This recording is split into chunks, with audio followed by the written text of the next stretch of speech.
I've lost my voice, man. You ready to go? Drop it like it's hot, cracker.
It's a Saturday night, baby.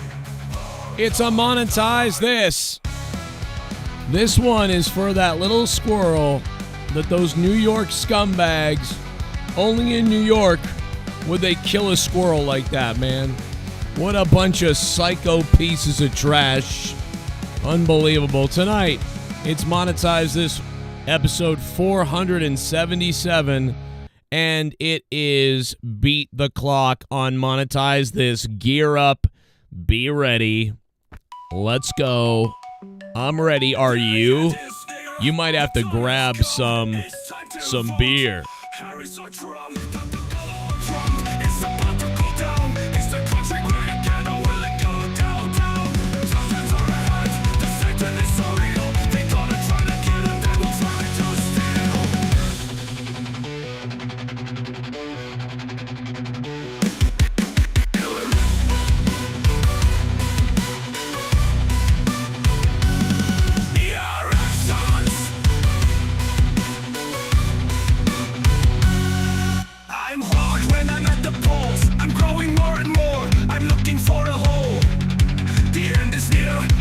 has come. It's time to vote.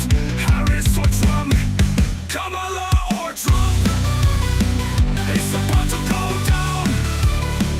Is the country great again, or will it go down? Dark times are ahead. The Satan is for real. They're gonna try to kill him. They will try to steal. Elect or die.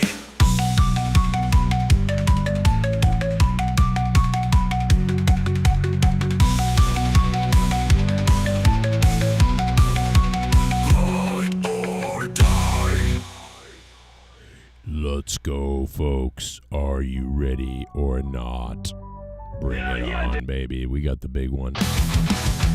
We're just getting this thing started here tonight. We need everybody in the chat, man. We need you all to click that like button, baby. Bring that like button to its knees. We're live on a Saturday night. If you want to be part of the show, you want to be on Discord, now's the time. Or maybe in about 10 o'clock. Be over there on Discord because we're going to be going to the Discord. Don't forget about Liberty Mutual Insurance. It's unbelievable. This is brought to you by the Joe Cronin Show. That's right, we bring you the insurance. But we are brought to you for real by the Christmas season. And, of course, that means, you know what that means. That means it's time to use my Amazon link, guys. If you're buying anything on Amazon, within 24 hours of clicking my link, you will get access to my discount, or not my discount, but you sometimes get a discount, but usually it's just you're helping me out. There's my Amazon link, guys. There's the Amazon link. And yes, there is a double time donation tonight. There's a double time donation. I don't know, you guys don't know what that is yet. But I tell you what, let's do this. Let's make double time the top donation, okay? So we'll make that eventually. The top donation will be double time at some point, but you got to hit it first. So we'll see if you guys can hit it when we get to.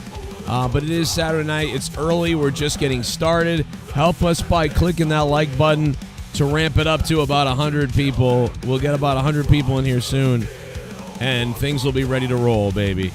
I don't even know who's coming on tonight. We might have too many people. We might have psychotic people. It was a big Comic-Con in Rhode Island today. All these people were there. A lot of people I know were there. Man, I wish I was there. So many people are telling me it was awesome and I missed it.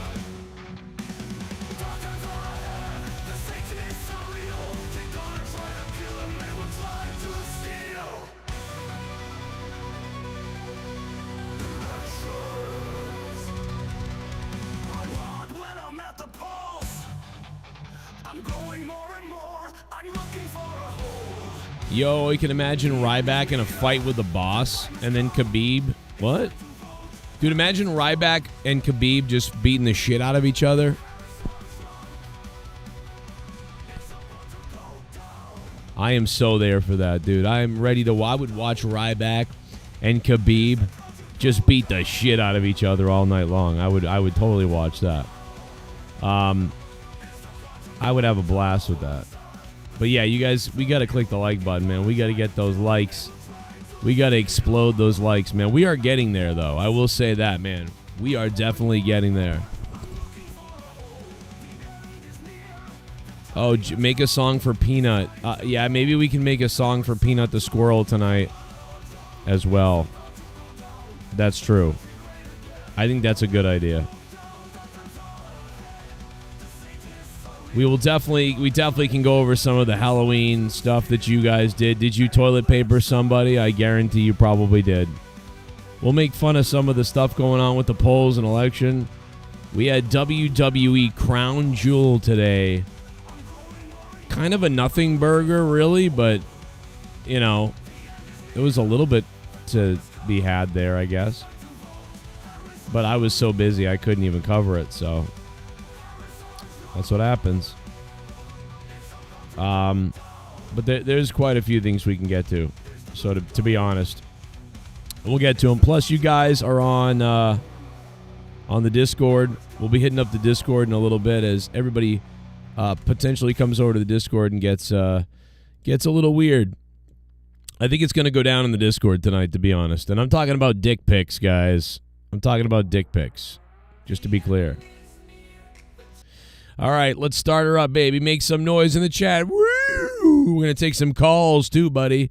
We're going to take some calls tonight. What's that humming noise?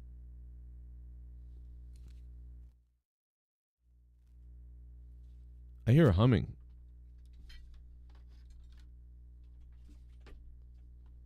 You hear that humming? Bro, I hear a humming. That's driving me nuts, dude. Oh, it's gone. I got rid of it. Holy shit, dude. That was freaking me out. I'm like, dude, I hear a humming noise. It's gone now. I figured it out. See that? Look at that. I'm a goddamn audiophile. You see that? I'm an audio genius. You see how quickly I figured that out? It was like, dude, I heard that, like, I can hear things. Like I'm like deaf and I can hear stuff, dude. I'm an audio. I'm like an engineer. Okay? I'm like an audio engineer. Like a just a really ruthless one. Like, look at how good that was. You should hire me, studios. Remember Monetize this episode 250? I got a clip from episode 250 requested by somebody earlier, and I am going to do it. I'm going to do it. This is Monetize This, 250, no, episode 477, and we're going to be hitting up the Discord and taking your calls, plus donations, and donations keep the show going past 11:30 when the clock kicks in. This is Monetize This, over 10 years. Started by me, Jesse J, and Tommy C. Now he does the Lol Cow podcast. We raised him well over here on the show.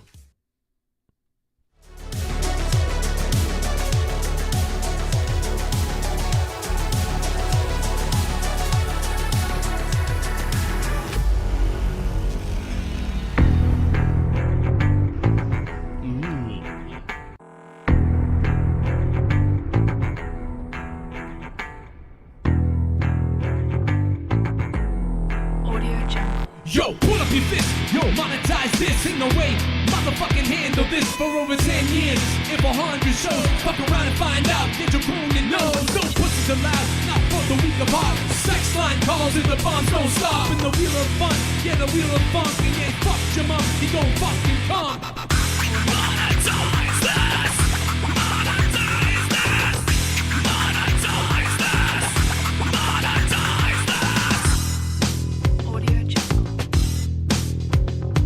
Yeah, Tommy is dead and JB fucked off. Doesn't mean we can't get this party to start. So you can pray right now to the ghost from the coast, but we know Negan drops the most. For all the ones we lost, that includes real talk. Pour a drink right now if you got a big car. An offensive show, just so you know. No pussies allowed on Joe Cronin's show. Monetize this. Monetize this. Monetize this. Monetize this. Monetize this.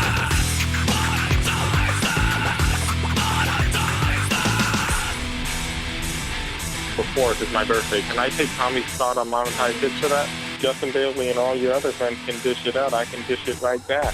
Oh, yeah? I like this guy. All right, well, guess what? I raped your mother. Whoa.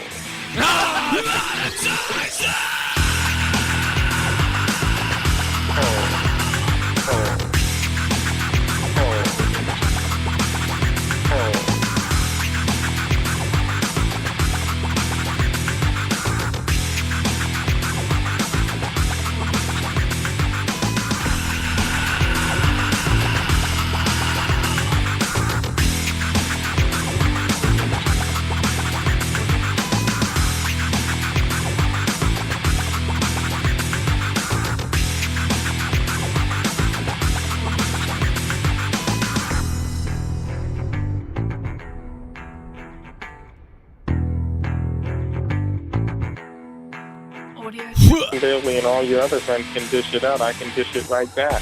Oh, yeah? I like this guy. All right, well, guess what? I raped your mother. Whoa.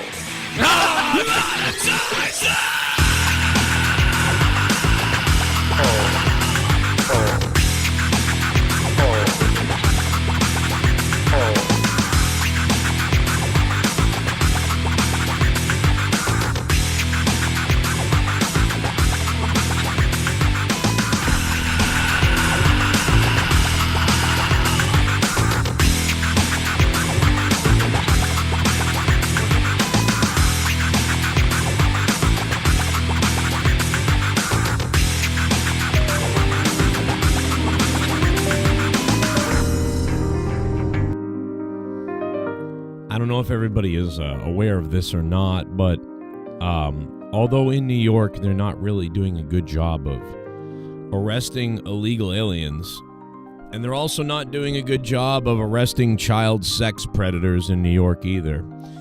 They're also not doing a good job of killing people who are losers in New York either. But they are doing one thing. When a man finds a injured squirrel, celebrates its life, and becomes its friend and owner, master, friend, lover, maybe, I don't know. Who's to judge? He's got good muscles. Well, the New York will break into your home and seize the animal, take it from you, and then kill it. That's what they've done to Peanut the squirrel. Fred the raccoon was also killed by officials who said animals were a risk factor in the spread of rabies. Did Peanut have rabies? We'll never know. But now Peanut is dead. We know that. We know that Peanut the squirrel is dead. These sick New York bastards. And they are absolutely sick people.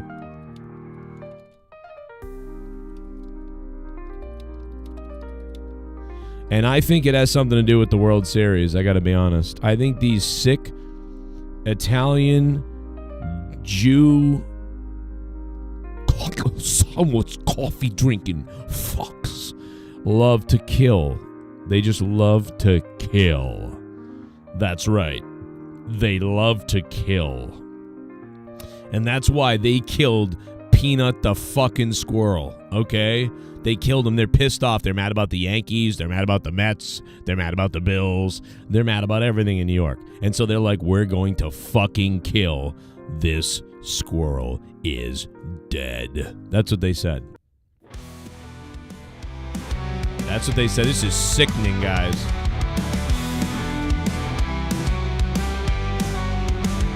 He was injured. He was saved. He was a YouTube star. He wasn't a slave. He was behaved. Put it up, put it up. New York killed you for reasons. Pia, now you're dead. They won't arrest criminals or illegals, but if you rescue an animal, they'll goddamn kill you. Put it up.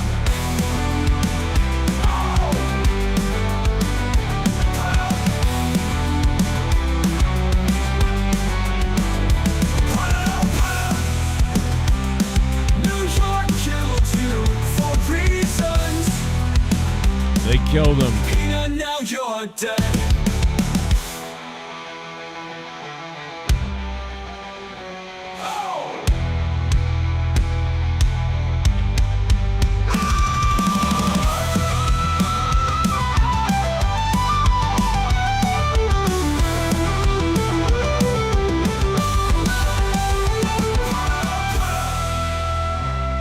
New York killed you for reasons.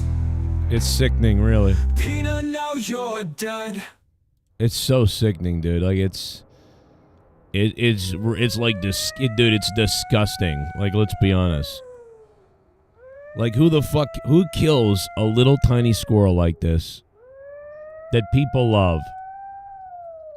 People love this squirrel, beloved squirrel. Like, this is some sick. Like, this is some next level sickening shit, dude. Who does this to an animal that's saved? And the guy rescues it, bonds with it, and, like, you do this to it? This is what we're doing? We're killing squirrels?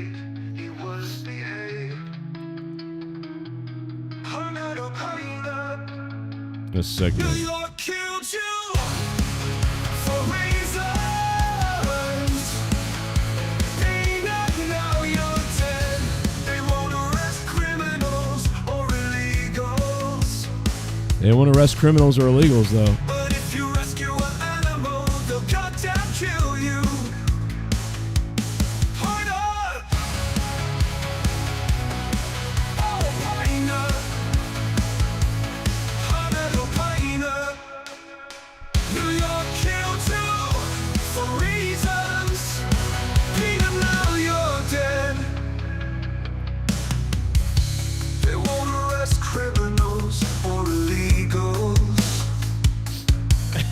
if you rescue an animal, they'll goddamn kill you.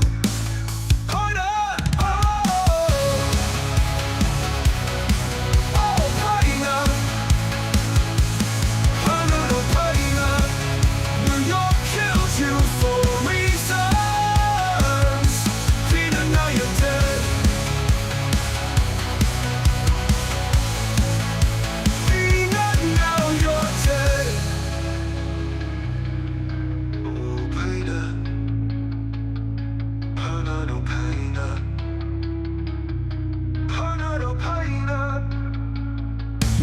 Killed you for reasons.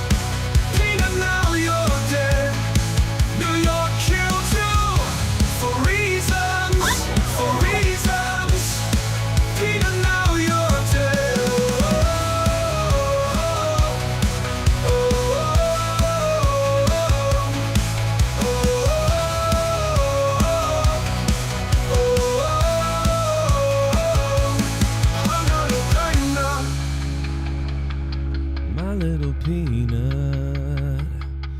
My little penis.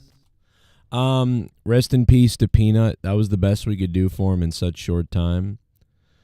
Really is fucking sickening when somebody saves an animal, and then, you know, when an animal loses its mother, or when something like that happens, and you take it in, you have to become its family, and usually it's family or its mother or something like that. And most people understand this, you know, and a lot of people can just apply for a license a lot of times. Like, they'll let you just apply for it. Like, hey, listen, I'm nursing this thing back to health, and they want you to bring it to like a conservation or some place that handles that kind of thing, and that's fine too. But sometimes they also let you, you know, grab a license for it or register it somehow or whatever, you know, pending like tests, whatever. But it just like to go into the house, you could just turn a blind eye to certain things. Like, you're like, well, that doesn't have rabies. That thing's nice as fuck. And you could turn a blind eye and just be like, listen, this guy saved a squirrel. He's raising a squirrel, whatever. I don't do anything.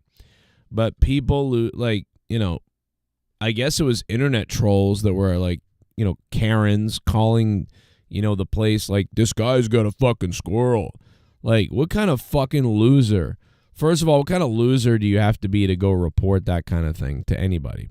And then what kind of a scumbag loser, New York piece of shit, do you got to be to actually go and enforce that? You know what I mean? To go and enforce that? Bro, that's crazy. And it's just that just blows my mind that somebody went and enforced that. Like, I would have been like, that thing looks fine. Let's leave it alone. You know, let's just leave it alone. But no, somebody went and actually fucking enforced that. That's crazy. That's the crazy part to me. Beat the Clock is going to start at about probably 11 o'clock or so.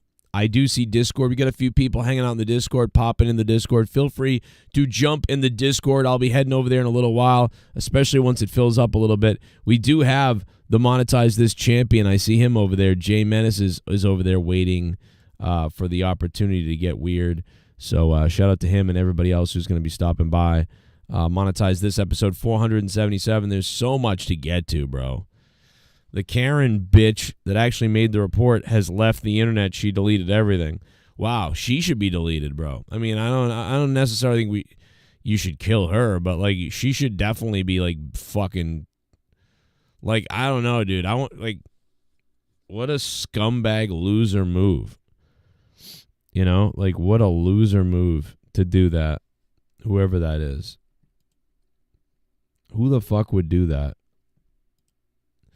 Like, you have to be some kind of a pathetic loser, evil piece of shit to want to do that. There's some guy who, like, saved an animal. Like, that's just fucking crazy. Dude, it's like every good deed is punished right now in the world. It feels like if you do good deeds or you think you're doing something good, like, and granted, there are legalities and things that you need to do a little bit. You know, we're not supposed to break these laws in certain ways, and you got to pay attention to them and whatever. But like, there's so many actual laws being broken that are really kind of like dangerous, like that are actually crazy. You know, people taking over apartment buildings, assaults, rapes, all kinds of shit. And they're taking the time out to go after people who are fucking saving squirrels. Dude, they're killing people that save squirrels. That's the level that we're up to now. That's the level we're on, bro. We're killing people that save squirrels. And this goes back to, like I said, they'll kill good people. They'll go after you if you do good things. You do good things, they'll go after you. If you're not supporting the evil, Satan-worshiping, terrible murder people, then they will go after you, bro. They will come after you. Probably come after every one of us. It's fucking crazy. Speaking of that, listen, I make fun of a lot of the people on the left, and I make fun of a lot of left-wing celebrities right now, and a lot of these left-wing liars for Kamala Harris and stuff like that. But let me tell you something, bro. Hulk Hogan is still such a lying idiot. Like, dude, he's such a fucking weirdo. I'm sorry. I have to be real, or at least I have to be honest. We call out all the celebrities, right? Like Beyonce. Dude, is it a coincidence that Beyonce's coming out and J-Lo's coming out and Usher is coming out to support Kamala? When Usher said he wouldn't, a couple of months ago, Usher was like, I won't get involved in politics and stuff. No, I don't do that. Now he's out there like shilling for Kamala. Dude, they are blackmailing these celebrities with the Diddy tapes. We finally fucking figured out what it is. We didn't know what it was before. Remember that? We were trying to figure out, why are they going after P. Diddy all of a sudden? Why are they breaking into his house to grab all the tapes? Dude, they're going after P. Diddy. Now we know why. I mean, it's got to be. It's not a coincidence. There's no fucking coincidences. After like 20-something years of this going on, suddenly this happens a couple of months before the election. Guys, they went after P. Diddy so they could blackmail all these people with the fucking footage. If everybody that goes along with it the right way, their tapes won't get released and nothing will happen to them. But anybody who doesn't go and come out and publicly speak for Kamala, they will be in trouble. They will be the ones that take the fall. It's got to be that. But I got to show you, man, Hulk Hogan was on Fox News, bro. Listen, and by the way, I loved what Hogan did at the Trump rally the first time, where he ripped his shirt off and he cut a promo. It was energetic. It was so fire, and it was awesome. I was pumped up. It was great. But my God, dude, we know how Hulk Hogan lies, right? As wrestling fans, and listen, I'm a Hulkamaniac. I grew up a Hulkamaniac. I love Hogan. I really do. I love him. But he's also a fucking lying fool, too, right? I also don't trust anybody that well when I don't trust somebody who can't raise at least one pretty good kid. You know, if one of your kids isn't good, like even just good-hearted, right? Like, I don't even know, and maybe Brooke is. I don't know, but it seems to me that his kids are fucked up. And so, like, I just don't trust anybody who, you know, doesn't raise the kids very well and then is divorced at the same time. You know, that's, you know, there's kind of some concern going on there. So I don't necessarily trust Hogan. Like, I don't trust Kamala either because she's never been a parent. So it's like, I get it. Like, I just don't trust these people. And again, I like Hogan, and I think he's done a great job many nights for Trump, but this was so fucking silly, bro. He is so fucking ridiculous here. And listen to this. Biden calling you garbage. You know what's so funny about that comment? I was appalled, highly insulted, but he's not even serious. He doesn't care. I was appalled and insulted. He doesn't care. Hogan don't give a shit. By the way, a few months ago, he said he would body slam her. Do you know what I mean? You know, but you know, he could have said something like, well, you know, it takes garbage to recognize garbage. Like, or, you know, well, that's what they would do. You know, they call everybody garbage. Anybody who disagrees with them are Nazis or garbage or terrible people. But Hogan's like, well, I'm insulted. No, he's not. Come on. You're not insulted, Hogan. You don't give a shit. One of your kids is fucking drunk driving a boat somewhere. every year for Halloween, when I lived over in Bel Air, a few miles away from Clearwater Beach, we would open the gates to our house. Everybody from the neighborhood would come to our Halloween party. The garbage men would come. Then the kids would leave. I'd hang out with the garbage men until like 2, 3 in the morning, because I finally got to talk to them. They'd just always do a drive-by, Dude, We'd sit. This can't be a real story. Like, do you remember recently when Hogan lied about like the cancer kids or at WrestleMania or at Wembley Stadium? Hogan was there with all the cancer kids, and it's like, Hogan, you weren't even there. You weren't there at Wembley Stadium. And what is this story about cancer kids? So dude, if I invited my whole neighborhood into my house, I don't even know where the garbage men live. There's got to be like 20 garbage men in town. How many garbage men are there in town? 20 people? I don't even know. And where do they live? I don't know. They live all over the place, probably. They don't live in my neighborhood. Your garbage men don't just live in your neighborhood. What the fuck is he talking about? Your garbage men don't just live in your neighborhood. He's acting like the garbage men live up the street. I mean, maybe they do, and it just so happens. But, like, we're talking about garbage and garbage people, and then you talk about garbage men, and then Hogan comes on wearing a garbage vest, I guess, and now he's telling a story about how he hung out with garbage men. Like, what is going on here? The neighborhood would come to our Halloween party. The garbage men would come. Then the kids would leave. I'd hang out with the garbage men until like 2, 3 in the morning, because I finally got to talk to them. They'd just always do a drive-by, I finally got to talk to the garbage men. Like, I don't believe a word of this. I'm sorry. I love you, Hulk Hogan. I really do. Listen, and I want you on stage. I want you to rip your shirt off and say, "Make America Great, Donald Trump," and I want the music to play, and I want you to rip the fucking shirt off, and I want everything to be nuts. I do. I really want that. Like, give that to me. But there's no way that this fucking story is real. Like, I just can't believe this is real. By the way, guys, if you want to support the show, it's Monetize This, baby. It's Saturday night. We're just getting started. Click the like button. We really need the likes, guys. We need you guys to click that like button badly right now, please.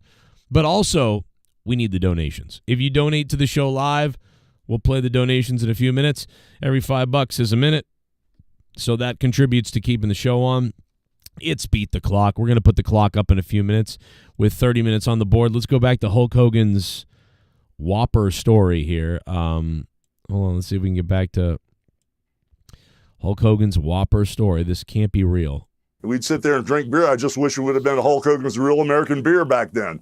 But those comments were appalling. Then dude, I'm sorry.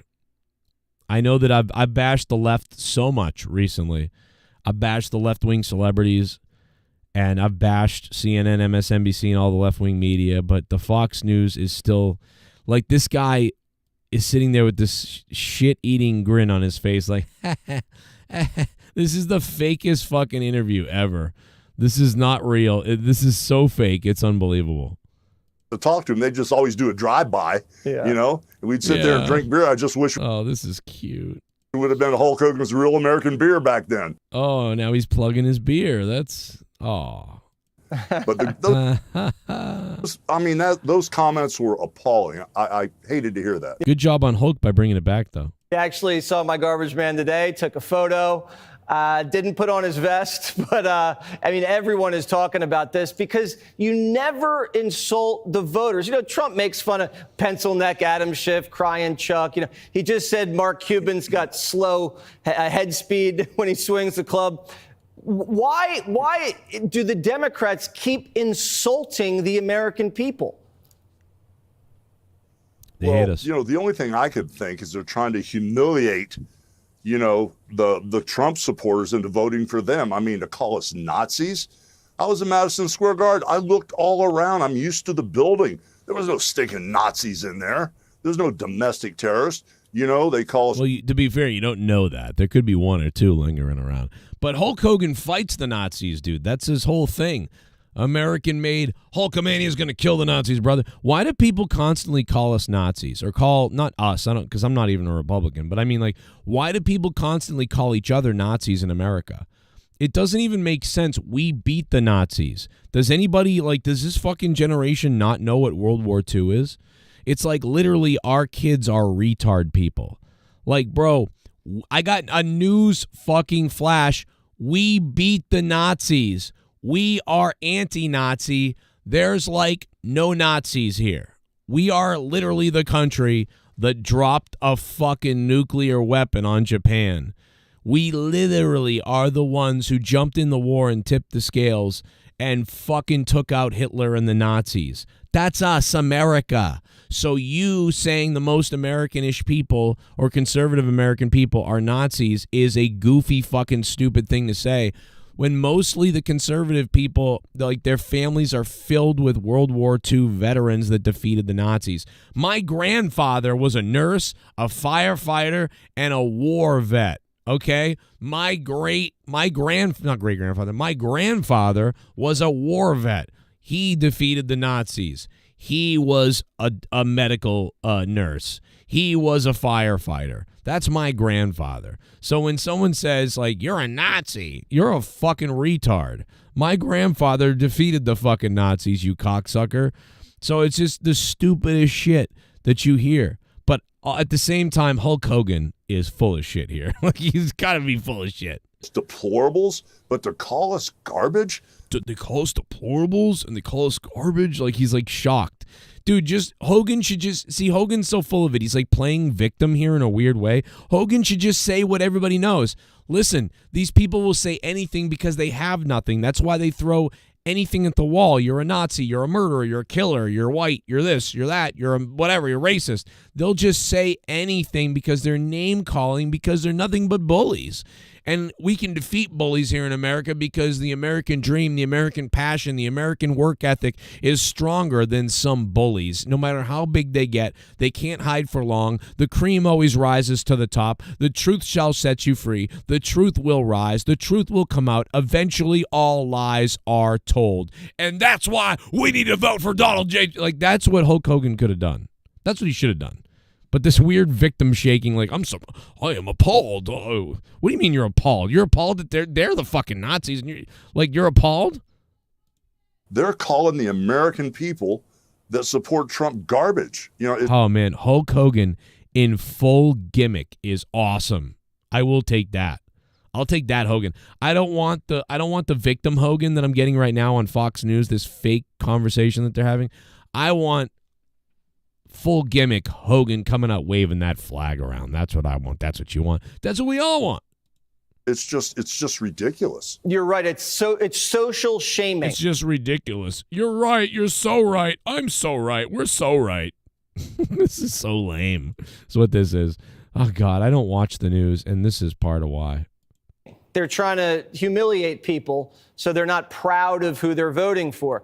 You saw J.D. Vance on Rogan. You saw Trump on Rogan, 3 hours, like 6.5 combined. Why isn't Kamala Harris going there if she needs to turn men out?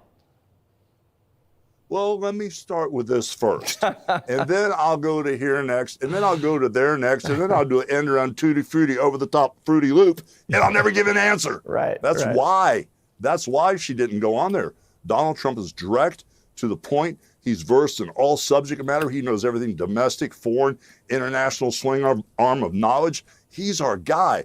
But to put us all in a category of deplorables, domestic terrorists, Nazis, garbage, what would happen if they got in power? What would they do to us? What would they do to us, the real Americans that want to make America great again? If that's what they think of us, can you imagine what they would do to us now? Well, if Trump just line us all up. I know. Well, listen, I understand what Hogan is saying. I understand what Hogan is saying here. I totally understand it. They've changed military code so that the military can kill us now or something like that. They're definitely treating Republicans and Trump Republicans almost like domestic terrorists. And I do agree that there's something wrong and scary about this. And Hogan does have a point. But he's so fucking over dramatic, though. He's like, can you imagine what they're going to do to us? Like, I don't even believe him that he believes this. I actually do believe that this is something that they could think about doing. And that they may do this to some people. I do think that. But Hulk Hogan is like they're going to line us all up. Like, what do you... Well, now you're being like the left. The left does this. Like, they're going to kill us all and round us all up when they take office.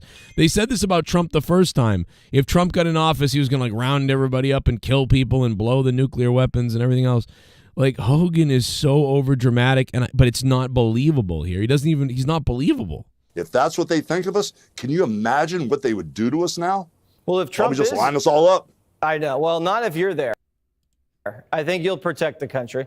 If Trump wins, and then this, oh my God, dude, what's this?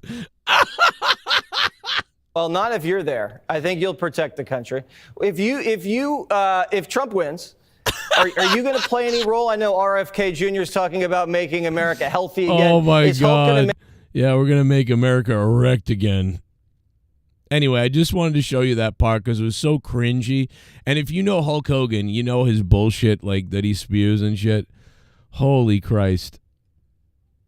Holy Christ.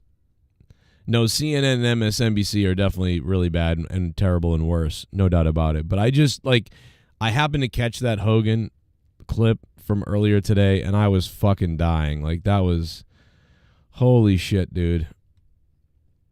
You know, I mean...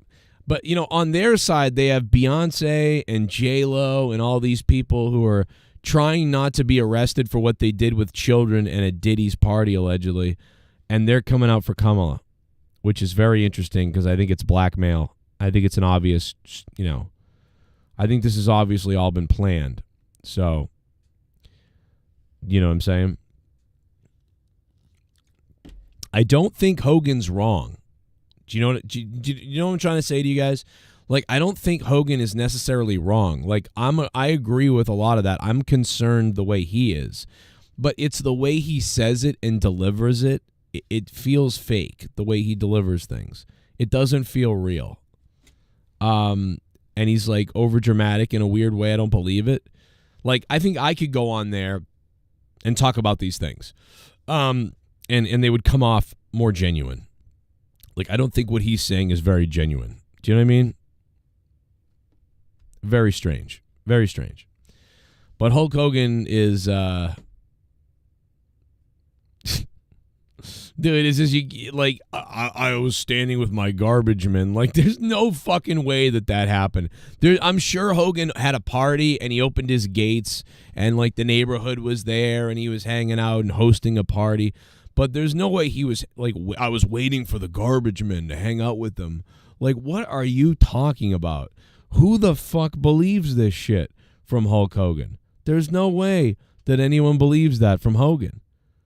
I was with cancer patients at Wembley Stadium. Like, it just, like, it never ends with the guy.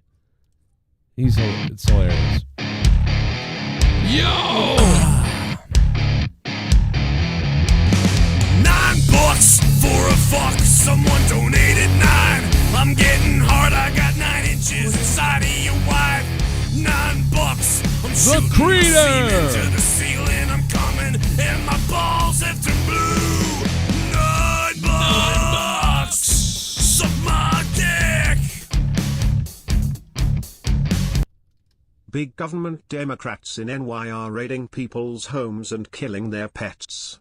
Oh, Right. and also Ohio State fans can toss my salad and peel my potatoes. Oh my goodness. Wow. They're killing the pets. Guys, they're killing the pets.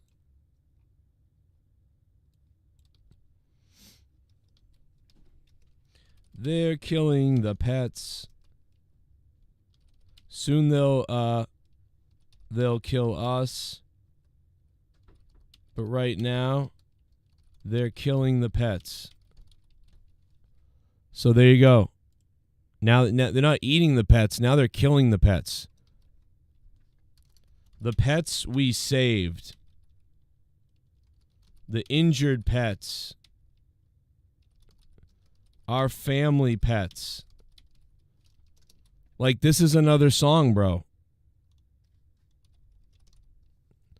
Like, this is another song. Like, we're generating new songs every second, dude. We're generating new songs every second, and the biggest thing about it, dude, is that this shit is real. Do you know what I mean? Like, this shit is real. It's really happening. You know what I mean? And it's sad, bro. It's sad. It's real sad. Oh, my God, bro. I cannot fucking believe that they killed this guy's pet.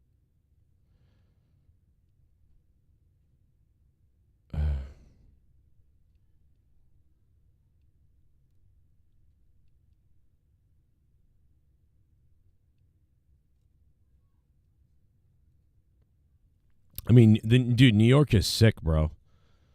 New York is sick. I can't believe that a guy would rescue a pet, save it, care for it, and then these fucking scumbags would break into his house or whatever they did and then take the thing and then kill it. Why did it need to be killed? That's the biggest thing. You could have, like, raised it. You could have put it away somewhere. You could have put it, like, you could have given it to someone to take care of. It could have gone to a farm. It could have been, you could have released it back into the wild. I mean, if you really wanted to.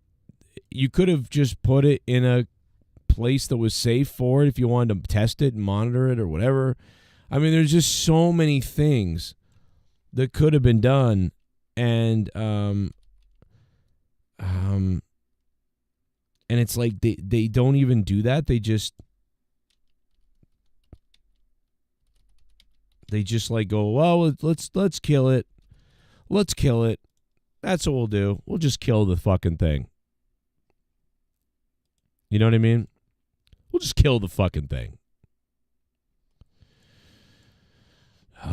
It's fucked up, bro.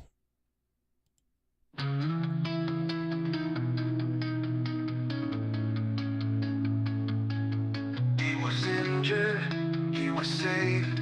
He was a YouTube star, he wasn't a slave. He was behaved. This is sad. Look at this. Look at little Peanut. Look at him. New York killed you for reasons. Peanut, now you're dead. They won't arrest criminals or illegals.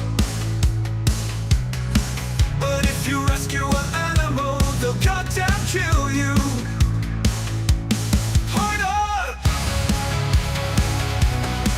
Oh, Peanut.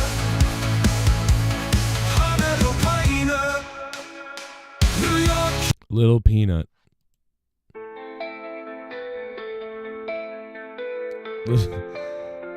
Here's your donation, buddy. Here you go. Oh, it's too fast. No, it's too fast.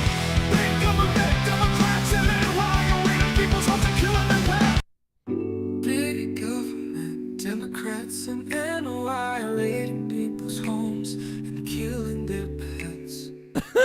Big government, Democrats and NY raiding people's homes and killing their pets. They're killing the pets, soon they'll kill us. But right now, they're killing the pets.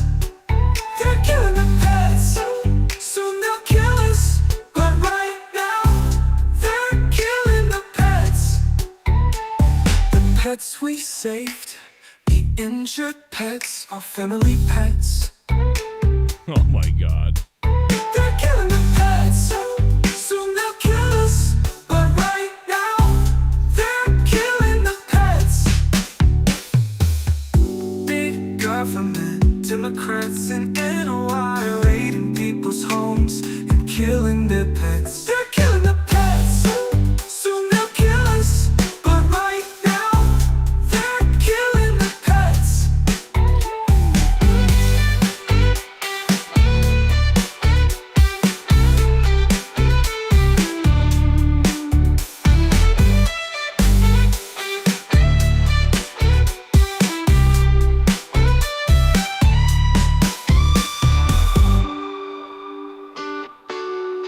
Wow.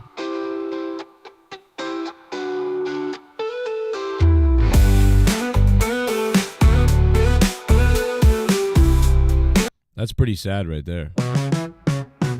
Big government, Democrats and NY people's homes and killing their pets. Oh my God. Wow. Don't let these pets be killed, guys. Government Democrats and they were raiding people's homes and killing their pets. Wow. They're killing the pets. Soon they'll kill us, but right now they're killing the pets. They're killing the pets. Soon they'll kill us, but right now they're killing the pets. They're killing the pets. Soon they'll kill us, but right now they're killing the pets. Killing the pets. The pets we saved. The injured pets. Such a sad song. Our family pets. We are 20 away. Killing the pets. We're 20 likes away, 21 likes away from 100 likes. How can we be this far away from 100 likes? What I need you all to do is click that old like button right now. Click that like button for the dead ass squirrel.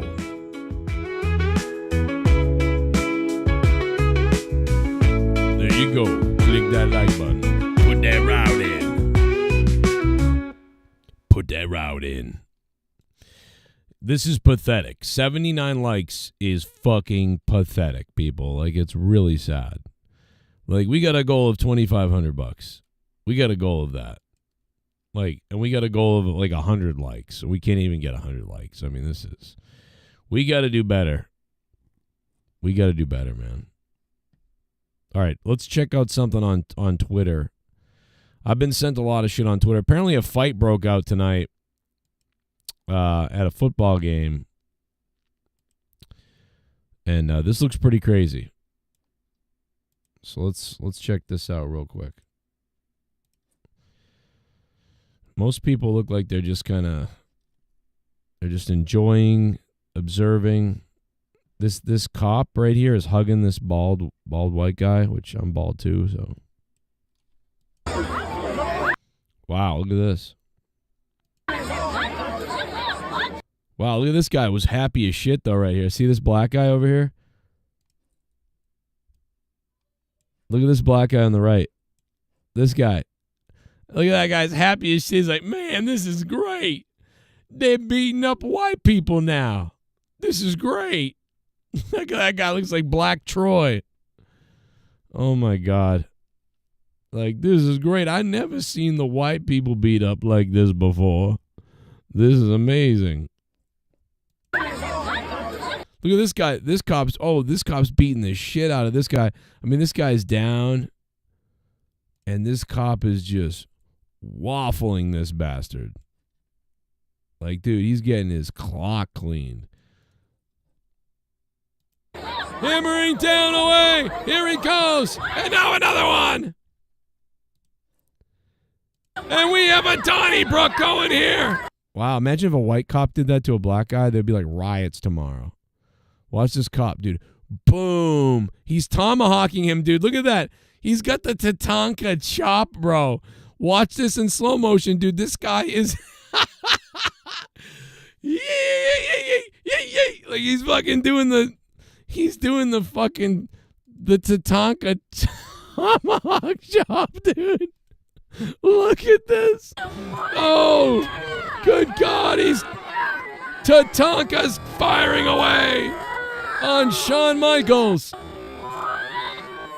Oh my God, dude, that is so funny. That is totally Tatanka.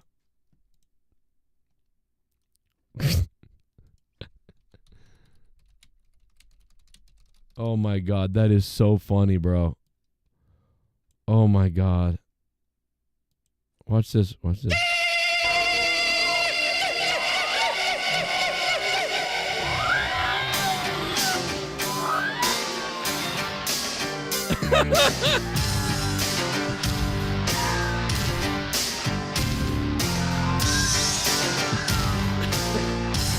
My goodness, Tatanka! And now he's going to try to take him down to the ground.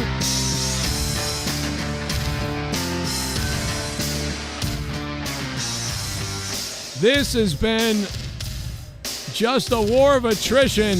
Look at the damage on that gentleman's face at the hands of Tatanka or Nagobo Gandu. Look at that. The shots raining down from the sky. My goodness, he might have summoned one of those ritualistic spirits. Like these open hand tomahawk chops. Bro, now other than on Star Trek, and maybe like Tatanka, and maybe a couple of other select wrestlers who did like a chop, like Great Khali does a chop like that kind of. Other than those places, I have never seen that utilized in real life. Like I used to say this when I watched Star Trek. I used to say that I'd be like, you never see anyone do that chop thing, like, and it ever work, really. And boy, did you see a litany of it there. Like that was a barrage of chops there. That fucking guy, dude, he got lambasted. That was crazy.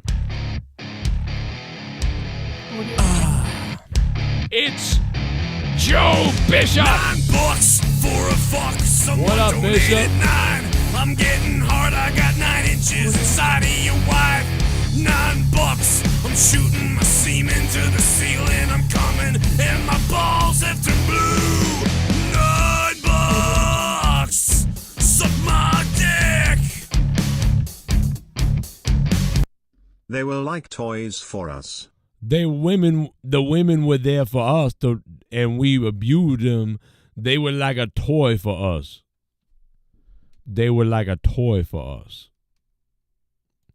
We got to clip that. Somebody please get me that clip. If I will try to find that clip. I really will.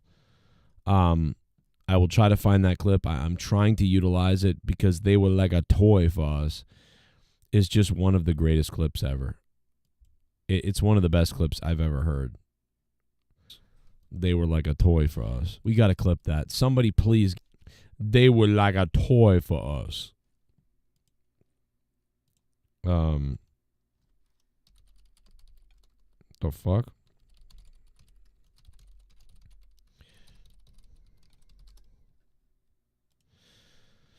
Oh, there I go. Master FPS, thanks for following me on Rumble. Really appreciate it, man. We got some money on Rumble. You guys want to do a crash stream on Rumble tonight? I think that'd be fun to like crash over on Rumble for a little bit. You know? Celtics beat Mavericks. Damn.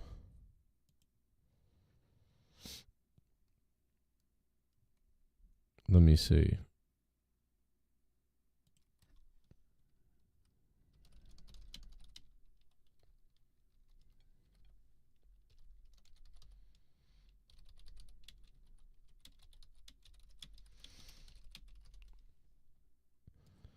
Let's see.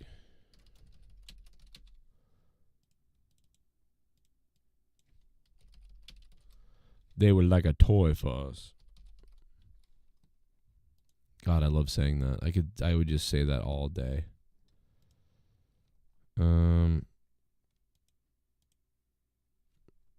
There's a podcast for 3D printing, guys. That's just crazy. There's a sports one too, right? South Park. Jesus, they got a category for everything. There's some weird fucking categories.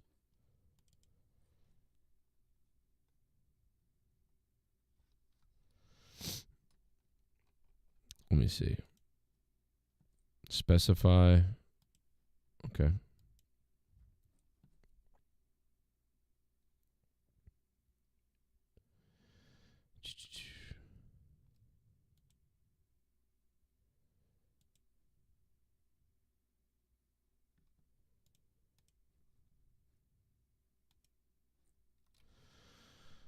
Okay, let's see.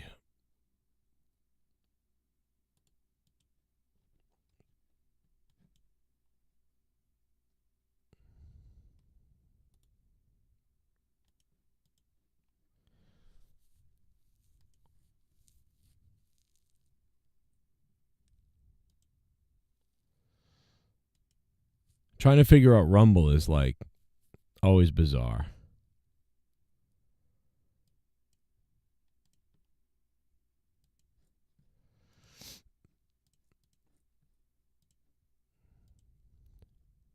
Okay. I'll figure it out.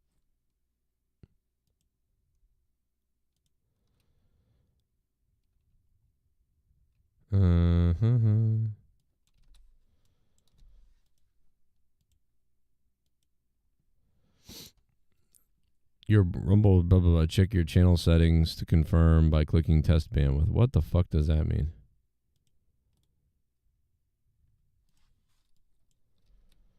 It's so confusing, Jeffrey.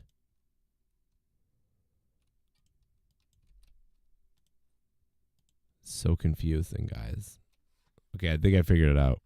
Yep, I figured it out. There we go. All right, chat. We got to click that like button, man. The crown jewel was this morning. Yeah. What did you think of crown jewel?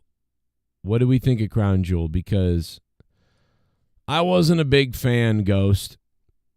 Oh, that's not Ghost. That's Gold Standard. Yo, Gold Standard, what's up, man?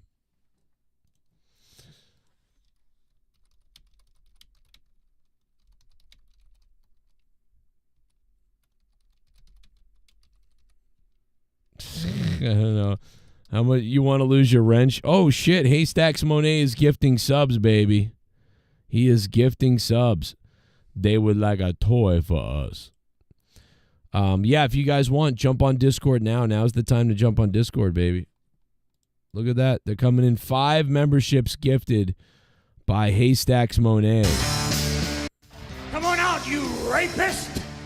Unbelievable. Yo, Haskell 420 picked up a membership. That's cool, man. Haskell's a good dude. That's good to have Haskell up there. Are we live yet? On Rumble? By Haystacks Monet. Yeah, we're live on Rumble. Nice, baby. We're live on Rumble, too. We're live everywhere. We'll do it all, baby. We'll do it all. Come on out, you rapist! All right, then.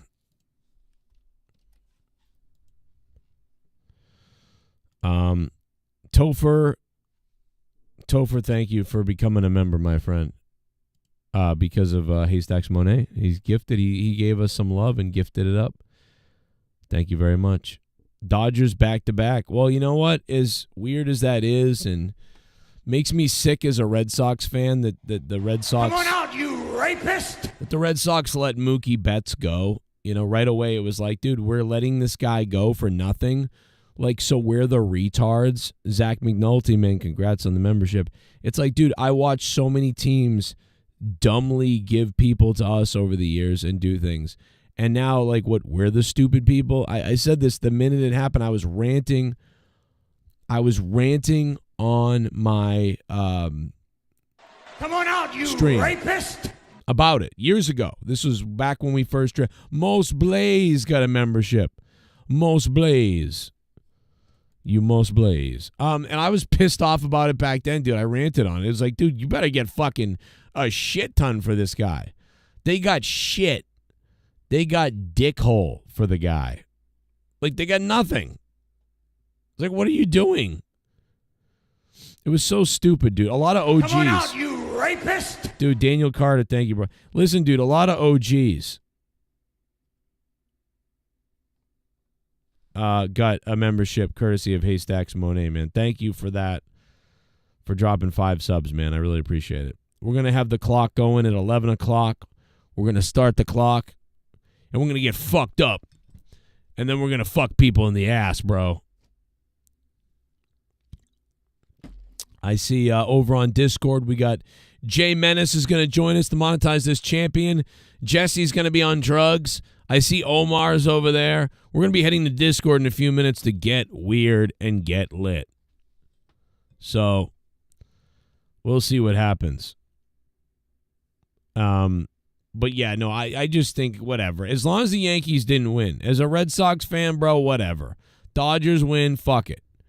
You know, better than the Yankees for me. I know as Yankees fans, I'm sorry. Like they got to feel like shit. That Judge dropped the ball, whatever. Like, I mean, just whatever. They were getting beaten anyway, dude.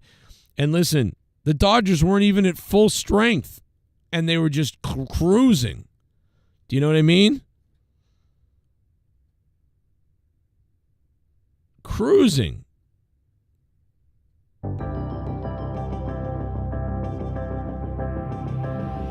My fecal matter's on the floor, but it's okay, I am a horse. Fecal matter's on the floor, it's okay, I am a horse. Fecal matter's on the floor, it's okay, I am a horse. Fecal matter's on the floor, it's okay. Fecal matter's on the floor, it's okay, I am a horse. Fecal matter's on the floor, it could be worse on the floor.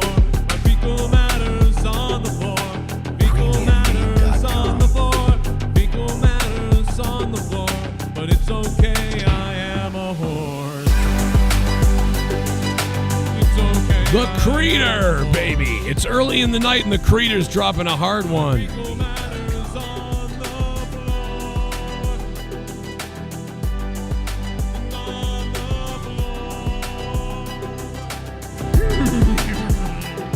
The Creeder. Kill people. What are the odds Dustin Rhodes comes back to the WWE? I'd like to see him screw over Cody Crybaby. Oh man, there's a part of me that, like, I don't know if I buy the whole, like, brother back for revenge. Oh my God. Because they already told such a great match. They had such a great match together with a great story right before AEW started with that whole thing and I need a brother and all that stuff. God, I don't know if I would want to erase that again or like redo that because you can't beat that. So yeah, there's a part of me that would like to see Dustin come back. But you know what I'd rather see?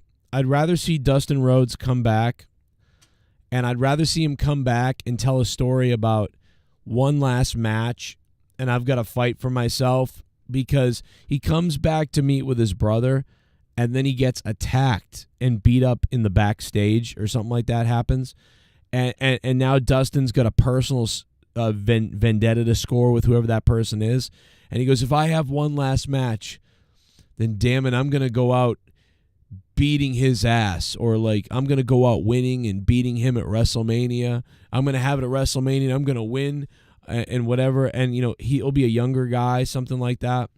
And then the night of WrestleMania, like all throughout this whole story, Dustin Rhodes, you know, Cody's in his corner and Cody's trying to help.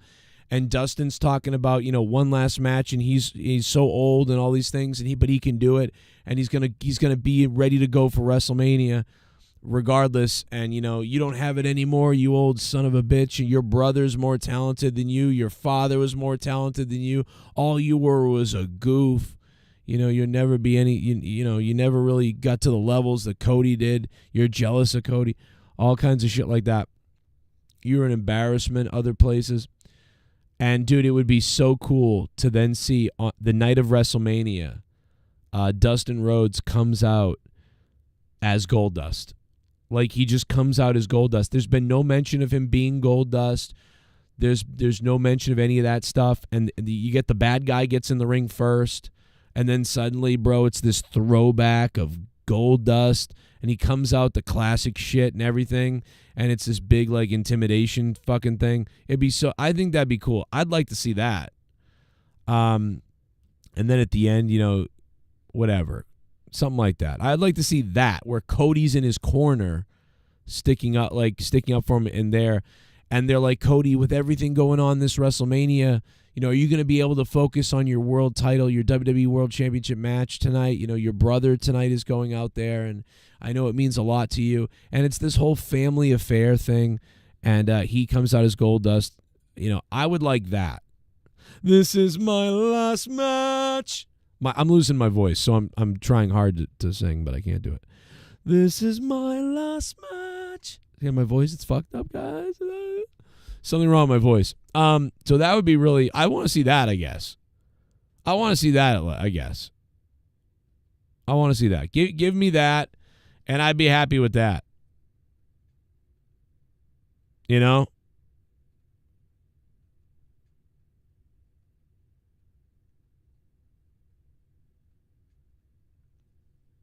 I don't know. Because I'd be worried that if they did the whole story again of like, you know, oh, I'm you know, me and my brother have a beef and we're going to have a match now and everything like that. It's like there's such a risk of them not doing it as well as the last time.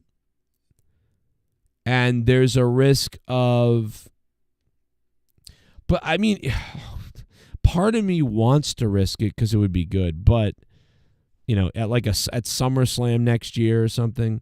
But I wish they would just leave it. It was done so perfectly. Do a different thing with the Brothers United because they've been united ever since that other moment. So, you know, do it with them, you know, being united. You know, that would be cool. I'd be down for that. Cody versus Gunther was kind of boring. Well, I mean, I thought it would be because their chemistries are kind of stiff and similar in a way. I can't say 100% because I didn't watch it yet. I just know what happened. Omar just sent me the truth of what happened with Peanut the squirrel. All right, let's see the truth of what really happened with Peanut the squirrel. Let's take a look. Hurry up. What is that? Is that a perfect little tiny squirrel? Look at that face. Oh, I'm in love. Ugh. Oh my God, is that a condom and a squirrel? Oh my God, he raped it. Oh my God, bro, that is wrong. Oh my God. Oh my God, bro. That is crazy. That's disturbing. I'm sorry. My computer can barely handle anything. I switch screens and I'm worried my computer is going to shit itself. We're trying, though. We're trying. Yo, the Creator, thank you for the $20. The $20 dono at 10:43 p.m. It's early in the night, baby. It's early in the night. We're going over to the Discord, too. We're on Discord as well. Peanut got raped, tortured, and fucked, bro. Peanut got raped, tortured, and fucked. Omar, what's up, baby? Did you jerk off to that video?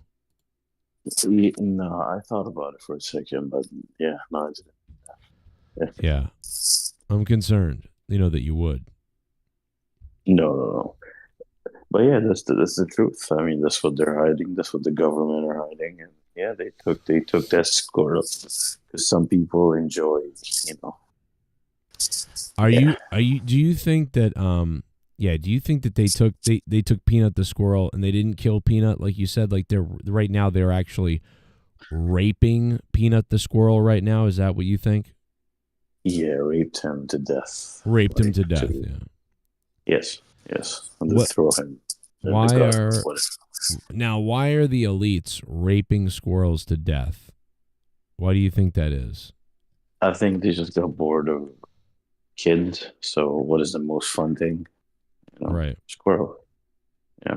Yeah, what's more fun? I mean, what's more really not what's more fun necessarily, but like what's more like sadistic? Like who like no one does that. So it's like you're really in a class of your own when you're raping a squirrel. I mean, people called Alex Jones crazy 20 years ago when you said you do this in an island. So is that really that crazy? I don't know. It's not the craziest thing that we've seen. I know that. I know it's not. That's what's crazy. That's the crazy part is it's not the craziest thing. I told you, man, you say anything that's true in Alex Jones's voice and it sounds like it's fake. Like, that's why I almost think he's a psyop at this point. Like, he's been placed here to say things and sound crazy so that they can just say those things are crazy. You know, it's the thing is, you hear him 20 years ago, and he sounded like a sane person. He didn't have the persona, the gimmick, the crazy whatever the fuck he does now. But when you hear most of the stuff he says, I wouldn't say all of it, but most of it, it has a lot of truth to it. No, it does, yeah. But I don't think they're purposely placing him there. Like, yeah, but I think they like that he's out there because they think, well, yeah, he's got some stuff right, and people are getting behind him, and it's dangerous. So we got to like quell that and sue him and things like that. But also, we're happy that he makes a lot of people say like, yeah, sure, whatever. But eventually, you know, you got to admit some things. Yeah, people kind of lost a lot of respect for him after the Sandy Hook stuff, but. Yeah, I think that's what kind of killed his career in a way, or whatever he does. Yeah, if he didn't do the Sandy Hook thing, man, he would have so much more juice if he just hadn't done the Sandy Hook shit. Absolutely. Because, man, I remember stuff he used to do in the early 2000s. It was smoking hot. Like, after that 9/11 time, everybody was watching Alex Jones. Like, everything he used to do was just steaming hot. And he said a lot of things that are very true today, but people don't pay attention. Well, you know, Ghost in the chat just asked, why does it sound like you're preparing a bomb for the U.S., you know? I mean, I do a lot of things. First of all, if I'm going to bomb somewhere, it's going to be Montreal first because I hate this piece of shit town. Yeah, Bombay, Quebec. Exactly, yeah, Quebec, the whole place, French Canadians. I mean, who likes French Canadians? Nobody. Nobody likes French. Listen, I can drive up there anytime and go to the Bell Center and start a fight with like 7 of those people. Sweet. So you do it, you get out, you give me the okay, I'll bomb the place. It's done. I got my Bruin. I'll wear my Bruin sweatshirt. I got it on right now. I'm ready to go. It's my 5-year-old sweatshirt. I'm fucking pumped. We got Jay Menace here. Is that Jesse that just popped in here too? That son of a bitch Jesse's here. I love it. It's only 10:47 at night. It's only 10:47 at night, dude. The creeps come out at night, bro. What's up? Dude. It fucking feels like 10:47 over here. I'm fucking tired. Dude, it does. I'm telling you, dude, it feels like it's 1 or 2 a.m. over here, but it's not. It's only 10:47. Monetize This used to start in 15 minutes. Well, you started early for a fucking change. That's all. Yeah, no, I start earlier now because we're older. All the audience is older. Like the demographic used to be, you know, average age was like 23 to 28. Now the average age of the show is like fucking 30 to 40. Not to mention all the 12-year-olds we've raised to be men now.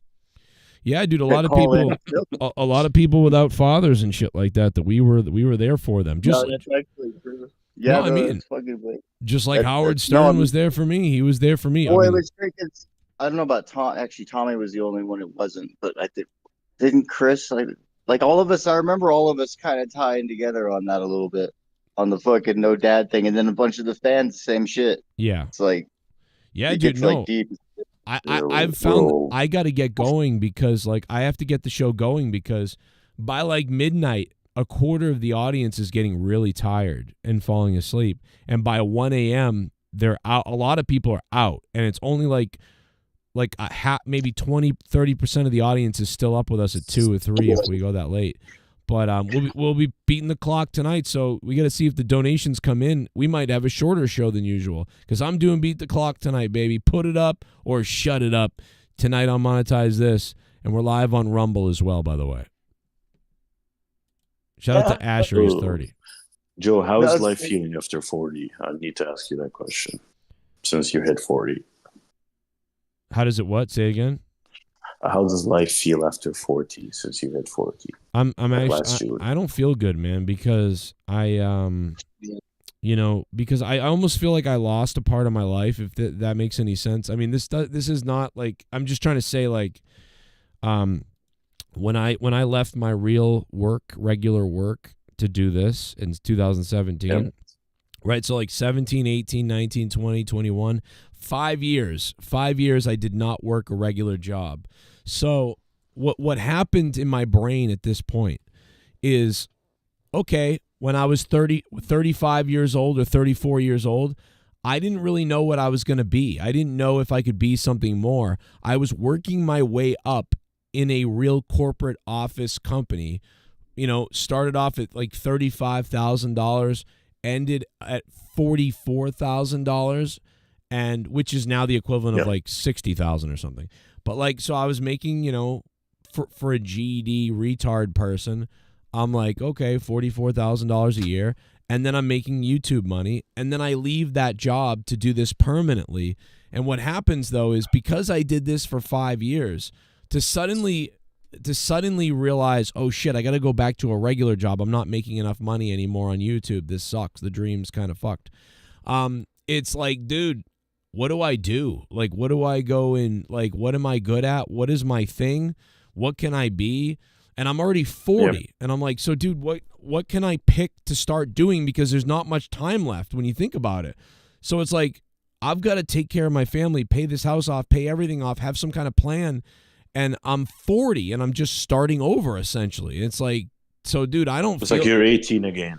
Yeah, but it's like I'm 18 again, but no, I'm not, because I've got a huge, I'm getting old and I've got a whole family and all this shit. So it's like, dude, I'm like, you better be careful with what you pick. You need to pick something that like, you can't just keep bouncing around. You've got to pick something.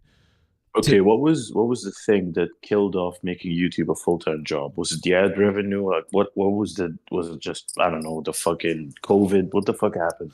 I think it's everything, because even in 2020 we were still doing pretty good. Oh, I mean, dude, to be honest, this year did pretty good. But like, it's like, I think it's mostly it's everything, bro. It's people leaving the show, so that show's over, this show's over, that show's over. You know, people wanted to hear that show. It's ad revenue. It's everybody. Not everybody has money to be a patron anymore, has money to donate anymore. A lot of that shit. And the ad revenue did go down, but that wasn't a big deal. You know what I'm saying? You know, all my bills and owing the IRS amount, you know, a lot of that shit hurts. So, yeah, I think that's really what it was. But yeah, dude, so turning 40, no, I'm freak. I think I'm more stressed out and freaked out now than ever, because it's like, shit, you're 40.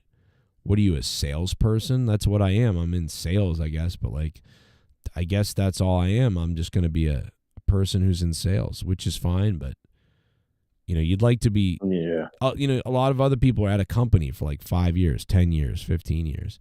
YouTube has been the most stable job I've ever had in my life. It's crazy. Pretty crazy shit. Yeah, absolutely. Absolutely. I mean, I'm kind of the same too, because I've been literally this year I've been working like different jobs every 3 months, so nothing has been stable. Like everything is just changing, and the market's so fucked, especially if you got no experience. So economically, everybody's getting hit badly, really fucking badly. Yeah, no, that's what it is. It's like, that's my only concern is like, hey man, time's running out. I need to find something really good and stay I don't think so, because for you, like once your older son, let's say, go to college or uni or whatever and becomes independent, and that load kind of, you know, goes off, maybe you'll feel better about it all. You know what I mean? Yeah, but like, and you might be right. But that's also my biggest fear. I have a fear that like, what if I'm like freaked out right now while my kids are all growing up, and I'm not even like I'm worrying about everything right now, and then someday they're going to be gone, and I'm going to be sitting here like, it doesn't even matter now. Like, well, then there you go. There's your. Well, then it's like you just reminded yourself right now. There you go. And just fucking make time for all of it. But that is a noble. Like, but if you're, I know you're a good dad, but the thing is, you have a noble cause. If they grown up to be whatever they are, they're never going to abandon you. No chance. Yeah, I'm just talking instinct, normal instinct. Just that's it. Yeah, no, I think you're right, and everything is fine. But like, it's like, damn, I work a lot. You know what I mean? Like, I really am working a lot. So yeah, that's for ever since I met you, like you just like you've only, if anything, you just work harder now than I've ever seen you work. Probably. Yeah, and I was so lazy from 17 to 21. It was like super lazy time. I wish. Yeah. Well, don't you know. were doing so good that you didn't have to do the fucking other shit, other jobs, right? So like you got into that fucking routine. Yeah. Yeah, I think that And then, I live paycheck to paycheck again. So I think that's what freaks me out. I don't like that. I want to find something that like YouTube is great. Like, I mean, dude, YouTube is still crushing it. I think we made $50,000. Like, I think I've made $50,000 on YouTube this year, right now. Like, that's crazy good. That's good. That's 1/4 of what we used to make, but that's really good. That's fucking crazy. it's kind of like it's like a give and take. Like it's always going to be like a roller coaster for you doing YouTube, but at the same time, it's the most stable job you've had. It always has potential to fucking do really well. It's Yeah. like there's all these upsides, but then there's this major. You're always gonna fucking feel because it's still kind of like a gamble. Oh yeah, no, and So that's why you got to have a regular steady job too. And I have to or be you I have just to be kinda in learn to sales. acclimate, I guess. Right. Yeah, Now, well, I think as long as you put time and effort in and you go with what you're good with, YouTube's probably always going to pay well for you. I don't know. I don't know. yeah, but I don't know. I mean, I think so. I think it's pretty good. It's pretty good no matter what. I think it's pretty good no matter what. Well, it's mainly doing what you're good at. Like you said about the sales thing. It's like you go with what you naturally do well. That shit never fails, man. I mean, some shit pays off later instead of right when you do it, but like shit that you do that's true and real, like that shit always works. And that's kind of why yours always works, I feel like. Right. Yeah, and I I'll, mean, I'll just try to give like a little advice, even though I'm way younger than you. Like, no matter you feel like you're sinking or everything is kind of like piling up, just remember you used to be probably in a way worse situation, and you never thought you'll get out of this situation. oh yeah. And here you are. You know So- what I mean? Like, is it gonna really get worse than you used to be? Whatever you've been into, I don't think so. You have more to lose. So that's what happens is you have all this to lose. Like, what if you lost the car? What if you lost the house? What if you lost that? Then what do you do? So that's Christmas is coming up. Like, what do you like? That's the stuff that's like, oh shit. Like, let me put it this way. Last Christmas, right? And I don't know why we're talking about this. I'm only talking about this because I think you asked me like, what do I feel about 40? But like put it this way. Last Christmas I took out a $6,000 loan last Christmas because of all the bills and the heating. I was behind on all kinds of things, and then of course presents, but also like just everything was behind. All kinds of things. Mortgage, heating, electrical, everything was going to be shut off. I had to do something. The year before that I took out a $3,000 loan. The year before that I opened up a $3,000 credit card. So every single December, I've opened up a line of debt. So and now I actually can't do that this year because I've run out of everything.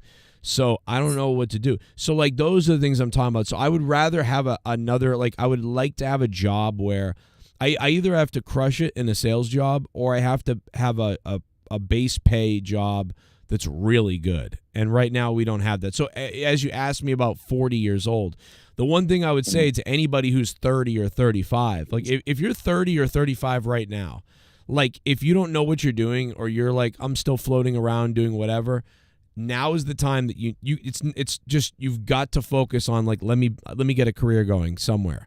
Like what's the career going to be? Let's do it. Let's learn it. Let's figure it out. Let's just drive that course. Like because by 30, you know what I mean? If you decide in your brain and you say, listen, I'm not going to be what I thought I was going to be. I thought I was going to be a movie star. I thought I was going to be in the WWE. I thought I was going to be whatever, a musician, something, whatever it is that you thought you could be. Like you now at 30 to 35 years old need to realize that's fucking over. Or at least it's on the back burner, right? I got to put that on the way back burner. I now have to really create a career. At this point, I've got to do it. Whatever that is, whether it's becoming a policeman, a fireman, an accountant, you want to go into selling insurance, you want to go into appraisal insurance or something like that, dude, become something. Start learning now a talent and start like building to that. and make sure you look up, what those salaries pay. Like, dude, imagine being like a claims adjuster or something. You're like, okay, I make $50,000 right now, or I make $40 or $50 or $60,000 right now. I want to eventually make $100,000. Well, like, what if you look up a claims adjustment person, and those people are making, starting at 80, and they're making up to 130, like, or more later. So you start there, do all that training, do all that stuff, get in with a big company, start there, learn the shit, and just start doing it.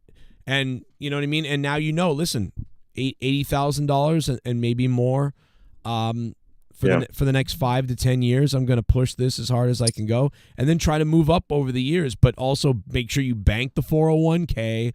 Make sure you open up a big life insurance policy that you can pull from, borrow from, and grow. Dump shit into fucking.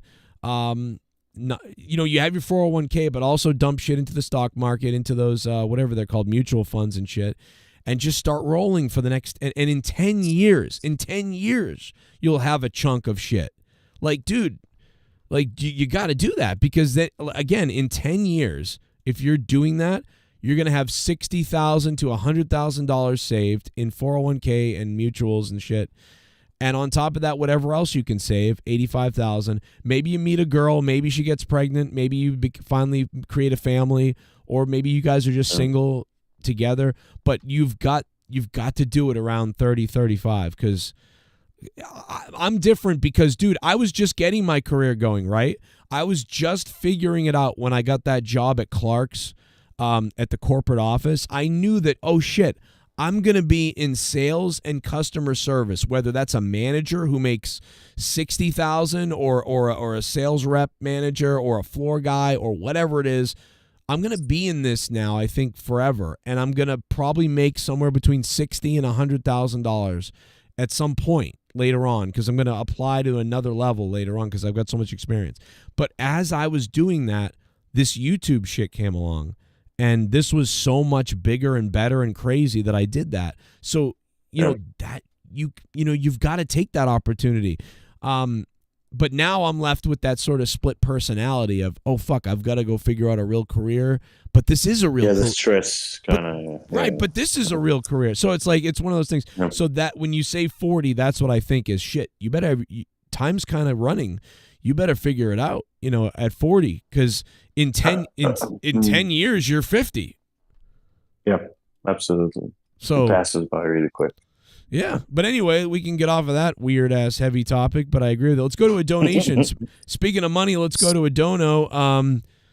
I don't know. People want Matt Cologne to lose his wrench. I don't know what price he's willing to lose it for. I know that he said a couple thousand. That's crazy. I don't think anyone's going to do that. And I also don't want him to lose his wrench, really, because sometimes he's the only one here with the fucking wrench. But I'm sure he'll, I don't know, maybe, what did he say? I got to go back. Hold on. He said something about Matt Cologne. I will leave for 30 days for $1,000. Okay, so you can ban Matt Cologne for 30 days for $1,000, I guess. I don't know. Maybe ban him tonight. Like, why is everyone mad at him? I don't know. Or is it? I'm not really sure. Yeah. He is a son of a bitch. I know that, but I'm not sure what he did tonight, but that's what I'm seeing. Let's go to the donut. Bullfrog is a moron. Scissor me, Joe! Kamusta Popo Malili Malibogna Bata Kamustu Anj Masrapat Nagoya Kanchatan by Binega.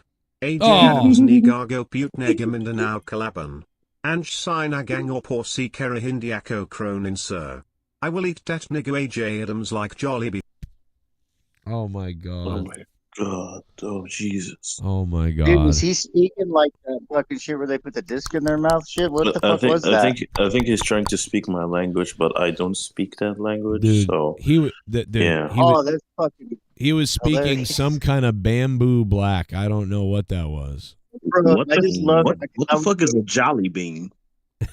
Well, that is true. Is that the Jolly Green? Well, never mind. The Jolly Green Homo. Oh, General Santos. Okay, makes sense. I mean, I just love how while you're listening to all this gibberish, you're just waiting for the fucking N word to come, and you just, yep, there it is. Yep, You the snuck N it in word. right there. There's the N word. We knew it was coming. Well, ladies and gentlemen, oh my God. The clock is ticking. I said cock. The clock has begun to tick, folks, and I delayed the clock a little bit because there was some donations. $5 equals 1 minute. I know that's a tough one, but you never know what's gonna happen. Fuck it, we'll roll the dice tonight, baby. We'll see what happens. Speaking of cock, are you circumcised or uncircumcised? Circumcised. Okay. All right. Yeah. When I was a kid, I thought that I thought only Jewish people weren't circumcised. I actually believe the opposite of what is true. It was weird. I am circumcised too. Yeah. Yeah. It's like, yeah. It seems horrific though when you guys, what are we doing? What are we doing? What are we doing? We're getting hard. Talking about cocks, man. We're getting hard, bro. You don't want to fuck? All right, my bad. Are you right? Wait a minute. Are you circumcised, Jay? I don't think I'm supposed to answer that while my girlfriend's standing here. What? Have you got a foreskin? Yeah, you can answer if you want to. Oh yeah, you can say hi. My girl wants to say hi, y'all. What's up, baby? I love you. All right, hey, Joe, I finally got her on the show. Now she's leaving. Look what you did. What? I love your girl. I love her. I love your girl. She's been here forever, and like. That was so fucking. Unlike Danny the Dork Knight, she's a real woman. It's not. Oh, I'm here with my girl. Oh, Danny, it's a whore. Like, you have a real girlfriend. He doesn't have a real girlfriend. Yeah. Well, I mean, they're not real men, so it's kind of hard to have a real girlfriend when you're not a real man. He is such a creepy person, dude. He is so creepy. Like, I can't even believe the hookers hit on him at the slots or at the casino. Like, is he the embodiment of all the worst of white people? Because I feel like he is. Probably, yeah. That was like, you hit the nail on the head, I think. Like everything, like the white guilt, the trash, the arrogance, just the dorkiness, the ignorance. He has it all. I mean, you gotta love it. He's got everything. He's ignorant to what he says. He doesn't even understand, and it's just like, man, that is. The self-hate is the self-hate too. Like, that's just the cherry on top. All the other stuff is there. Right. Yeah. Oh my God, the self-hate. The Kurt drunkenness. Cobain, fucking Archie Bunker. He reminds you of all this shit all in one person. Yeah. It's crazy, Jesse. And it's like the self-hate is so bad that all he can do is project it on everybody else, bro. It's like he can't help himself anymore. Right. Yeah. Yeah. I don't blame him for that because everybody does that at some point. It's just a fucking psychological trait. But he's that embodiment thing, yes, dude. Because and what you said, Jay, what he's projecting, like all this different kinds of personalities will come out of it. It's fucking great. But it's like sad too, because it's a real person getting fucked up under there. Yeah. Yeah, the AA stuff. I mean, is Dork even around? Dork, if you're out there, please. And maybe that's what he's doing. Maybe he's giving it another fucking try. Maybe that's why we haven't heard from him. I'm concerned. But, speaking about circumcision, the only thing good about it is hygiene. You don't have to wash the foreskin area. You don't get, I don't know, the sweats under the foreskin, whatever. So it's good for you. Yeah, no, I honestly, listen, I never felt it. I don't remember it. I'm not scarred by it other than that I'm scarred by it. And so for that reason, I say do it. I say give the kid the circumcision because I think it pays off the rest of your life, Absolutely. Otherwise, you get that cheese dick smell, Yeah, the stinky cock is not good. Yeah, it's almost like a pussy with a rod, though. Ooh. Yeah, you don't want that. There is. I voted, guys. Guess who I voted for? Kamala. So I actually have a quick political question. I know this might get very divisive, but I'm coming from a place of ignorance. I'm admitting that now, and I'm looking for advice. Even guys Aren't we in the all? chat. Because I don't want anybody to think that I'm speaking from a position of like authority or like I know what I'm talking about. I'm actually asking. So I've been seeing a lot of commercials during this campaign season about Democrats giving kids sex changes during PE or something. Like, what? Can somebody explain to me what the fuck that All right, is? Is that like propaganda? That's a little Like, what is ridiculous. But there's a look. There's trans kids that are competing in sports. We know that, and we know that Democrats and doctors are pushing, surgeries on kids. Who, listen, there are some kids who want to be another sex, and they're going to grow up and be another sex. They really are, or they're going to feel like they need to be or want to be. Now, you could argue over mental illness or if that's real or whatever. Fuck that, though. Let's just assume that some people want to be a woman and want to be a man that are the opposite, born that way, but they want to be the opposite. They're going to do it. And here's the thing. If doctors and parents pushed them in that direction, that they were going anyway, well, that's okay, fine. But you're doing it too early. They're children still. Like, you want to wait until they're old enough to be like, okay, this is what I really want. Let's do it. And so that's happening somewhat. That stuff is happening. It's happening in Canada right now. In Canada, it's legal. You can do that at the moment. But and I don't know about, and obviously I think we all agree, if a kid can't get a tattoo at 16 and 14, you shouldn't really be able to start hacking off body parts until you're at least 18. I don't think I think by 18 myself I would have known, because I think when I had the biggest confusion for myself, like in my life, when I was younger, when I was the most confused about what I could be, what I am, with delusions of reality and stuff like that, I can just say for myself that was probably around the obviously younger, but I mean usually around like 12 to, or more like 13, like 12, 13, 14 years old. There was a little bit of a delusion about what I could be and couldn't be, but pretty much knew what I was. But I would never trust myself with anything at 14. I wanted a big ass corn tattoo, and I almost got it. And my mom was like, "No fucking way!" And she was like, "If you do that, I will whatever." And that kind of scared me. I was like, "Damn, I don't want fuck." And I was like, "You know what? I'll just wait. I'll just wait till I'm 18." And then by 16, I was like, "Oh, I don't want to do that." And then certainly by 18, I was like, "Oh my, yeah, that was, thank God I didn't do that." Yeah, so I don't know. I mean, everyone develops a little bit differently, but I would say that 18 is a good call. But listen, if you're 18 or 19, and I would say even give it a year. If you want the surgery and you want to transition, like, okay, when you're 18, you can sign up for it, and it's a minimal wait of like 6 months. That way you have 6 months to think about it, get ready, and then you have it. If you really want to do it, because you're 18 now, you're an adult. How about this, Joe? Just to see if it makes any type of sense to you guys.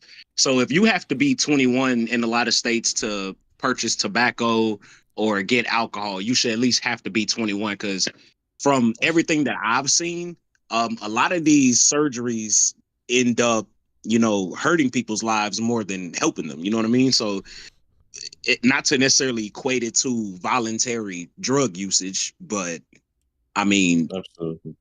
If you have to be 21 to put toxins in your body, then maybe you should wait, because a lot of scientists even say that our fucking frontal cortex isn't even fully developed till 25. So are we making the best decisions then? Probably not. But I'm just asking. I'm just asking questions. Yeah, I listen. I'm not somebody. I'm still very liberal on a lot of these things. Obviously, like I love the people out there. If if you're trans and you believe you're a trans, you're a whatever you believe you are. We can argue about mental illness, and I think that you should seek some therapy to work on it. You need to have a therapist, I think. So it's like weird, dude. It's like I'm reality based. I'm a little bit conservative on it, but I'm also very liberal on it too. Like I want like, make no mistake about it. It's something mental. It really is. It's a mental illness of some kind. But I get it. It's not. I'm not trying to say you're mentally ill and you're wrong. You believe you're a certain way. That's going to come off wrong. But it's just like everything, dude. The bottom line is your parts are wrong for what you believe you are. Is that a mental illness, or is that just something you were born with where your brain is off from your body? So I don't want to call you mentally ill, but I want to say there's some mental differences about your brain than other people, and that's really emotional to handle that. You need some support and assistance, whether you are or aren't. You need some support. However, that still doesn't mean that you can play soccer with my fucking daughter. Like, it just doesn't mean that. That's my part for me. Like, I don't think anybody wanting to get gender reassignment surgery makes them mentally ill. That's not the issue. The issue are the actions that some people take after that, where they, like you said, want to participate in the opposite sex sport, or they go to jail or something and they want to be in a cell with women so they can rape them. Those type of people are fucking mentally. And some of them might not want to rape them. Some of them might really want to be there for those reasons. But the problem is the risk is not fair. And dude, if you just go back, if you just go to Star Trek and you just go, and you know what? A lot of these trans people love Star Trek, right? I'm a big Star Trek person. A lot of these trans people love Star Trek, and I look at them, a lot of them, and I have a couple of friends who are trans for sure. They're trans. They're women now, and they were men. And they're on my side and your side of this. Most of our side's about, like, this is fucked up. Listen, I'm a trans person, but this is wrong what these other trans people are doing. And that's what they think. But, like, if you look at any trans person and you just say, hey, man, listen, I understand you're going through some shit and you have a different, like, life is going to be tough for you. You're the way you are. But the needs of the many outweigh the needs of the few. And in this case, the many are the girls who were born girls, and they're the many. You're the few. So to make a gigantic exception and put other people at risk, literally physically at harm, because you feel the need to play that sport, I'm sorry. Listen, some people were born in a wheelchair. That's not fair. They can't play men's sports. They can't play women's sports the right way because they were in a fucking wheelchair, or they were born without a leg, or they were born blind, or whatever that is. But they have Special Olympics for that. That's why we should have trans teams and trans competition. I want these people to be involved and to do things that they love, and they should be able to do them. But you shouldn't be, harming other people because of it. The needs of the many outweigh the needs of the few. And that's what I think a lot. To speak from someone who did psychology on the sad point, gender is called gender dysphoria, which is basically, it used to be on the DSM, which is basically like the catalog for psychological mental illness. In the 70s, 80s, and 90s, if you were a trans person, you used to be considered a mentally ill person. Right. And that wasn't just a backwarded mindset. It was it's a mental illness. But once you add politics, once you add agendas and stuff into it, listen, I'm not against them by any means at all. But the logic goes out of the window. Right. And that is the problem with it. And look, if you're a trans person, you want to do it, you wait. For me, I agree with Joe at the age of 18. You're an adult, you do it. But as a child, no way you should do that. Right. Unless it's risky for your life or it's life-threatening, which, let's be honest, is that even a thing? I don't think so. But now it feels like logic, and having a convo about it just for the sake of it is almost like nonsense. So the problem is that the extreme people on the left prop you up, prop the trans people up like they're special hero people who deserve anything, and the people on the right, the extreme right, treat them like psychotic, mentally ill people. And really, the truth is somewhere in the middle. And because we've politicized it, now it's left and right, but it shouldn't be politicized. It should be treated more in the middle. There's a huge spectrum of what to do in these situations, not just, they're mentally ill, crazy people and whatever, or, they're, they're special people who deserve to do everything you do. It's the truth is in the middle somewhere. And unfortunately, both those sides are so animated towards those things that it's going to be hard to get the right answer out of the whole fucking Hey, thing. Bullfrog is a moron. Leonard Kitty Kisser. Scissor me, Joe! Joey, my love. How have you been? Are you still married? I think you should shave all your facial hair. It'll make you look about 16. Do you use electric butt plugs? Any recommendations? I'm looking for a small one, meant for... Oh my God. Oh my God. Leonard Kitty Kisser. What the fuck? We do have some minutes to add to the clock in a minute. We do have some minutes built up here. Got about 15. While you're adding some minutes up, Joe, I just would like to add really quick that to me, I feel like we have gotten, and I'm even kind of doing what I'm about to say is the problem now. A lot of us have gotten into this mentality where everything is in these absolutes, and real life is not like that. So Absolutely. and what's crazy is that people speak in these absolutes as if because something is one way, it's that way all of the time.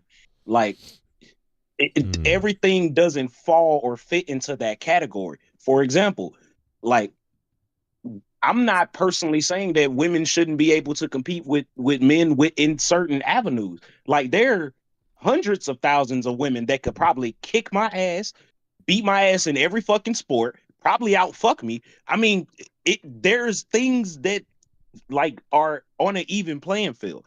But when it comes to a certain level of physicality or a certain level of understanding that needs to be presented, to be brought to the table for everybody to have that even playing field, we can't all of a sudden start reacting and feeling emotional to try to generate or drive home these points that we have. That's where we start getting fucked up. We're not being like, I think that kind of goes to what you were saying as far as that Star Trek logic. Like we're getting very far away from being logical and allowing the emotions to dictate these conversations. That's where I think we're going really far left. It's agendas, Right. dude. It's political agendas. That's what, when you put political agendas in anything, logic goes out of the window. It's done. Right. They start going Good like, luck finding the truth. that's right.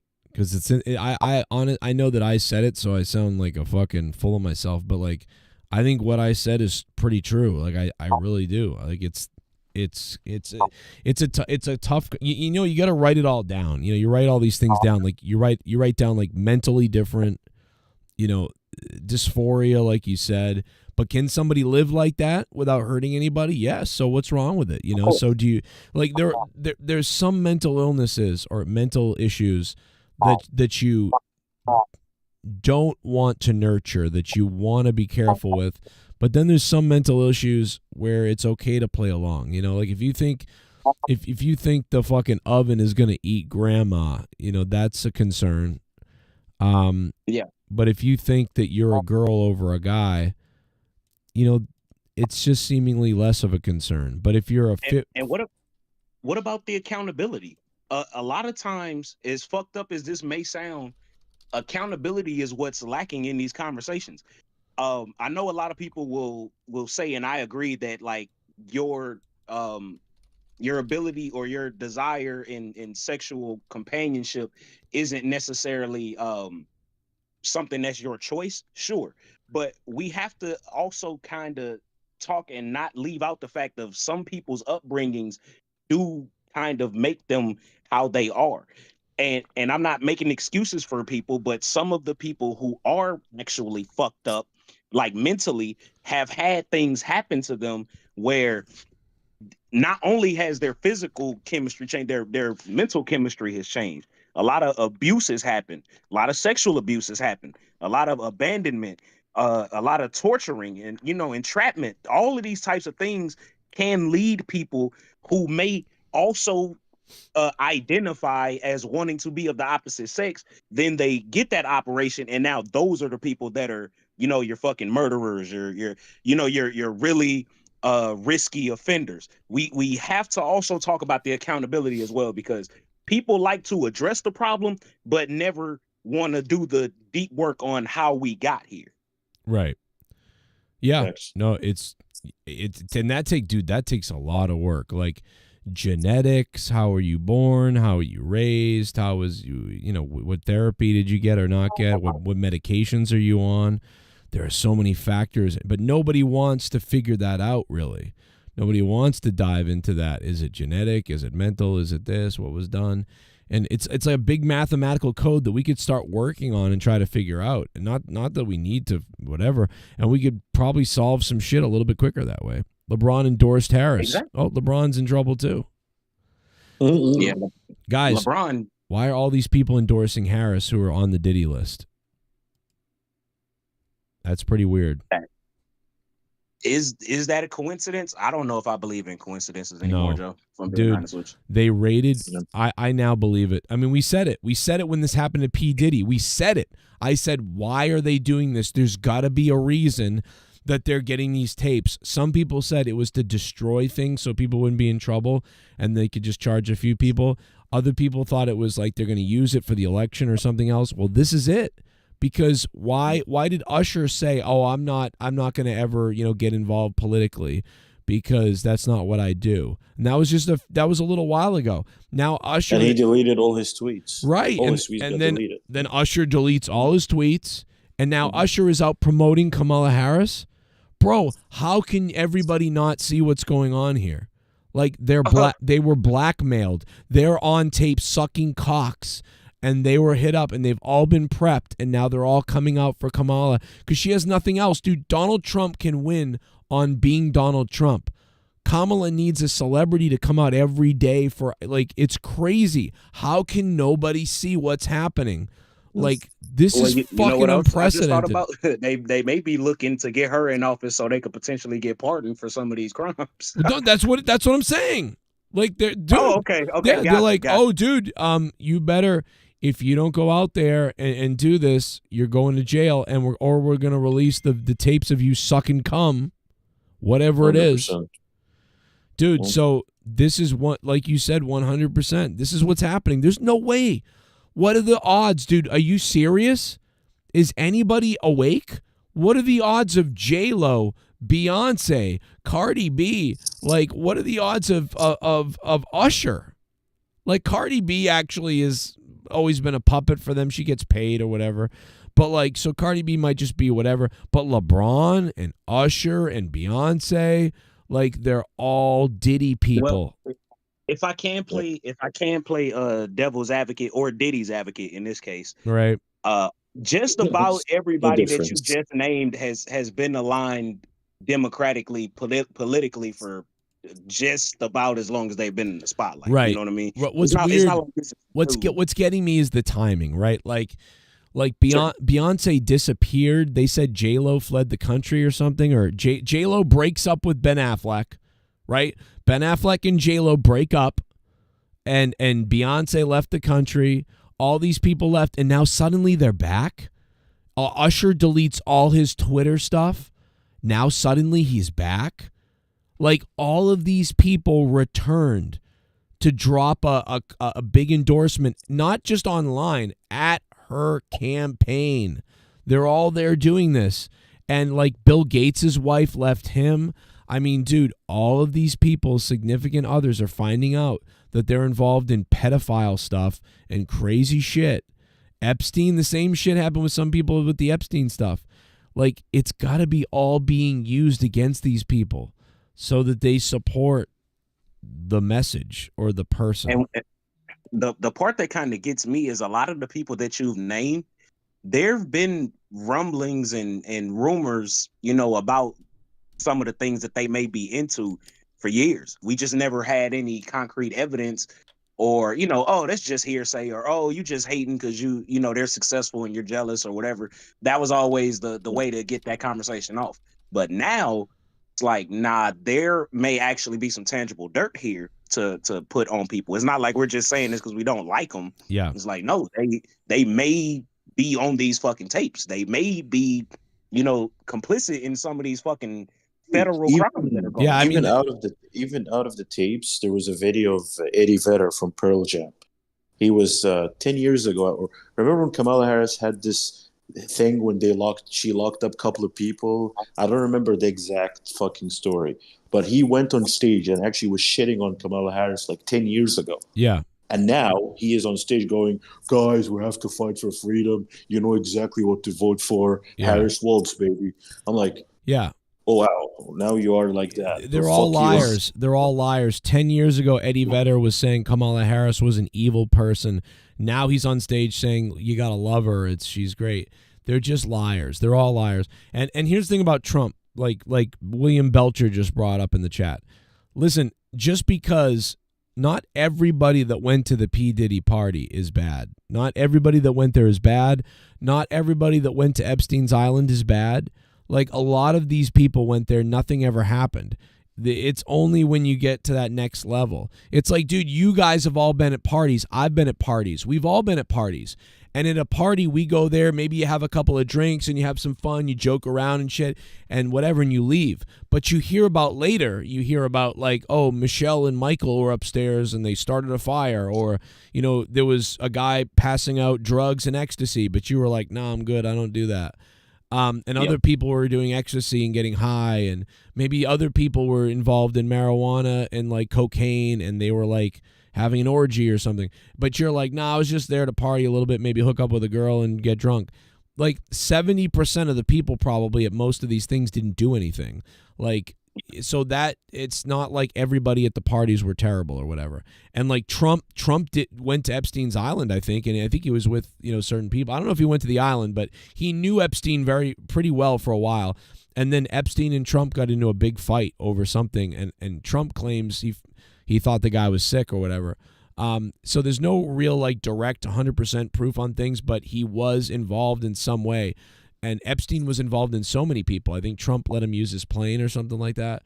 But they eventually had a falling out pretty quickly, and so fortunately for Trump, he had a falling out with Epstein very early.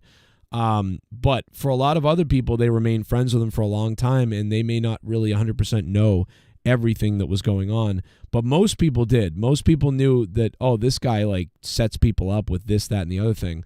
And some people found that out and they stayed away. Some people found that out and they gave him a call. So that's what we got to find out. But here's my thing: if Trump did do anything, he would be in trouble for it. It would be 100% out right now. It would have been finished. Oh my God, he'd be done.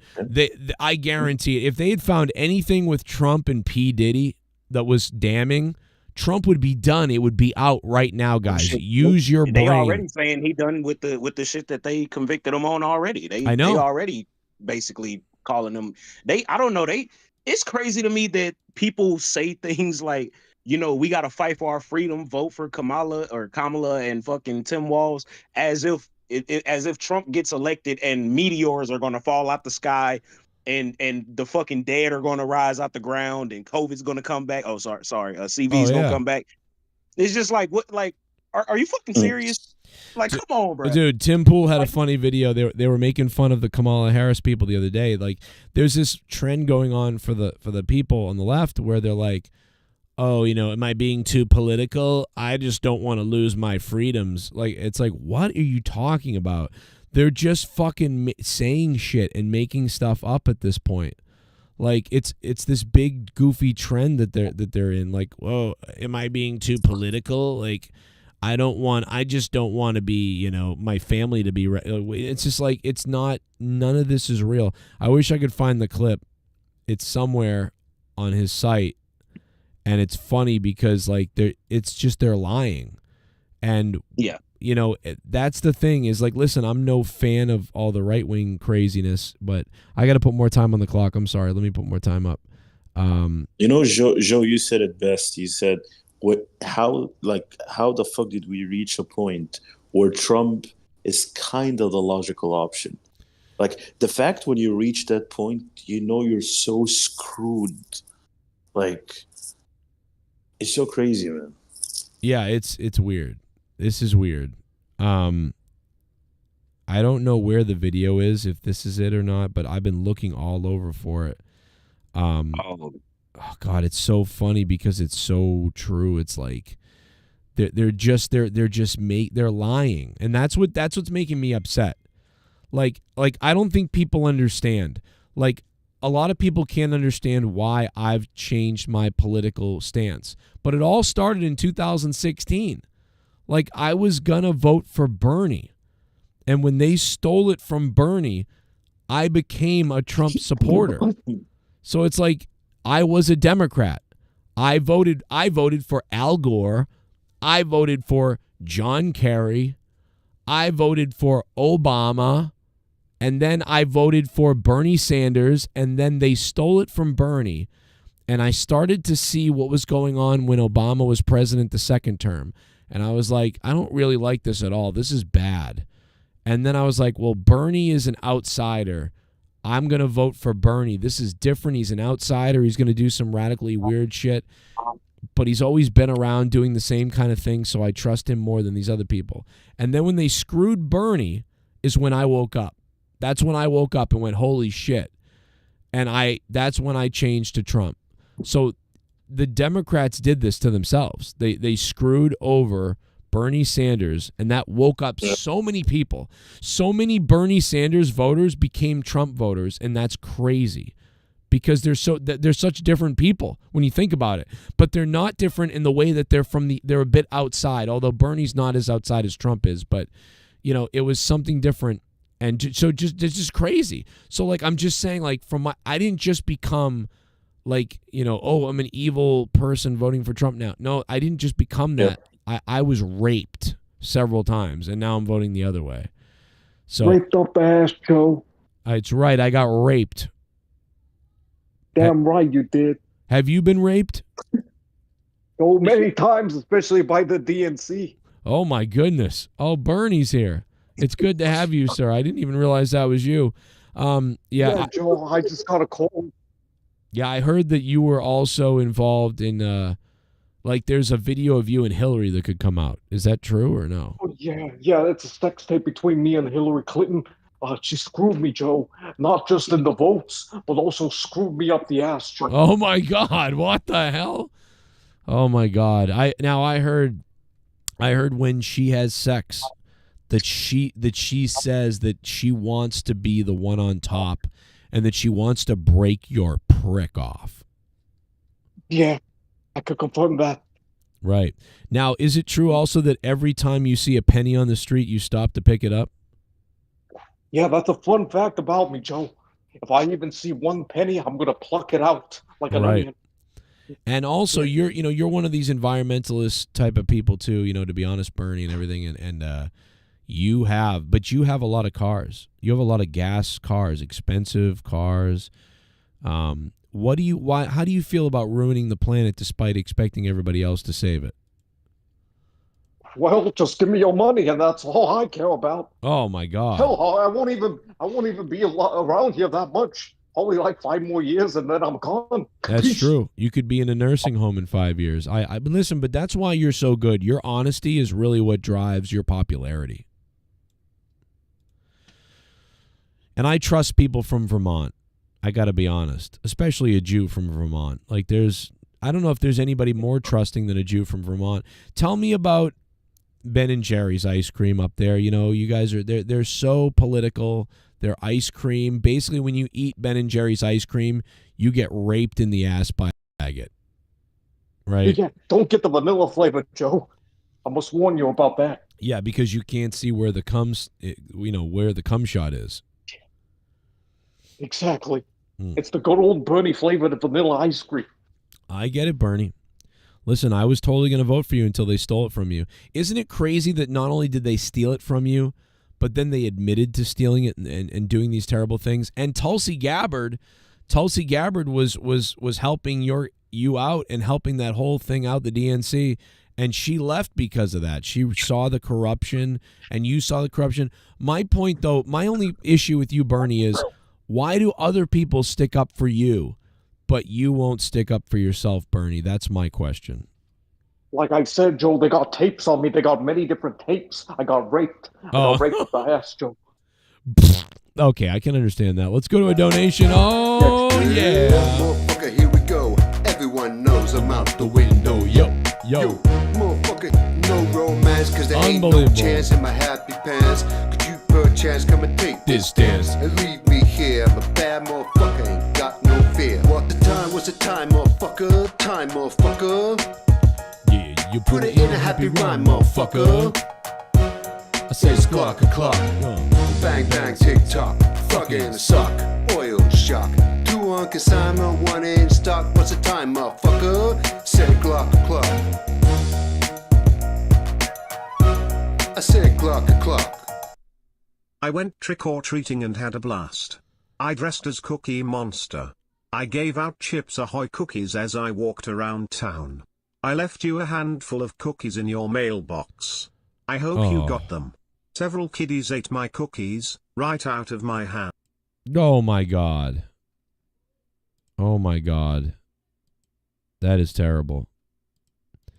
Shit bum. Sometimes 1 extra minute is the difference between a happy ending or a retreat to limphood. That's true. That's true. Very true. Haystacks Monet, thank you for the $5 and becoming a $5 shit bum. Haystacks Monet, we love you. They also killed a squirrel in New York the other day. It's absolutely disgusting. Joe, I got a question about the 2004 elections. Was it between Bush and Kerry, right? Yes. Yes. Yeah. How come were the mainstream media shitting on Bush, just like they're shitting on Trump right now? But I would honestly, dude, if I remember Kerry and Bush, there was a big mix, right? Like there was support for Bush. There was a lot of support for Bush, but there was a little bit of support for Kerry, but Kerry kind of faltered. Like once the lies about the military stuff, and he just felt like a weaker candidate overall. He was a little bit weak. And that's what I remember is that, like, yeah, it was Fox News and verse each other and left and right. But Bush had a lot of credibility and clout because people respected that, like, he was the president, during the war times and stuff. But then there was that anti-war,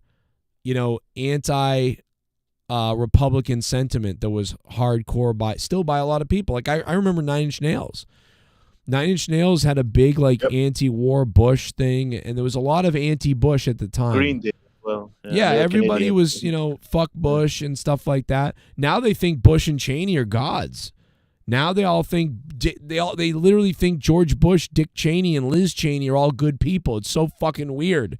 And it's like, dude, these people lied to the American people about weapons of mass destruction. We went to a war that was fake, and they lied to all of us. But now you trust Liz Cheney and Dick Cheney and Kamala Harris over Donald Trump? What the fuck is wrong with people? It's so weird. I don't understand. So we all hated Bush and Cheney and all the warmongers back then because they were warmongers, but now we love that because they're not Trump, who's like Hitler. What? It's so weird, dude. It's beyond believable what we're living in right now. It's crazy to me. You know what? It makes me wonder. Like, it's not about Democratic or Republican. It's more about if you're deep state or not. Right. Like, let's be real. Kamala Harris and Obama, they're Democrats. They're deep state people. Bush is 100% deep state people, and he's Republican.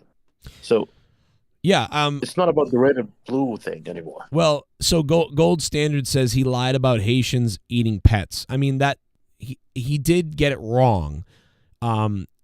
There was a local woman. We've already shown this on the show. I'm not going to show this again. Gold Standard, a fucking lady who happened to be black, ate a fucking cat in Ohio that month. That month, a woman ate a cat. It's on camera. It's on YouTube. It's documented by the police. The witnesses say she ate the fucking cat. Trump and his team are confusing the fact that some people have reported that they're eating their pets out there. And then a lady really did eat a fucking cat. And so they joined both things together and said they're fucking eating dogs and cats. That wasn't true at the time. It was a different area of Ohio. But did that happen? Yes. A lady who happens to be black, but she's an American. I don't know how long she's been in the country, what type of background she has. She could be Haitian, I don't know, but she's from technically illegally in America, and she ate a fucking cat. That happened, but so they're wrong, but not wrong, but wrong. They should have figured out what the real story was before going around saying that. And that was that debate was bad for Trump. It was a bad debate. When he said that, we were watching it live. I went, oh my God, Trump, what are you doing? Because, dude, like, Trump can only beat himself because Kamala is an evil psychopath. Kamala is a deep state psychopath. And I already drew up the map. I don't want to drop the map again. I don't want to do it again, but I almost do because some people are asking this question again like they weren't here a couple of days ago when I did this. First of all, if you guys want to donate, the link is pinned to the top of the chat. Please donate live. Keep the show going. Go crazy. Do whatever you want. We need to be funded by you guys. Now's the time to do it. Don't wait till later. It's already 11:45 at night. But the fact of the matter is, dude, is I drew this up the other day. I don't want to do this again necessarily, but I do kind of because everybody's asking. And it's like, dude, okay. Like, there's okay, there's the left wing and then there's the right wing, right? There's the left wing, there's the right wing, and then there's the deep state. And the deep state controls everybody in the left wing and the right wing. That way they rig it so one of these people is going to become the leader. This looks like a big dick and balls asshole pussy. And I've said this a million times. Fucking Hillary is there. Kamala is there. Obama is there. Bush is on the other side, right? Because he's a Republican. But they're all part of the deep state. Bush, fucking, who's another one? Who's Mitch McConnell? Yeah, I mean, shit, all of them. Yeah, these are all Nancy Pelosi. These are all the same. These are all the same people on different teams playing for the same person. They're all pretending to be against each other. They're all playing for the NFL. Except the NFL is the deep state. Here's the deep state up here. However, like, here's the thing. This is Trump. Trump is over here. Trump is outside the circle. He's not fucking part of this. And Bernie Sanders is arguably in the middle, right? This is Bernie right here. That's why I wanted to vote for Bernie originally. Because that's the thing about Bernie is it's fucking weird. Bernie is like outside the circle but in the circle.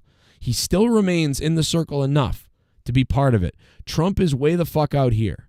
He's outside the circle. And where's RFK? RFK is outside the circle, but he's a liberal, technically. So we'll put RFK over here. RFK. And these are people that cannot be controlled. They can't be controlled, really. You got Trump over here. He's not backed by all the same people. Bernie's over here. RFK's over here. Where's, like, what's her face? Tulsi Gabbard, she's now a Republican technically. Tulsi, she's outside the circle. She's not playing ball. So, like, again, this is a liberal, a former liberal, a independent liberal, and Trump, who's falling into a right wing person. These are the people outside the circle. That's why they're hated so much because they're outside the circle. All of them are outside the circle, and there's a few more that you could add here too. They're outside 100%. The fucking circle. This is what's going on. The deep state is controlling this side and that side, and anybody who's outside the circle needs to be killed, taken out, or fucking, put in jail or whatever the fuck. Now, Bernie knows his place a little bit, and he keeps his foot in the circle still. That's why Bernie, I bailed on Bernie because he won't fully commit to leaving the circle, Bernie. He's close, but he won't do it. He stays in it. Who's another right wing? I mean, they're all that way almost. Like, shit. Who else? Do we need to go Liz Cheney, state by state? John McCain probably. Yeah, McCain a little bit. I would say McCain is almost like Bernie, how he was halfway outside the right wing circle. Like I know McCain's dead, but if McCain was alive, McCain is like the right wing Bernie. I would have put him a little bit outside the circle. Now, over the years, they've changed and made him seem like he's in the circle, but he was always a little bit out. That's what we're talking about. If you were to graph this and show you what the shills look like, this is what we're talking about. And this is you should remember this. And if you remember this and look at this picture, it will show you exactly why everyone operates the way that they do. That's it. And that's all I got to say. I just had to. I did this days ago, and the song remains the same. And the fecal matter's on the floor. My fecal matter's on the floor, but it's okay. I am a horse. Fecal matter's on the floor.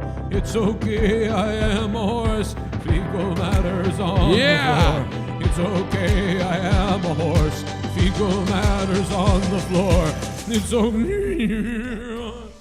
Fecal matter's on the floor. It's okay. I am a horse. Fecal matter's on the floor. It could be worse on the floor. My fecal matter's on the floor. Fecal matter's on the floor. Fecal matter's on the floor. But it's okay. I am a horse. It's okay. I am a horse. My fecal matter's on the floor. On the floor.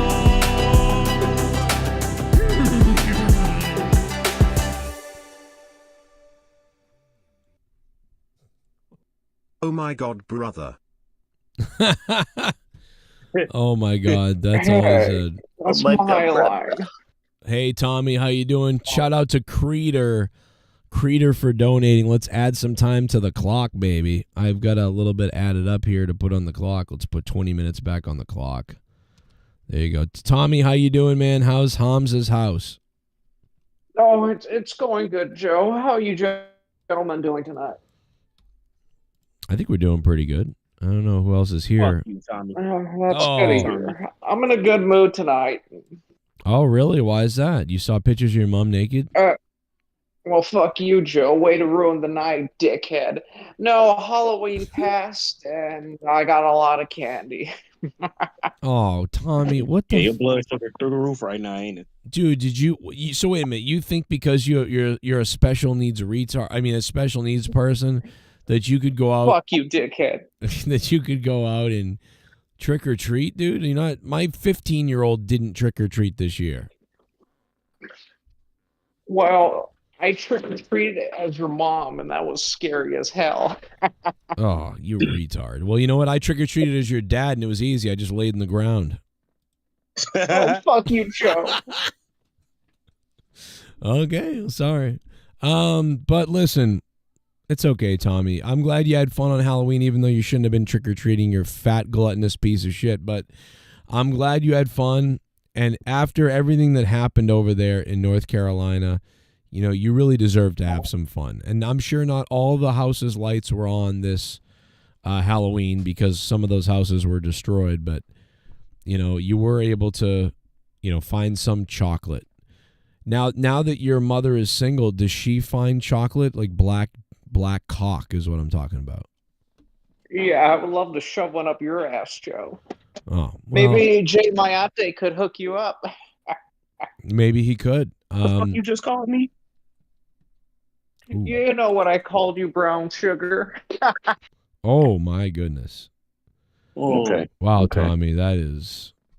Yeah. You know what? I don't take kindly to Captain Cholesterol with all his little clever quirks and shit, all right? About to piss me off. Captain. Oh, you want Cholesterol. to talk to him? You could talk to my cholesterol if you want to. Yeah. Let me talk to Captain Cholesterol, Dr. Diabetes. Yeah, let me get all of them. I would like to hear from your cholesterol. I'd love to hear what that sounds like. Yeah, what's up, motherfucker? I'm here. How you doing, sir? Oh my God. Oh shit. We're live from Tommy's arteries, ladies and gentlemen. Yeah, you can see me deep on down under. Well, by the way, Tommy, we have breaking news. Dork Knight is alive. Dork Knight is alive. Guys. Oh, I thought Mr. Fortnite was dead. I thought he got ran over by a Nope. bus. Luckily for man, him. you just can't find good help nowadays, man. You pay a guy and just nothing fucking happens. Right. Yeah, I feel that. I'm gonna go take a shit, Joe. Go ahead. No. That's about what Tommy can do now. You know, that's all he can add now. He's a fat, just waste. You know? Waste of space. Oh. Like, damn it, Tommy, why couldn't you and your dad trade places? No, I think he went to do something. Hopefully die. That would be nice. Wouldn't that be nice, Joe? Wouldn't that just be amazing? Tommy's death. Yeah. Yeah, Tommy's death could be exciting in a weird way. I'd be sad, but like there's part of it that's exciting. You know, like the idea of flying down there and watching his mom cry over his casket. You know, that bro, let me tell you something. Not a lot of things would excite me, but that would. You know, and just looking down at him and then taking the hat that he once gave me as a gift, a fedora that he gave me, and just throwing it into the grave, you know, on top of the stone as it's lowered into the ground. And for some reason, we're going to save a 10 by 10 plot of land for this behemoth of a fucking gluttonous asshole, and actually waste that much space on somebody who's now dead, like, is puzzling to me while his mother weeps.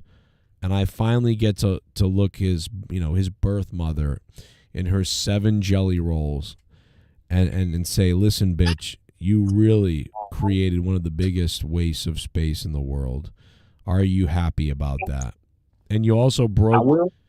And can you imagine the embarrassment of the birth father? You know, she probably lied to him and said that, you know, she's on birth control, but she was retarded, so she wasn't. Oh yeah, we know why he did what he did. Oh yeah. But I will say though, in full transparency, I think that like a 10-part series of like the Tommy NC documentary would be kind of fire though. Yes. I think that would be like incredibly interesting to watch, I have to say. I think my favorite part would be when Debe comes to visit him and risks her child's life so she can meet an internet celebrity, as she said. Exactly, because the kid was never seen again. Right. That's the interesting part. Right. We never really saw that kid again. And you wonder if she was there to do double duty, you know, because like you said, we never saw the kid again. I've never seen him in any of her posts, any of her comments, any of her mentions anywhere when I look at her stuff. That kid is non-existent now. And I wonder if he was trafficked to Virginia. You know, so I think that's something to look into. And maybe Tommy can shed some light on that at some point. But he got sold on the black market mustache. I mean, the black market. Wow. You know, Yeah. my jokes are terrible. I'm done. It's okay. Play a donut. Oh.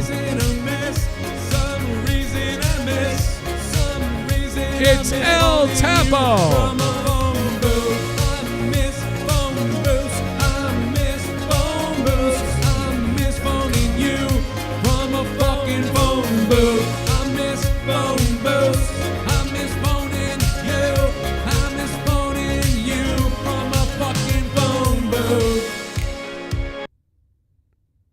Tim Dillon had one of the best scenes in Joker 2. Wait a minute. Tim Dillon was in Joker 2? Joe, don't believe the hype, man. They're just trying to get you to watch it. No, but oh my God, dude. I'm like, but Tim Dillon was in Joker 2? Is that really true? I actually don't know, to be honest with you. Oh my God, dude. I will never forget a couple of years ago when we played the Tim Dillon cutting that magic spoon promo, and I was fucking dying when he was talking about Magic Spoon being the official cereal of the police, and like you know, like you should eat Magic Spoon because every time you eat Magic Spoon they kill a black person, and he's like, and he's like, you know, they're based out of Seattle, so they're probably woke people. So they probably don't like this, but you know, Magic Spoon is the official cereal of police. You know, and he just started going riffing, like going on making up shit about how Magic Spoon was sponsored by the cops and shit, and they killed. It was just fucking crazy. And if you were Magic Spoon, you're sitting there like, what the fuck is this guy saying about our cereal? But it was one of the funniest things I've ever heard. I will never forget Magic Spoon because of that commercial that he cut, and I fucking wanted to buy it. So, and I didn't buy it, but I wanted to, and so the fact that I wanted to means something. But can anybody confirm? I did look it up. Yeah. No, I just looked it up. He was on there. Or at least he's credited with being on there for sure. I'm looking on IMDb. and he has a credit on. Oh my God, he really was in the fucking. What the fuck? That is insane. That is actually so fucking weird. wild. You know? Do you know now that like it's so weird because I used to run into Tim Dillon in Discord things back in the day. Not back in the day. It was like 5 years ago, but like 6 years ago.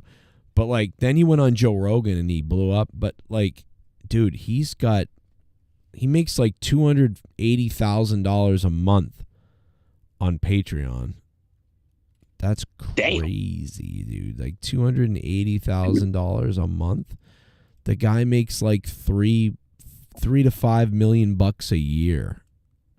As a like, that is like crazy. It's all from the internet. It's not even from the stand-up. I mean, listen, his stand-up is good and it's fun, and he does stand-up and he was touring.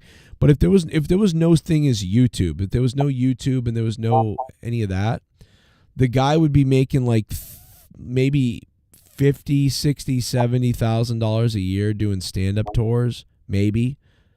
But because of the internet, it's like this guy's a multi-millionaire, and his podcasts get, you know, anywhere from 50,000 views to 1 million views, or more, usually a couple 100,000 to 1 million views. So right there, the ad revenue, he's making, you know, $70,000 a year or more on ad revenue, and then on Patreon he's making $280,000 a month. Stand-up shows he's making $5,000 a month, and whatever else he does, I don't know about. I mean, the guy is making $5 million a year. That is an ungodly amount of money just coming from Patreon. That is fucking sickening. That's crazy. The Joker, and not even too. in a bad way. It's just like I got to do better. I got to do better, man. I got to start like, I don't know, like I got to become gay because Tim's gay. So I need to be gay and then just start talking about raping people. I think that's the key, is to talk about. That's the cheat code, man. Yeah, That's just like talk about raping people, and I'm gay. And I mean, I've already got the sunglasses. I mean, quite honestly, Tim has kind of stolen my sunglasses thing. Like those sunglasses, I've worn those on the show. You know, before. And he's got an October background, like how, and then a cactus for some reason. It's like you got a Massachusetts looking background kind of, but then for some reason on your desk a cactus, and he's gonna stuff that cactus up his asshole later. So 100%. This guy is, I mean, bro, this is the dream. This is like, I mean, dude, I'm happy. I was happy back when I used to make $4,500. I used to make $4,000 a month on Patreon. I thought that was insanely amazing.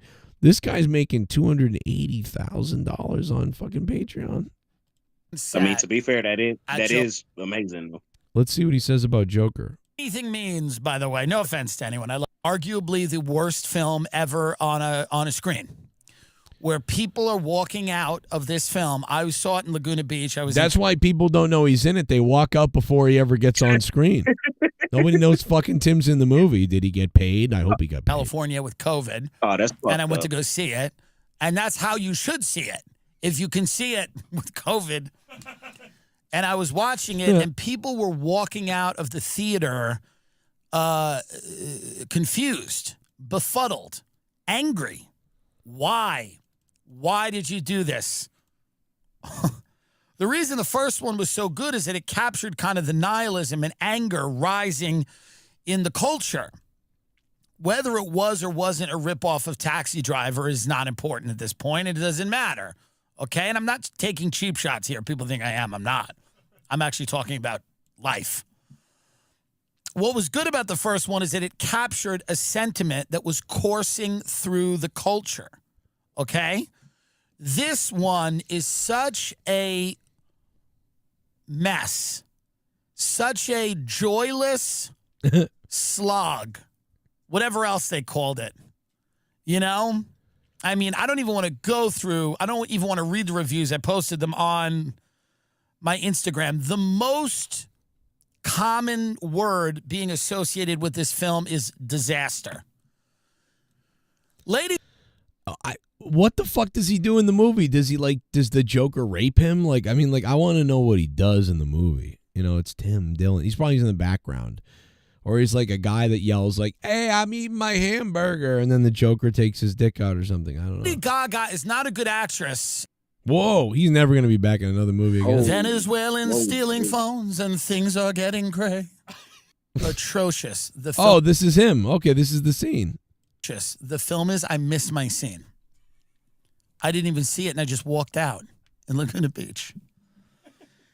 It was that bad, and but it. You know who Tim Dillon reminds me of, and I think this is what initially drew me to Tim Dillon. He reminds me of, and if Jesse's here, he will know what I'm talking about, but maybe Jay will too. But he really reminds me of the guy. This guy was in quite a few movies that we all recognize from the late 80s and the early 90s. And the guy that I'm talking about is the guy from The Burbs. He's the neighbor who's like, "This is Walter's bones," or whatever the fuck. The neighbor in The Burbs. Like, where he's talking about, like, "This is Walter," or whatever. That guy, I don't know who that actor is.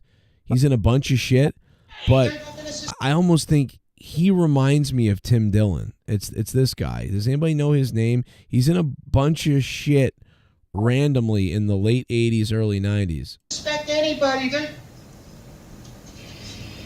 This guy, look at him. He's a little thinner, though, than Tim Dillon.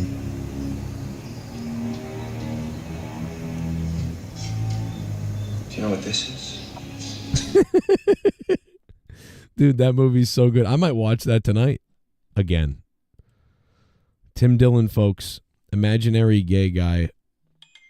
Well, he's something. He's something. We got 4 minutes left on the clock. The clock is ticking on Beat the Clock. And we got a couple of donos. Shit bomb. Sup, Joe? Yo! I don't like Trump, but motherfuckers need to stop acting like the world is gonna end if he gets elected. The left makes it so hard to like them. I'm gonna lay off the donations. Jay Menace is the Kamala Harris of the show cause he's fake black. Oh. Wow. Seabass the Beast serving the country. Thank you, Seabass. Yeah, I can understand if you don't like Trump too, and you're just like, this sucks. We're fucked. I get that. Yeah, fake black Jay Menace. Wow. I would like to know what that means. Like, what does that mean? Well, I don't know. I mean, I just think that, you knew your dad, I think is what he means. I mean, is that a problem? Yeah, because does that bother you? You're not supposed to. Yeah, I'm like, yeah. So you're not really black. He's like, is it fucked up that I don't fit your stereotype, bro? I'm sorry your parents lied to you, bro. It's like ignorantly reverse racist or something. I don't know how that works. Like, basically, like, he thinks that all blacks aren't supposed. He thinks you're not really black because all black guys like you aren't supposed to have a dad, and that's fucking. Yeah. So it's like weirdly backwards racist. If that makes sense. And that's what I'm saying. In the attempt to try to like say some shit about me, you actually exposed yourself. Now we know out of the two of us which one of our parents actually raised us right. Right. Trenton Wade says he's not gay. Oh, you think Tim Dillon isn't gay? That he's just using it? That would be one of the biggest like scandals in a while if that ever came out. Imagine that, Tim Dillon not really gay. I think he is gay. I do believe he seems. I see what it is, but he is so like you wouldn't know, you wouldn't really know it, but he is. I think he is. Yeah, for sure. I feel like he's one of I almost said something that was gonna sound really bad. But he's like one of those gay guys where if you just talk to him, you wouldn't know he's gay until y'all had like an actual conversation. Yeah, and I wouldn't be able to help it. I'd be like, listen, Tim, like I got to get out of the way. Like, would you fuck me? Like, am I like on the fuckable list, or is that weird to say? Is that going to throw? It's a little weird to say, and I wouldn't want you to get your feelings hurt if he said no, because then, like, where do you go from there? Well, actually, like if he says no, what do you do? I got to be honest. So if he says no, then I'm actually relieved, because if he says no, now I feel like we can be like guy friends. Everything's really cool and shit. But if he says, yeah, man, I got to be honest, you're like the type, you're fucking yeah, like I think you're hot. Like I'd want to fuck you. Like then that would be weird. Because then I would think like, oh, I gotta look good. I gotta be careful. Like he, like I'd start treating it like he's like a chick that wants to do me, even though you like start overthinking it and shit. Yeah, like oh, let me like I'd feel, I don't know what that means, but it would be very weird. Like I don't want to hook up with him, and I'm not gay, so I'm not going to. But like I would feel like I need to live up to expectations of something. Because he likes me, like. You know what? But if he was like, "Nah, you're not my type, but you're funny, you're cool," I'd be like, "Oh, cool, whatever. I don't give a shit then." Okay. Yeah, I'm not convinced, Joe. I feel like you kind of want to fuck Tim Dillon now. I'm not sure. Like, don't quote me on that, but just based off of your last couple of sentences, I don't know, man. I might kiss him. Like I don't know. Take a look around Hillary and see Louis Erdanetta. What's up? Everyone loves me. Take the donos tonight. Look at Everyone loves me. Took a long look. Everyone loves the dawn. Take a look around Hillary. Everyone loves me. Take a look around Hillary and see. Oh, I thought he was going to say something. Louis Erdanetta, thank you for the $15, man. He is a beast with supporting the show. You can drop a dono too there. Thank you, Louis. I added some time to the clock. We got to add a little bit more to the clock because those donos are coming in. That's another 3 minutes. I'll put it up on the hold board right here. The show is still going, man, because people keep dropping little donos here or there. Boom, boom, boom, boom, boom. Louis Erdanetta, thank you guys so much, man. Thank you. Get hard. Honestly, I did not want the show to be over tonight, but I do understand. Y'all can only do what you can. So yeah, definitely appreciate it. We're rolling. The Dork Knight is alive. He hit me up on Twitter, and so anybody that was concerned about him is, he's okay, I guess. So, would you happen to know how to go about getting a refund from a hitman? It should have been a hit woman. That's your first mistake. Like, you know what I mean? You're right. God damn it. I would have had this man fucking hand over fuck. Yeah. And can you imagine her being like, yeah, my name's Delicious. Like, I'll take you home and fuck you, baby, all night. And like all this stuff. The last thing he hears is Jay Menace says hi. Yeah. Oh, Jay Menace says hi. What? And then she cracks him over the head with a hammer. And then the last thing she says is, bleed out, white boy. She walks away. And the blood's dripping out of his head. You know what? And Dorton is one of those kind of guys where his life is so crazy, he's not going to die from anything that we expect. He's going to die in like a fucking skiing accident or something. Like it's not going to be right from him like drinking himself to death or a woman poisoning him or something. It's going to be some very ridiculous shit. I mean, it's crazy to me that the guy had a heart attack on a plane and some doctor on the plane saved his life. Like, that's already crazy. Yeah, that's dope. Yeah. Like, I'm not going to lie to you. That's some movie shit. Yeah. Like, what was he, 41 or something, 42 when it happened? And yeah, dude, if he wasn't on a plane, like if he had been almost anywhere else, it would have been harder probably to be helped. I mean, obviously it's hard on a plane to get off the plane to get to the hospital, but he got saved on the plane. And if he had been in his house or in an apartment or wherever, he might not have been helped the way he was because of a doctor being there. So that is Joe, pretty can you crazy. Imagine having a fucking heart attack on the plane and you're like, oh my God, I'm dying. And then some random guy or chick pops up and is like, it's okay, I'm a doctor. And you just got to believe him. Like, you just. Right. Yeah. Like, you don't have any choices. Like, oh, fuck, I really hope that this motherfucker is serious, bro. Please. Meanwhile, they stuff fentanyl up your nose and then the guy puts his finger in your asshole. Oh, shit. Yeah. He treats you like a Muppet. Yeah, it's just some guy trying to get off on you as you die. Oh, my God. No, that's crazy. Imagine giving mouth to mouth to Dork. Man. Ugh. Yeah. Yeah, it's a good way to lose everything that you ate today. Oh man, mouth to dork. Oh, now you're thinking about it, Joe? Yeah, that's gross. Where's Gargi? Was he coming on tonight? Or is he going to come on like 2 a.m. or something? Knowing Garguts, he'll be on literally as soon as the clock hits 0. He'll be like, "Oh, as soon as it hits 0, hey, what's up, fuckers? Yeah, I was out getting finger blasted by a guy or whatever. But fuck it. Let me tell you that he does that tonight. I'm kicking him off the Discord. I'm gonna kick him off the Discord if he shows up in the last like 2 minutes. I'm telling you. You know that's what he's going to do. Had enough of that. I don't even know why you're saying that. You know that's what he's going to do. Drives me nuts. I'm gonna fucking kill him. I mean, listen, if you can't come on, that's okay, but don't come on the last fucking 2 minutes every time. It's fucking enraging. It's enraging. Oh yeah, I was fucking listening, but my fucking boss wouldn't let me get the fuck off, and I'm like, fuck it. I wanted to be on the show, but I couldn't. So. He doesn't have a boss right now. That's the thing. He has no job. He told me he got a job. Oh, I didn't know that. He got a new job? I believe so. I mean, unless he's a liar, which has been a contentious topic the past couple of weeks. So, who knows, Joe? Ooh. Imagine if he was a liar. Like everything is a lie that he says. I don't think we got to imagine too much, to be honest with you. I just think he's, retarded sometimes. I don't think but maybe he's a liar.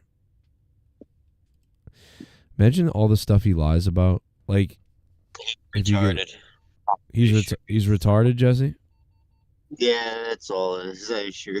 That's what I think. See, that's what I always believed. Is just he's kind of retarded. Like he makes up, shortcut makes up things that make it seem like the big picture's a lie, but actually it's just that he's sort of stupid about these small things. Yep. Yeah. And he builds a mountain out of a molehill or whatever you want to call it on himself, though. Oh yeah, like when he was we knew he didn't do anything, and he still sounded guilty. Yeah, yeah. You could literally blame him for anything, and then he would sound guilty because he can't formulate a sentence. Yeah, it's like, I'm fucking not gonna even deal with this shit. Fuck it. It's like, no, Garguts, that's not the right reaction, bro. Like, it's not what you. No, but honestly, I can't tell you what to say, but. I don't think he'll be on because I think he still doesn't have internet. Oh, he's run out of internet. Okay. Well, he's back in his place, I believe, but I think he's still working on, getting the money to get his internet on and shit. He's just, for now, he's at least in his place, not in a fucking garage or whatever it was. Well, that's good. You know? Yeah. I thought he was working in a sex dungeon for a while. I'm not gonna lie to you. Dude, he'd make more money. Shit, I swear to God, dude, you come up behind him, you think it's a chick, and then you're, hey, what's up? Oh my God. That'd be scary as fuck, dude. God damn. But then again, he's tall too, so you'd already be wondering, shit.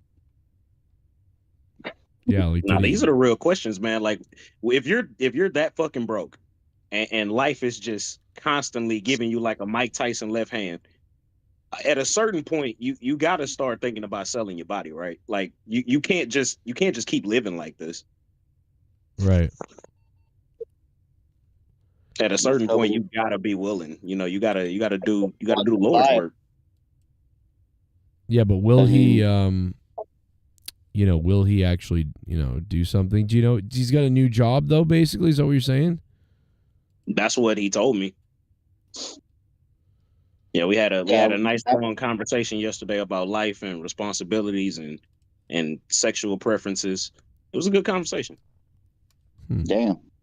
No, it wouldn't surprise me that he got another. Yeah, I mean, I don't know how, he kind of goes from one place to another that is pretty similar, but at least right now it's just about making money, not getting along with your fucking coworkers. So. True. Very, very true.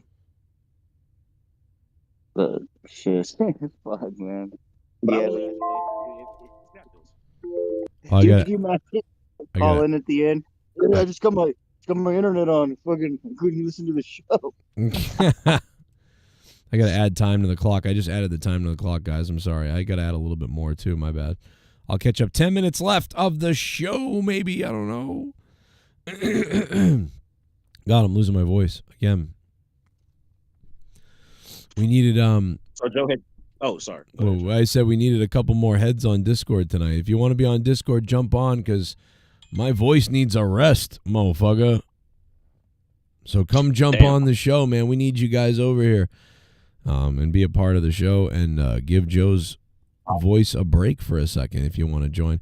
Freebird, what's up? Garguts rules, maybe or rules if he shows up tonight. We're still waiting for Garguts to get here. Let's play another. We got more donos. Let's play him so we can. I've been going to wrestling shows for over 30 years. Yo, doomed, Never huh? in all that time have I ever felt until last Sunday that my security, my safety, my life was in danger at a wrestling show. One time Randy Savage tried to pin Yokozuna in the Royal Rumble. I remember that. That was hilarious. Oh shit! Is that the same Rumble where he eliminated himself and then got back in and no one ever realized it? I don't know, but that was like the early '90s one, right? Yeah, it had to be 91, I would guess, but I'm not sure. Because Yoko wasn't really there. Oh no! Like you know what? It wasn't 91. It was probably 93. Yeah, that's what I'm thinking. And I've been going to wrestling shows for over 30 years. Never That's all funny. that time have I ever felt until last Sunday that my security, my safety, my life was in danger at a wrestling show. That's funny. JD has indoor cats. Oh my God! Oh, JD has cats that have no pussies anymore. They're fucked in. Why didn't the government come take his cats? How about that? Right?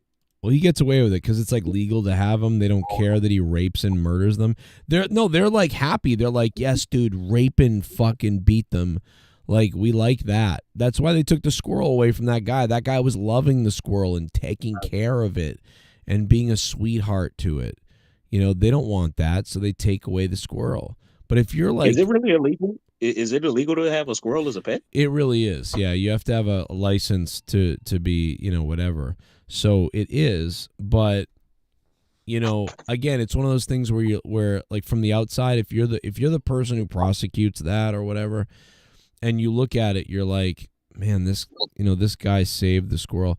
I mean, at the very least, you could go in and we're gonna put the squirrel in a home somewhere or something. I don't understand why it has to be killed. No sane person with a heart is like, you know what? Let's go and get that squirrel that everyone loves and that this guy saved, and let's kill it. I don't see why they had to kill it. What was that part about? Like, that doesn't make any sense to me. Yeah, they took it and they euthanized it. I would be like, help rehabilitate it, like finish the job he started, if anything. It was rehabilitated. That's the thing. Is it something like because he tried to domesticate it, it's no longer like able to be in the wild or something? Like, yeah, probably. Well, like that I could see, but there's got to be places that can legally. I don't know. Maybe there isn't. I don't fucking know. One of their there's sanctuary. Well, one of their comments was they're trying to stop the spread of rabies. I'm like, well, what the fuck? This thing didn't have rabies. Squirrels don't get rabies. I don't know. I don't know about all that. Yeah, I'm not saying you're wrong, but I'm not sure squirrels. Yeah, I'm not sure squirrels get rabies. I kind of feel being in the desert here. I kind of feel like anything that can bite something that has okay. You can get. I got the answer. We got the answer. Yes, squirrels can get rabies, but it's rare. Squirrels are rarely infected with rabies, and they haven't been known to transmit rabies to humans. However, squirrels can carry rabies just like any other warm-blooded animals. So they can carry it. It can happen. Like if your dog gets a hold of them or gets bit by one, like that wouldn't probably. Right. You wouldn't want that. That's what I'm thinking. I'm like, a squirrel is probably not going to be getting caught biting a human too many times out of 10. So I do get that, but the idea that they just couldn't get rabies is a little crazy. Pretty much anything alive can get it. It's just whether or not it can spread. But anyway, fucking, what was it about? Oh, the squirrel thing. I mean, I kind of get putting it down, but it was just kind of done mean. Like they could have, I don't know. Because the excuses kind of make a little sense, but Well, yeah, it's just explain to me in your logic why you understand putting it down, because that's the part I'm not getting. Yeah, I don't understand. Like, it depends like on the fucking how weak it was. It like or send it to a fucking sanctuary. There has to be places that can legally take care of it and keep it alive in like a place where it isn't gonna just get picked off as soon as you. I don't know.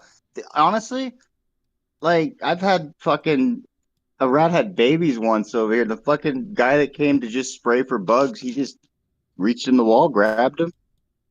He took him down the road, put him in the desert for something to eat. He said it's natural life. It's fucking the cycle of life. It's like if you put it in nature. So maybe it was wrong to put it down. I don't fucking know.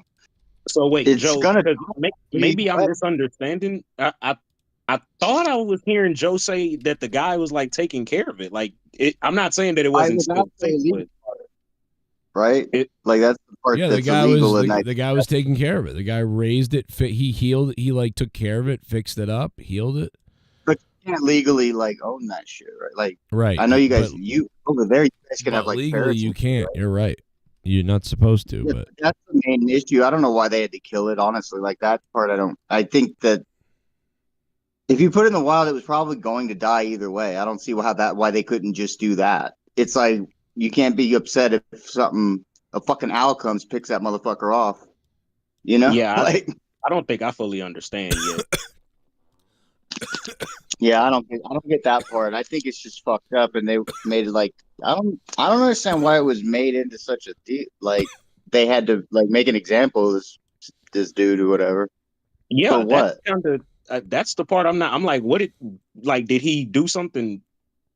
I mean, I get what y'all are saying. Like, it's illegal. Okay, sure.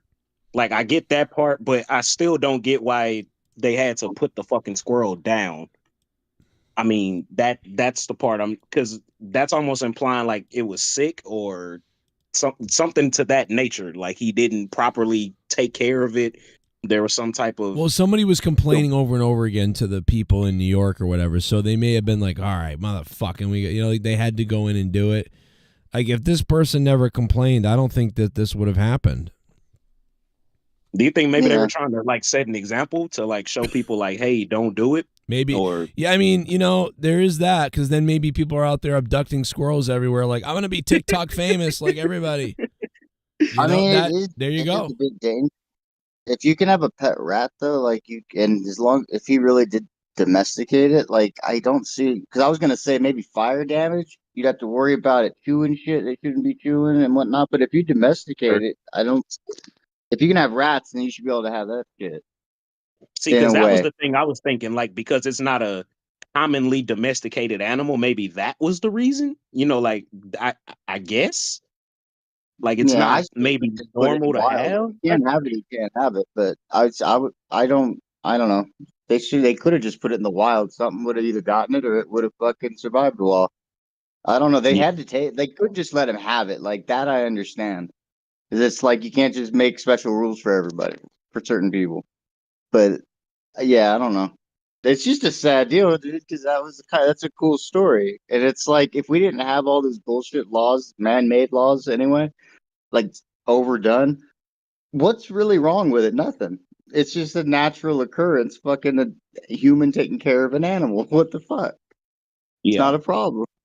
Yeah, especially when you can get on the internet and sometimes not even on purpose stumble across like these fucking atrocities of people that are taking advantage of animals or selling them or abusing them. Like when you have somebody that's actually trying to do right and do a good thing, that's a problem. That's what's kind of like fucking with me. I'm like, well, what the fuck, man? Like, what do you want? Yeah, that's really fucked up. Yeah, when you put it in that perspective, there is no good reason. Like there is no good excuse. It's just like this was just what the fuck was the point? Like come on. And yes, did the guy, is he going to jail? Like, did he get a ticket? Is he getting fined? Like, what? Are they, like I said, are they just trying to make an example out of him? Or I mean, what's the this deal was on New him? York. I could see that being a big problem because, like, where I'm at, like, First of all, no one would know if I had a fucking squirrel in the first fucking place. I could have a pet snake I found in the desert. I could have a whatever the fuck I want if I catch it. You know, like half the cats I ever had growing up were ones that just kind of just came up one day and they became our cats and they were cool, totally chill. And it's like if you're in an area like that's not right on top of everybody, I don't think it would even be that big a problem in the first place, even though it's not legal necessarily. Which New York is certainly a place where you will be all on top of people. That is Yeah, definitely.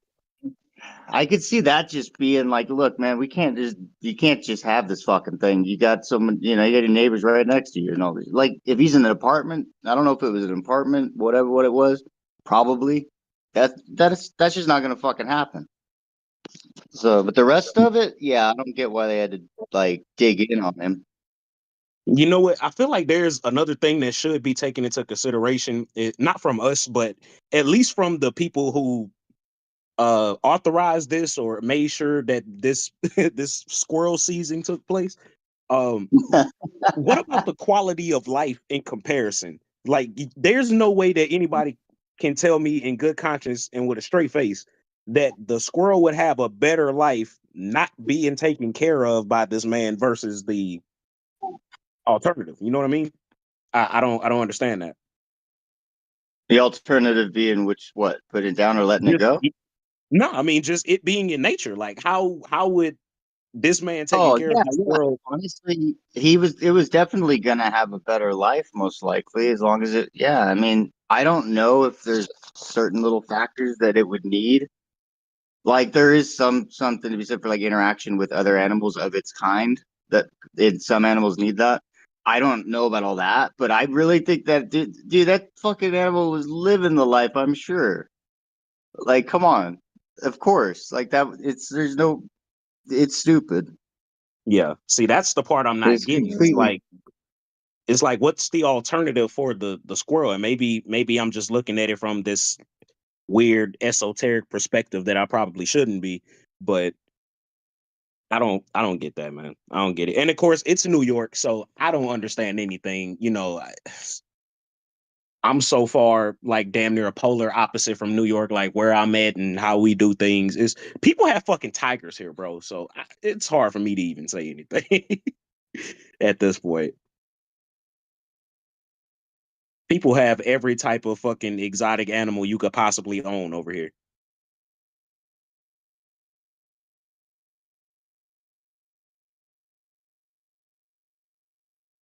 It's like that a little bit too in California, huh, Jesse? Or do y'all not have as many kind of crazy exotic pets?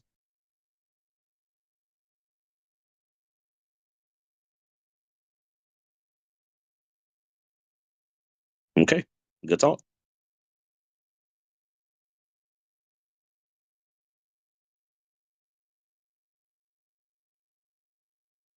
All right, all right. Well, since I am the only one here right now, ladies and gentlemen, I guess while we're waiting on everybody, thank you guys so much for tuning in, putting your donations in. Like I was saying earlier, we really didn't want the show to end, so you guys have been amazing. While y'all are here, if you could be so kind as to hit that like button if you haven't already. If y'all new to the channel, hit that subscribe button. Joe goes live.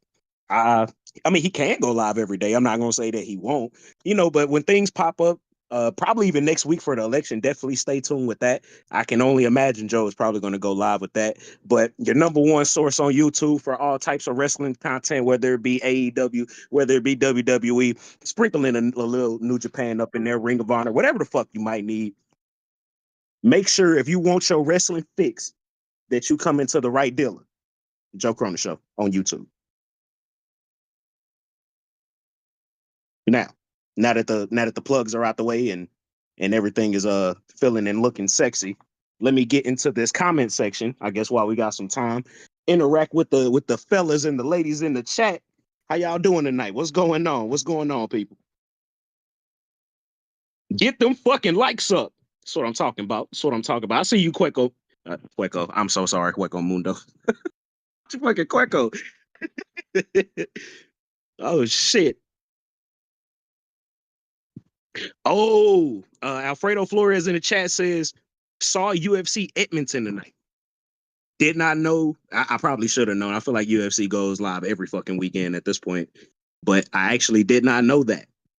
Did not know that. If you guys have any results for the UFC tonight, throw them down in the chat so I can see them, because I should have been paying attention and I wasn't.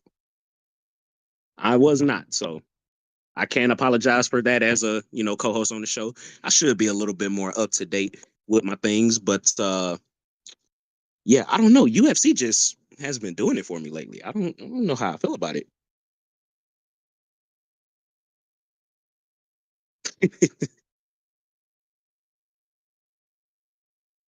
Man, Hueco Mundo in the chat dropping fucking gems, y'all. I don't know if y'all seeing this. The man is keeping me updated at the very least. Talking about Tessa Blanchard getting signed to CMLL and now on several AEW, in NJPW, New Japan, and TNA female talents. That is crazy. Going to CMLL, I don't know how I feel about that. I'm not like super opposed to it, but I don't know how I feel about that. Louis Ardenetta in the chat, what's good with you, homie? Ultra Excalibur is saying, who are you voting for? I'm just going to assume that that's for everybody here, since I'm the one here right now. Oh, no, I didn't read the rest of the comment. Who are you voting for, Donald Trump or Hillary Clinton? I didn't read the rest. I'm sorry. I didn't read the rest. Brad said he voted for Taylor Swift. Hey, I know that's right. Fuck it.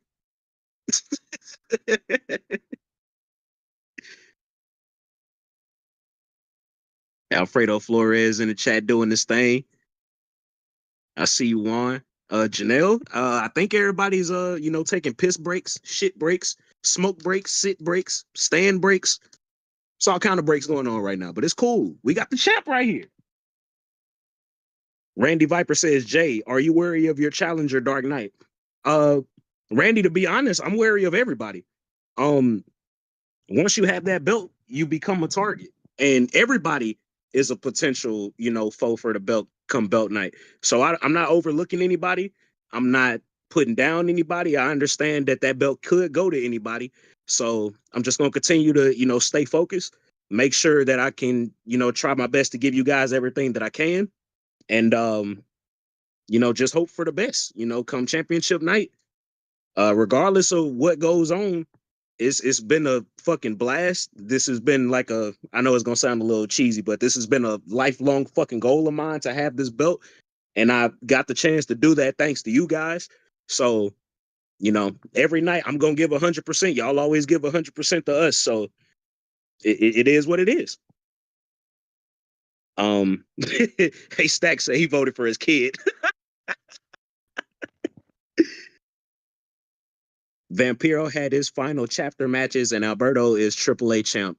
Alberto Del Rio, that's nasty work. That is nasty, nasty work. Alberto Del Rio still winning championships, y'all. That is fucking sick. That is fucking sick. Mike Tyson versus Logan Paul. That's next week. Ooh, shit. Yo, everybody in the chat, is that true? Mike Tyson versus Logan Paul next week? If so, y'all give me y'all opinions on who y'all think gonna win that shit. Of course, I'm rolling with Mike Tyson. I mean, what the fuck? Like, yeah, I have to. It's not because he black though. Turn your clocks back at an hour tonight at 2 a.m. Oh shit. Daylight savings. Daylight savings tonight? Or this morning? Oh shit. Fuck. Not right now. I gotta hold down the fort. SA. Yeah. Haystacks Monet sex breaks are there too. It's very possible. What happened to Jake? Jake should be back soon. I don't think he's scaring underage children anymore. Anyone remember them THC stars? Black Ops 6. Okay. Randy Viper, I see you, man. The greatest monetized dish champion of all time will take that belt off of you, Luke Rojas. Very possible. Very possible. But don't think I'm going down without a fight. Louis Ardenetta, how about D. Welsh talk all that smack about you? I love D. Welsh. I don't take any offense to it. That's fine. Jay, give me your thoughts on Baron Corbin release. Favorite moments with him. That's a good one. That's actually a little surprising to me, if I'm being honest. I kind of thought that Baron Corbin would be just as close to a lifer as you can get in WWE, especially with some of the low points I feel like he had during his run there. I would think that if they were going to get rid of him, it would have happened already. So because it hadn't happened, and he started having that like career renaissance in NXT, that they would definitely keep him. So I don't know. But yeah, I would say favorite moments, definitely both runs in NXT. I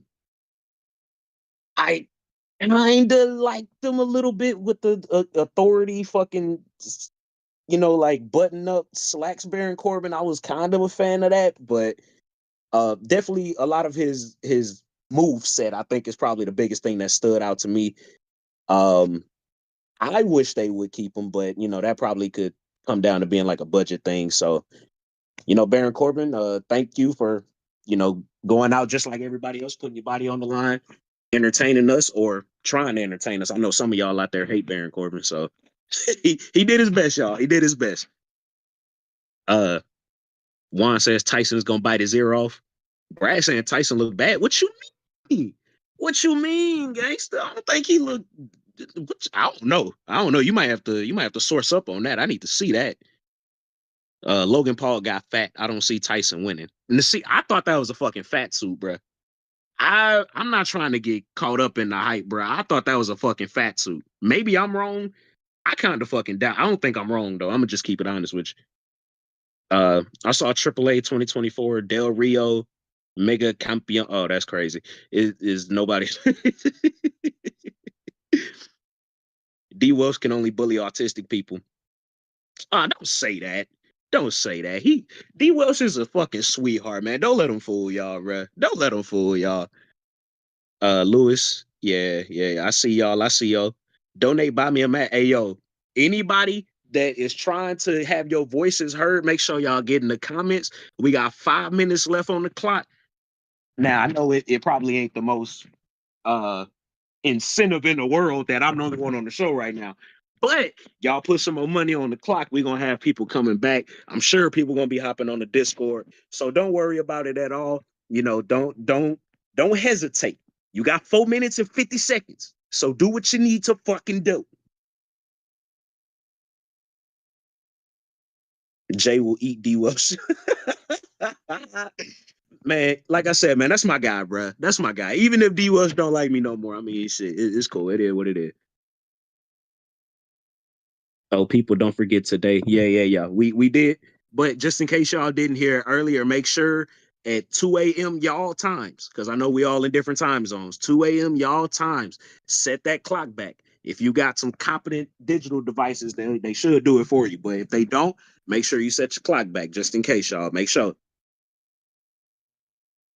Now, Fredo says the clock's Baron Corbin happening? is the modern version of Al Snow. He really We're turning the clock right. back? Huh? When are we turning the clocks back? For daylight savings. Yeah, but when? Apparently that's tonight. 2 a.m. That's what they're saying in the chat. Wait, that's happening tonight?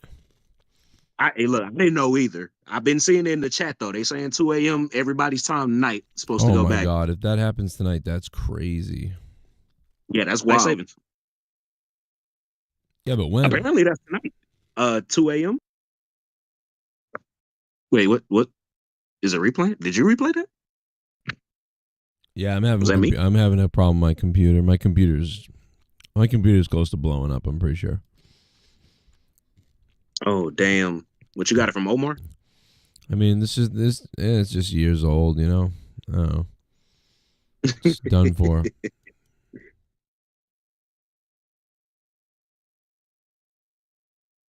Man, bro.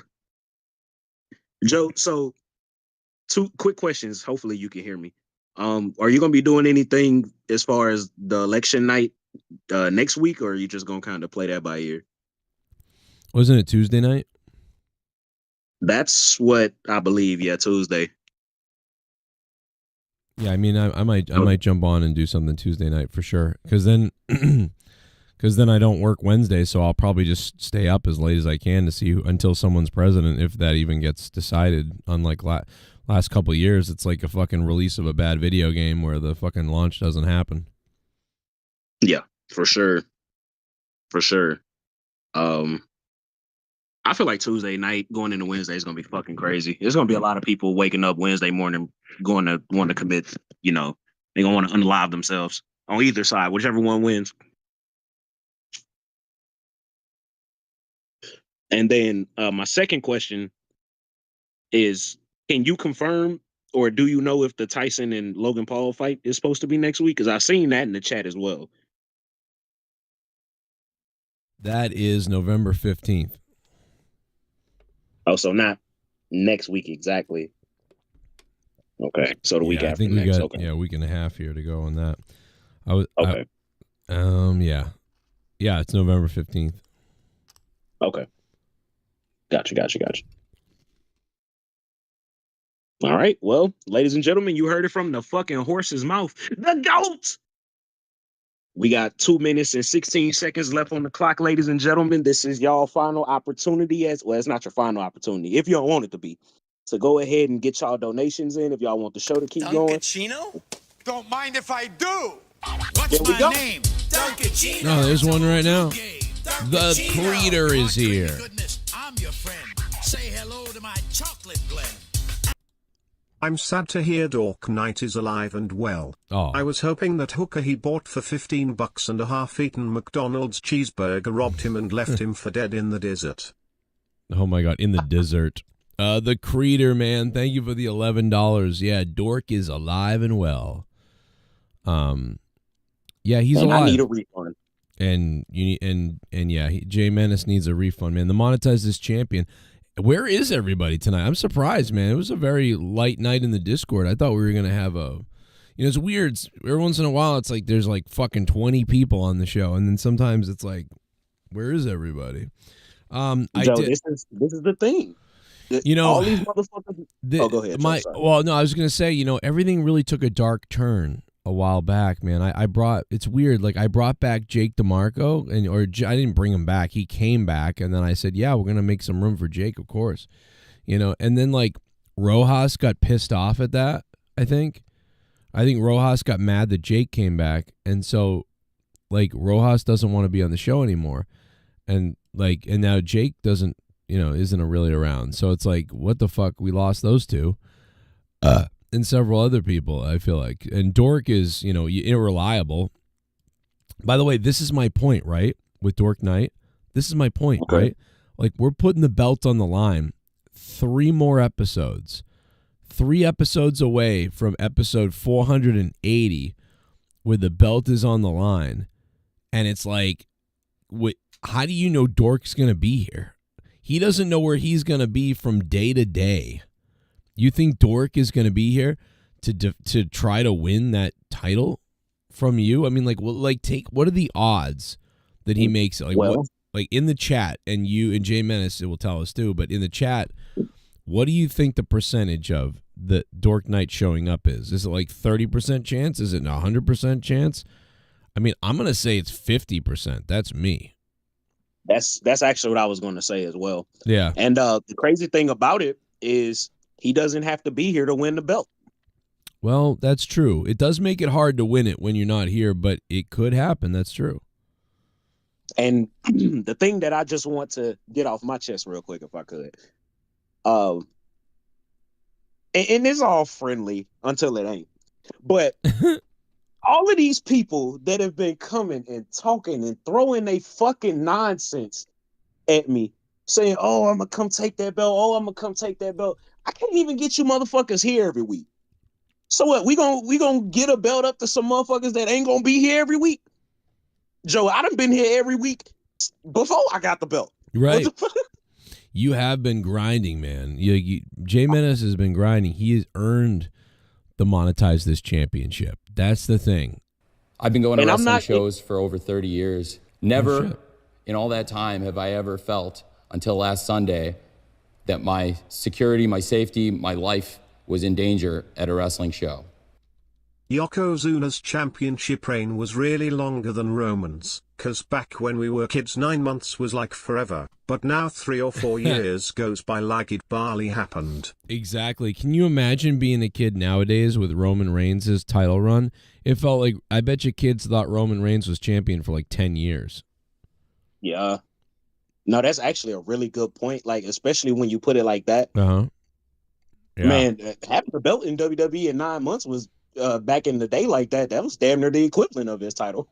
Yeah, dude, that's Bullfrog is a moron. that's crazy. Scissor me, Joe! Seabass! Is Garguts still gaslighting you guys into thinking Joker 2 is good? LOL, he's pretending to come across as an intellect saying you guys didn't understand the movie.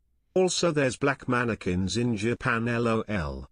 Yeah, I don't think Garguts is retarded. I mean, this is not The Matrix or a Wachowski's brothers movie. Like, what's the one, like, like Cloud Atlas? This is not Cloud Atlas where you can be like, you didn't understand the message of, or V for Vendetta or something. This is a retarded movie. Like, I mean, like, there's a difference here with this. Bullfrog is a moron. Oh, shit. Scissor me, Joe! General Santos. Kamusta Popo Malili Malibogna Bata Kamustu Anj Masrapat Nagoya Kanchutana Weirds that beatek Filipino dat fake Filipino datrapist Garguts. You are dragging our name through the mud, datrapist Garguts, that some dat niggers would do, don't be nagus. Whoa. Oh my God. He said vinegar, by the way, I think, but General Santos. Jesus. That ain't how it sounded. That's true. Oh my God, bro. Holy shit. That made it. Oh, that made it. You donated 50 bucks. I'm gonna take my dick out because you donated 50 bucks. D. Wells. You donated 50 bucks, motherfucker. Boy, I'm a rich motherfucker. Jay Menace. I'm coming to take that title off your bitch shoulder. Overtime needed assholes. Wow. D. Welsh dropping an extra couple of, 2, 4, 6, 8, 10. Holy shit. Dropping 10 extra minutes on top of the minutes that we had added up anyway. I mean, I should have made it for less because I didn't know. The donors are weird, but that was fire. D. Welsh, thank you so much, bro. Wow, D. Welsh adding, and then there's more time to the clock, so. Oh, yeah. Yeah, man, that's going to put us at 26 minutes, I think, or I'm giving a little generously. D. Welsh with a $50 big one. That's the biggest donation of the night. We'll put him on the board for that. We're nowhere near this goal. That's never going to happen. D. Welsh, $50. That is the top dono. I'll put you up top for that, D. Welsh. I did not know Welsh was even here. That's fucking crazy. Oh, yeah, he's here. He's been messaging me like a motherfucker, letting me know that he's taking that belt off of me. Oh, I have not. It's like normally I see him in the chat, though. I didn't see him in the chat whatsoever, so I had no clue. He's here. He's here. Let's go, baby. Let's add some time to that shit. What happened to Jesse, by the way? What did he fucking do? He's still. Oh well, no, he's actually not here. I don't know. Oh, he just disappeared. Okay. Yeah, I'm assuming it has something to do with making meth or something like that. Yeah, he went to bail Garguts out of gay jail. All right, the clock runs back to 25 minutes almost, so that's pretty fire, man. We got another 25 minutes of the show at least. 25 minutes on the clock. Beat the clock. We're beating it right now at least into almost 1 a.m. And then at 2 a.m. it's going to become, is it 3 a.m. or 2 a.m.? I think they said move them back. Move them back at 3. No, wait. Like at 3 it will change. See, now I got to go back in the comments because they were saying at 2 a.m. for sure, but now I can't remember. Yeah, they said turn your clocks back. Yeah, so it would be. Okay, here it is. I figured it out. At 2 a.m. local time on the second. No, that's the other day. At 2 a.m. local time, the first Sunday in November, clocks move back 1 hour. So this means that at 2 a.m. local daylight time, the clocks will read 1 a.m. So right now it's about to be 1 a.m. and at 2 a.m. it's going to be 1 a.m. again. That's crazy. So this is how the fucking portals from hell open up. This is how it happens. So that's great, because then like if people stop donating and the show ends up ending, then I can switch over and just play Diablo, like, and stay up a couple extra hours, because there'll be an extra hour of sleep before I kill myself tomorrow. No, I don't know. Yeah, Randy Viper, what up, man? You know it's that time when Randy Viper shows up. Oh yeah, it's time for rape. Yeah, we got some heavy hitters in the chat, Joe. They've been keeping the show going with me while y'all were taking smoke breaks and sex breaks and all types of breaks. I don't know what y'all was doing. I really haven't gotten up today. I've been here the whole time, I think. Except for a minute ago. A minute ago I did get up. I got about 10 minutes ago or whatever, 10 or 12 minutes ago I got up and oh shit. Oh shit, Randy Viper.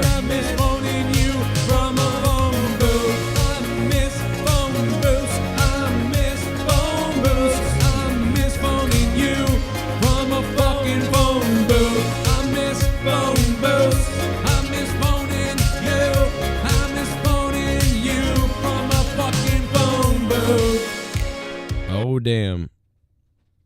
We don't want that belt on a pussy, a doxx, a turtleostic bullying faggot like Dwelsh. Oh my. Rather have Jay retain the belt. All hail Louis Zordnitu and Mastodon and Muendo. Ungen saw faggot. Oh my God, Randy Viper. Man, these donations getting a little aggressive.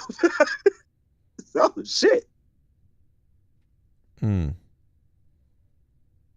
Hey, look, I support all the hate speech. All right, get it off your chest, ladies and gentlemen. Do what you got to do.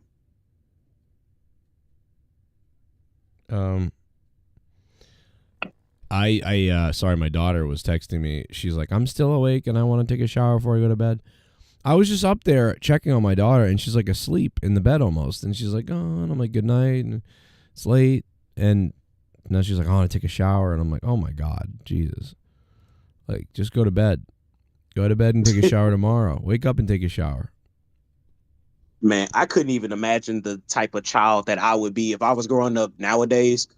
Man, Joe, the shit that I already got into with the limited resources I had, man. Can you fucking imagine being a kid nowadays, bro? Yeah, I don't even know. I would be probably arrested because I was, like I had no filter, like all the jokes. I mean, even now, all the joke things I want to do and say and whatever else, I do a lot of it. And even people now are like, yeah, man, Jesus, you should, wow, you would say that or do that. But like me at 14 or 10 or 11, like I would have been, oh God, bro. I would be so embarrassed too, because it would live forever. Like I might have gone viral for the wrong thing. Oh yeah. It would be, because I know me, like I would have just been on a mission to say like the worst possible shit that I could to anybody. Just if I seen something overly positive, I would just comment some stupid trolly shit. Like I already know I would be just fucking horrible, man. I already know it. Yeah, no, I would be in trouble for something. Like I would go too far in a way that it would be misunderstood. I'd end up being like, hey, oh yeah. No way. What the fuck? No way. Oh shit! Spot all day. Oh my God! No way. I want you to jam it in. The Creator. Oh, it's in your bunghole. Whoa, it's in your bunghole. I want it jammed in my bunghole. Whoa, it's in your bunghole. Audio Jungle. Let's get retarded in here. Oh my God! Let's get retarded all over the place. The Creator. I think that's the first time that guy's ever dropped $100 bomb. Oh my God! I think so too. You might be right. Yeah, I've never seen that. I've never seen him do that. I don't think.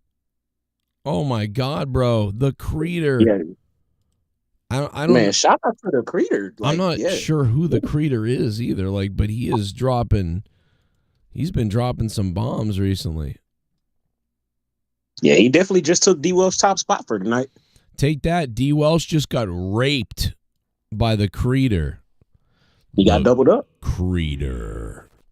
I love the creator. This is crazy. Who would think that somebody new would drop a bomb like the creator just did? Fuck yeah. Let's go. I'm going to fuck my own neighbors. Sorry. All right. The creator added how much time? Shit, bro. The creator just dropped a big one. 100. We got to divide it by 5. And then we got to times that by 2. I changed it to 2 minutes. So that's 40. 40. So yeah, 40. We got 40. 40. Yeah, we got 43 minutes in the bank that I can add to the show, guys. So we're going at least another hour, I think it is. Okay. Yeah, and then when daylight savings hits, we're just gonna do the same hour over again since we already did it. Yeah. We're just gonna play it back. Maybe we'll get a lot of people to join the show too over the course of the next hour. Maybe some people will jump on Discord. Some people will wake up. Let's fucking Very go. possible. The roadside tacos in the chat. The drugs worked. I don't know what that means, but they usually do. I ain't gonna question it. Yeah. So speaking of the chat, Haystacks Monet said, has the Jason Kelce thing been covered today on JCS? Do you know what that might be about? Oh yeah. So Jason, I just know that I don't know if this is what he's talking about, but I did see like Jason Kelce had the opportunity to kick 2 field goals or something today. Really? Yeah, so I looked it up to one quick look up and I figured out what's going on. There's 2 separate things happening.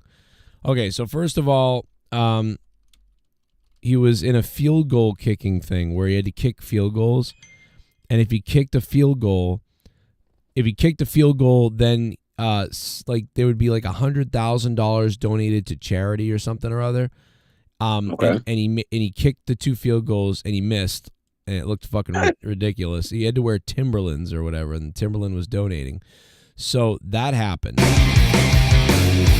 No fucking way. Oh my God, what the hell? No fucking way. We plan the Oh my spot God. all day. I want you to jam it in. Oh, it's in your bunghole. Oh, that's D. Wells. That's gotta be D. Wells. I want it jammed in my bunghole. Holy shit. Oh, it's in your bunghole. Audio Jungle. Oh, sit the fuck down, Randy Viper, you pathetic cunt ugly motherfucker. No one fucking cares about your opinions, asswipe. Hashtag ad time. Oh my God. Hashtag add time to time. Wow. The D. Welsh. Let me drop it back to a minute. D. Welsh fucking bonus round. D. Welsh dropping the $101 bazooka. Wow. Holy shit. What the fuck is going on? We are going to go all night. We better get some fucking co-hosts on this show, bro. We got to get Joe, co-hosts. we got this shit. Listen, I got this shit. We got it. Jay Menace got. I know if I left, Jay Menace can cover shit, but I will go. I am ready to go, brother. I'm ready to do it. D. Welsh just won up the creator with that donation. So Hey, D. Welsh, that was a hell of a counterpunch right there. I gotta say, that was that. Not only was that timely and snappy, that shit was effective. Okay, I felt that. Yeah, that was a big one. Let's put him up here. All right, let's figure this out. D. Welsh is now at 101. That is the top dono. There he is. And we got to get back. I didn't forget about the Travis Kelce thing. I'm going to get back to it. He did, like I said, he missed those field goals. It was crazy today. And then I guess something else happened. Now, I didn't know about this, but apparently he like threw somebody's phone or something. And this is a whole different incident. So that's what they're talking about. I don't even know about this. So we're going to have to pull it up. And I'm going to be learning about this with you guys because I didn't even know about it. So we'll pull this up here in a second. We'll figure it out. The Creeder, man. Hey, Creeder, thank you so much, man, for starting that. And then D. Welsh as well, dude. Guys, thank you. Holy shit, so late at 1 a.m. Like, oh, my God, bro. Saving the fucking show, saving the day. We got to put some fucking time on the clock. We're owed, what is that? I put it back. Let's see. That's another, 40, right? Yeah, divided by 5, 20 times 1. So that's another 40. We'll give that the 40 as well. So 43 plus, what are we at? Plus 40. Plus what it's at, which is 14. We'll let the time run out and swap it. Plus we're at 14 minutes. So 83 minutes on deck. 83 minutes, which is an hour and whatever.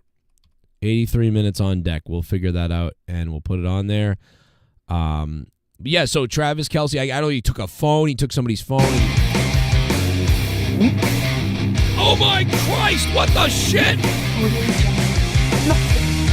What the hell is... Fun all day.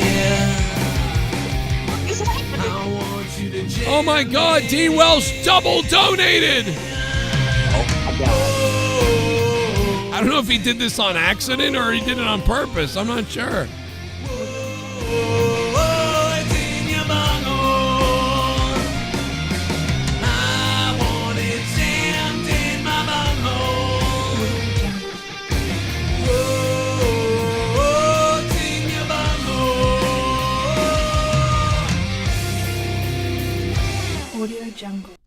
Oh, sit the fuck down, Randy Viper, you pathetic cunt ugly motherfucker.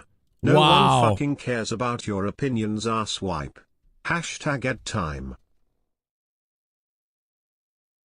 You know what? I would be pissed off if somebody in the British accent was talking to me like that. I'm sorry. Sit the fuck down. One of my One of my children just came downstairs. I have the Travis Kelce video. I'm going to play it in a second. D. Welsh, what should I do with it? What should I do with it, you think? So was that an actual dupe, or did he Yeah, really he donate duped his it. He duped it by accident, so I don't know what he wants to do, whether he's going to want it like refunded or sent back, or like if he wants to do something. Well, I mean, we could throw it on if he wants, or we can save it for after. Dude, you can't be up there. No, I'm streaming, dude. What are you doing? What's going on? I want 9.99. Why? What do you need it for? What's going on? I've been needing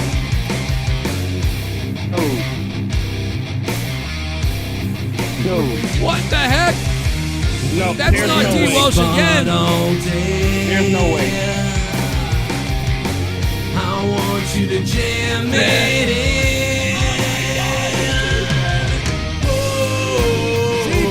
Sing your bunghole. Oh my God, Z-Pay just donated $102. Jammed in my bunghole. Sing your bunghole. Audio Jungle. Don't worry, Zed Daddy is here. Also, Recomic Con was fantastic today. Break the walls down, boys. Oh my God. Z-Pain. You freak of nature. The craziest thing about this is my computer's actually, my computer's dying as this donation happens. Oh my God, dude, my computer is so broken. Oh my God, Z-Pain drops $102, and I don't even know. I can't even play his song because my computer is so broken. I don't think it will play, but we gotta try. We gotta try. Let's try for it. Oh, here we go. I think I got it. Oh yeah, baby! Z freaking Pain!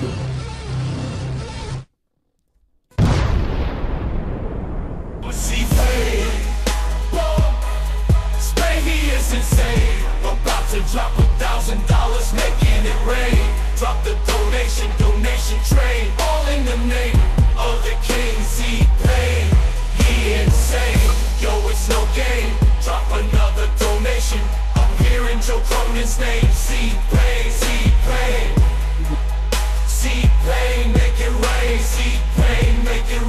Z-Pain. Z-Pain. Z-Pain. Make it rain. Z-Pain. Z-Pain. Make it rain. Z-Pain. Z-Pain.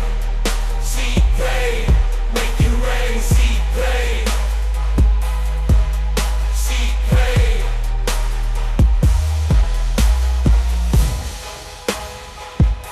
There's a new top dog, and his name is Z-Pain. Z-Pain. Make it rain. Z-Pain. Z-Pain. Z-Pain. Make it rain. Z-Pain. Z-Pain. Z-Pain. Make it rain. Z-Pain. Oh, yeah.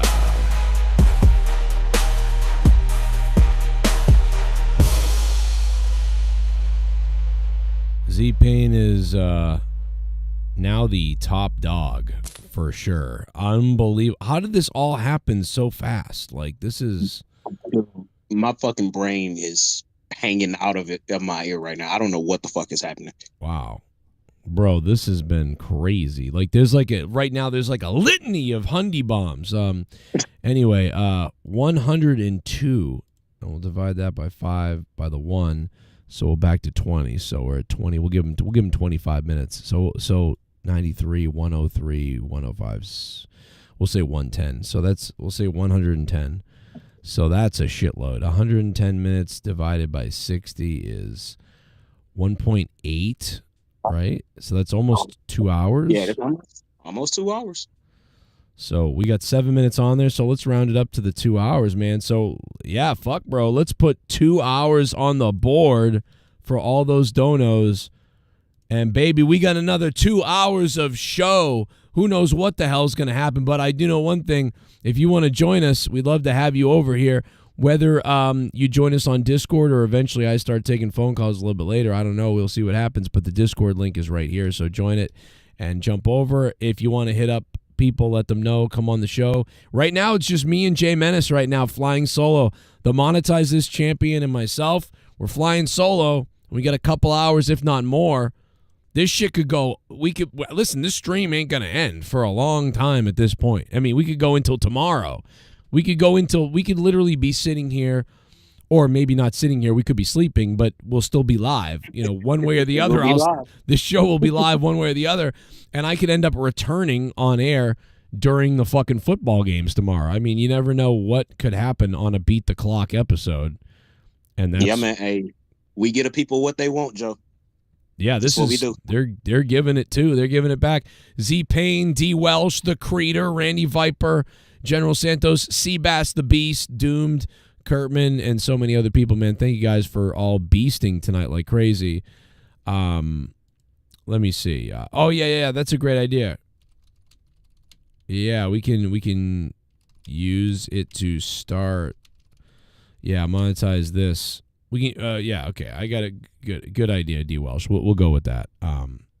So D. Welsh's idea is take the second accidental donation for Monetize This 480, and when Dork Knight joins the show, we can make it 101, negative 101 for Dork. So he's going to attack Dork right away with that. So yeah, we'll keep that in the chamber for Monetize This. I like it. Yeah, it's a good idea. 480. So everybody remember that D. Welsh is owed 101 on 480. He can use that however he wants. Negative to Dork, negative to somebody else, whatever he wants to do, we'll do it around that point.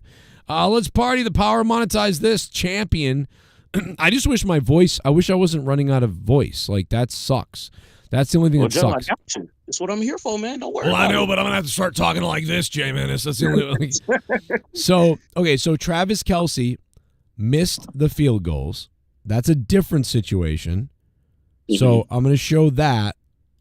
Today is a supersized kicking is easy field goal kicking contest. First, we have Eric Harkin here, who's from Pottstown, PA. He's a finance major. Eric, have you ever kicked a ball before, pal? Played soccer when I was younger. I hate kicker. No, I didn't know other people were kicking too. I thought it was just Travis. Practice run. Okay, practice run. Okay. Come on. So I want that plant foot there. The garbage picking. Field. I want to make one observation really quickly right before we even finish going into this. I don't believe that Travis Kelce has enough room on the left side to kick this ball properly. So, because normally you come in from the left side at an angle to kick the ball. If you walk straight at the ball, in my opinion, if you go straight at the ball from where he's standing, you're going to hook it left. Because your natural kicking motion is going to take the ball slightly left. So unless he steps, granted, I know what happens, but See for $100,000 to hurricane relief. I want to. So see where he's standing? He is standing straight behind the football. That's not where you line up for a kick like this. That is not where you line up. You line up, you take 2 or 3 steps to the left and then run up and punt it. That's how most kickers do it. And most of it is to get that angle squared away. Exactly. But to run up straight like this, you're going to be trying not to kick Pat McAfee or whoever's holding the ball. And so you're going to pull the ball left unless you don't care about the guy's well-being and you punt him in the head. So this is the wrong, right from the very beginning. This is incorrect. So this is a losing situation. And let's say Kelce was to move to the left the right way. Well, he can't because these band people and shit are all in the way. They're all standing where he should be standing. And also, I think he should be starting off level, like being on the field instead of going on the concrete and changing levels like that. Yeah. Yeah. Also, I do want to say, because you just brought up a hell of a point, and that made me think: how in the fuck did kickers used to kick back in the 70s? Like, they used to literally kick it straight, and like kind of what Jason's doing right now. Uh-huh. How the fuck were they successful doing that shit? I mean, if it was, I don't know. I mean, I think you can learn to adapt to it, but it's just not. It's like I learned to hold the golf clubs the wrong way. I held a golf club with my hands reversed the wrong way for years. And I learned how to do that. And people were like, how can you hit the ball like that? And I'm like, I don't know. I just learned how to do it that way. So you could learn how to do it that way. But like you said, this is wrong. This is wrong. The level is wrong. The distance is wrong. But I'm really disappointed in Pat McAfee because Pat McAfee's a fucking kicker. Yeah, why didn't he just kick it? Like No, but why didn't he say something? Why didn't he say, like, no, this is not set up right. You're never going to kick it right like this. This is wrong. To be fair, I mean, this is Jason Kelce we talking about. We understand he's offensive lineman, but he is, for all intents and purposes, a better athlete than Pat McAfee. Now, yeah, Pat McAfee is a better kicker, sure. But, sometimes the athleticism can compensate for a lack of actual technique. I am so blown away by how wrong this is and that these are all professionals. I know this is for a goof, for like money and a prize, and it's not legit, but it's like, dude, you don't know. Like, nobody thought to say this is wrong. The ball is here. Like, the ball is here. He's kicking it straight on. He should be kicking it from over here. Like, how do you not know that this isn't going to go well? Like, they had to practice this, right? Like, there's no way they just like set the cameras, got the production crew there and everything. Like, fuck it, we'll just do it now. Fuck it. They totally screwed him, dude. This is the funniest thing ever. And that's probably what they thought. Watch this. Mark Mosley here. Watch him do exactly what you think. Jason's a big time player. New Heights. Oh no, that had some.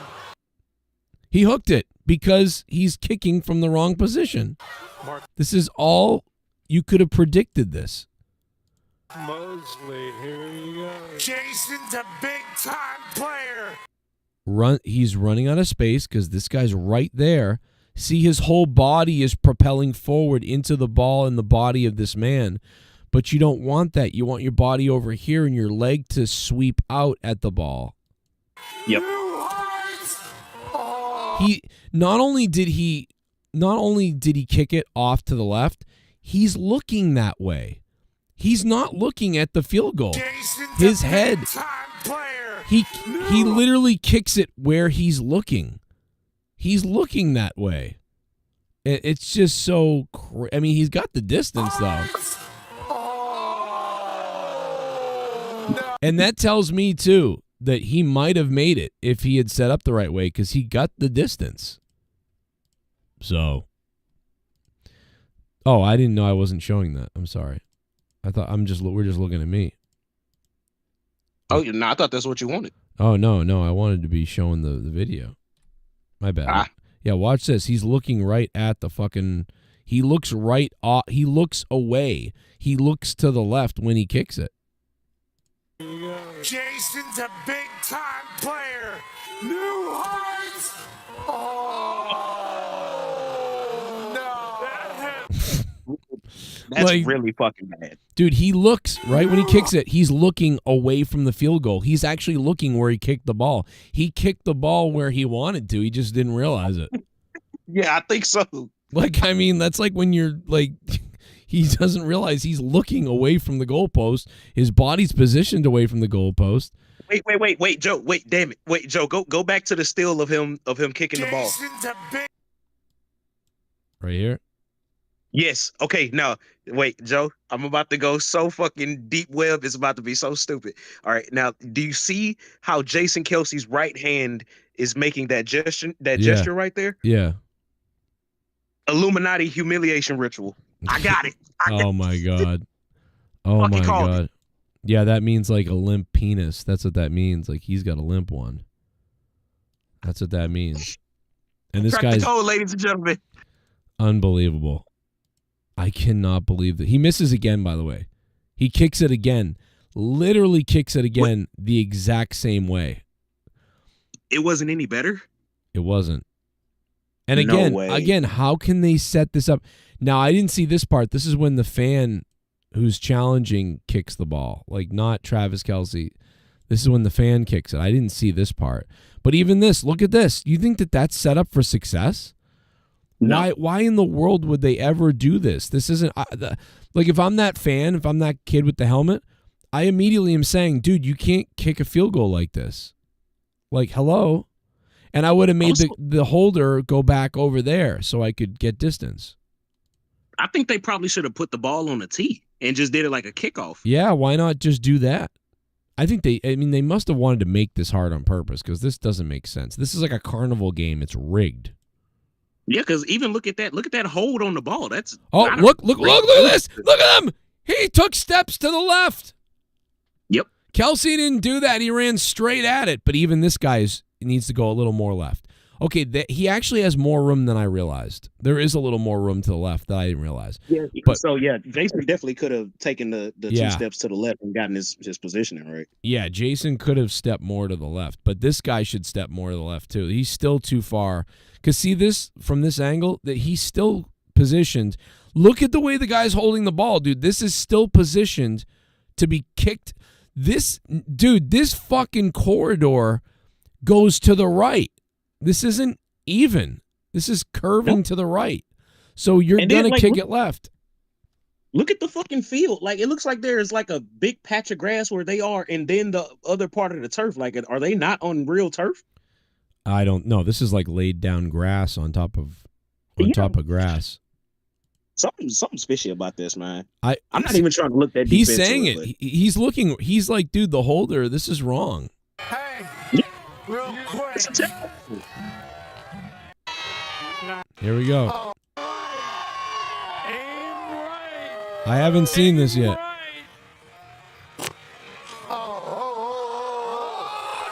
Oh, dude, someone got waffled by that ball. That actually wasn't that bad, but dude, that definitely hit somebody like in the fucking head or the hands or something. That was a line drive. Boom. Watch it bang off something. Boom, and go over. Wow. Imagine getting hit in the dome with that ball. Let's see if there's another shot. Okay, let's see. That was a mean ricochet. Home Depot helmet. See, he moved over even more this time, so this is better.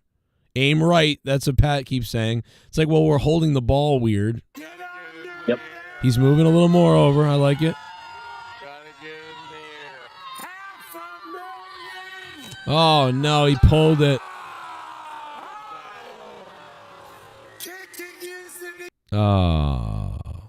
So anyway, that was the first part of the Travis Kelce thing. But what the real thing that happens is what I'm about to show you. Somebody did hit it. We're going to show that video in a minute because I guess somebody did hit it. But hold on. This is the issue that happened. I don't know. Ooh. I don't know what this is about, but we're going to try to figure it out. But I guess this is the incident that everyone's talking about.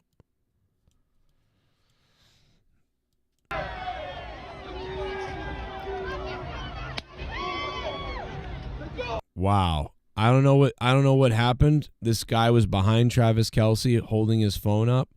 I don't know if he bumped him or he hit him or he did something or something happened or what was going on. But dude, this kid clearly doesn't expect to have his phone taken.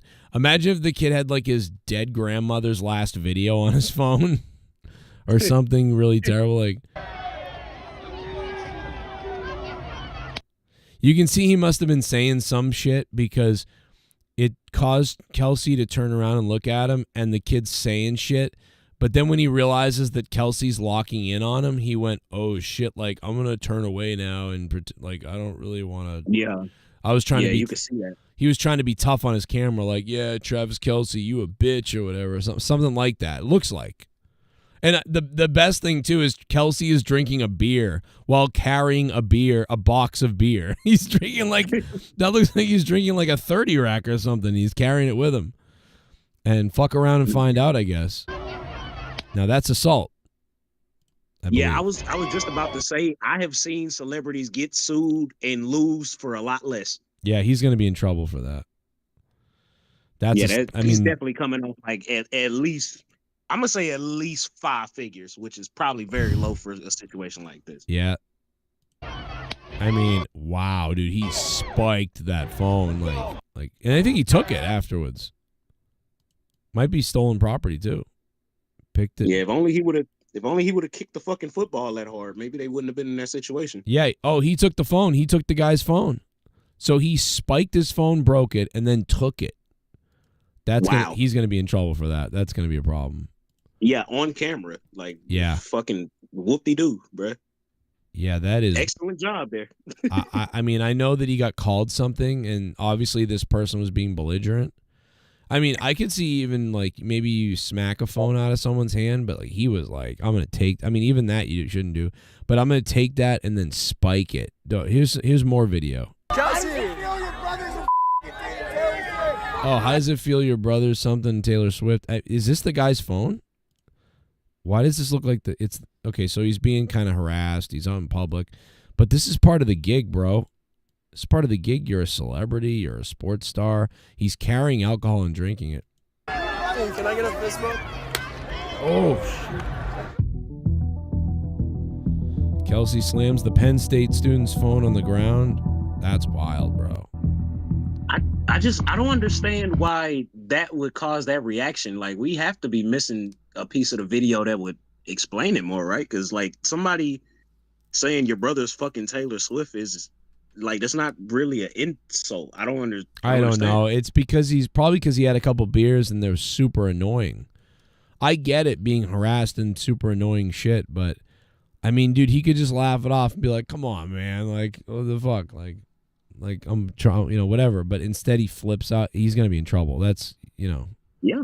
But see, this is like a tale as old as time. When you have a celebrity that wants to be a man of the people, so to speak, and you allow yourself to be that vulnerable, walking in crowds without security, things of that nature, you end up being in situations like this. And if you're going to present yourself that way, you have to handle yourself accordingly.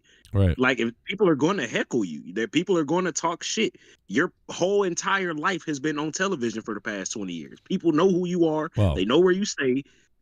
I'm not saying that it's an excuse to go and talk shit about a person and expect them not to have a reaction. Like, of course he's human, but come the fuck on, man. Like you gotta have better control of your emotions than that. That's a little. Yeah, he's retarded for doing this. I mean, because the other thing too is, like you said, his brother is in the limelight huge because of Taylor Swift. So that's probably annoying and shit too. So, but yeah, dude, you gotta, like you said, you gotta be aware of this and you've got to be prepared for this shit. How can you not be ready for this? I don't know. It doesn't really make sense for him to get caught in that position. Although I will say, again, playing devil's advocate, that is the exact type of mentality and demeanor that you would want your offensive lineman to have. I'm just saying. I know, but that is exactly how you want him to act. You're Hell fucking yeah. center? Yeah, you want him to be pissed off at the world, bro. I will break you in half. Yeah. Fuck yeah. That's gotta be hype. Yeah, that's true. That's what made him so good. He's retiring You now. damn right. Oh shit. My fecal matter's on the Oh man, the Creator is back with another $20. on the floor. It's okay, I am a horse. Oh, look at this donation. I love it though. The Creator, what up? Creator, you still get to be on the board though, brother. You're still there. Fecal matter's on the floor. It's okay, I am a horse. Fecal matter's on the floor. It could be worse on the floor. My fecal matter's on the floor. Fecal matter's on the floor. Fecal matter's on the floor. But it's okay, I am a horse. And fucking It's okay, I am a horse. My fecal matter's on the floor. On the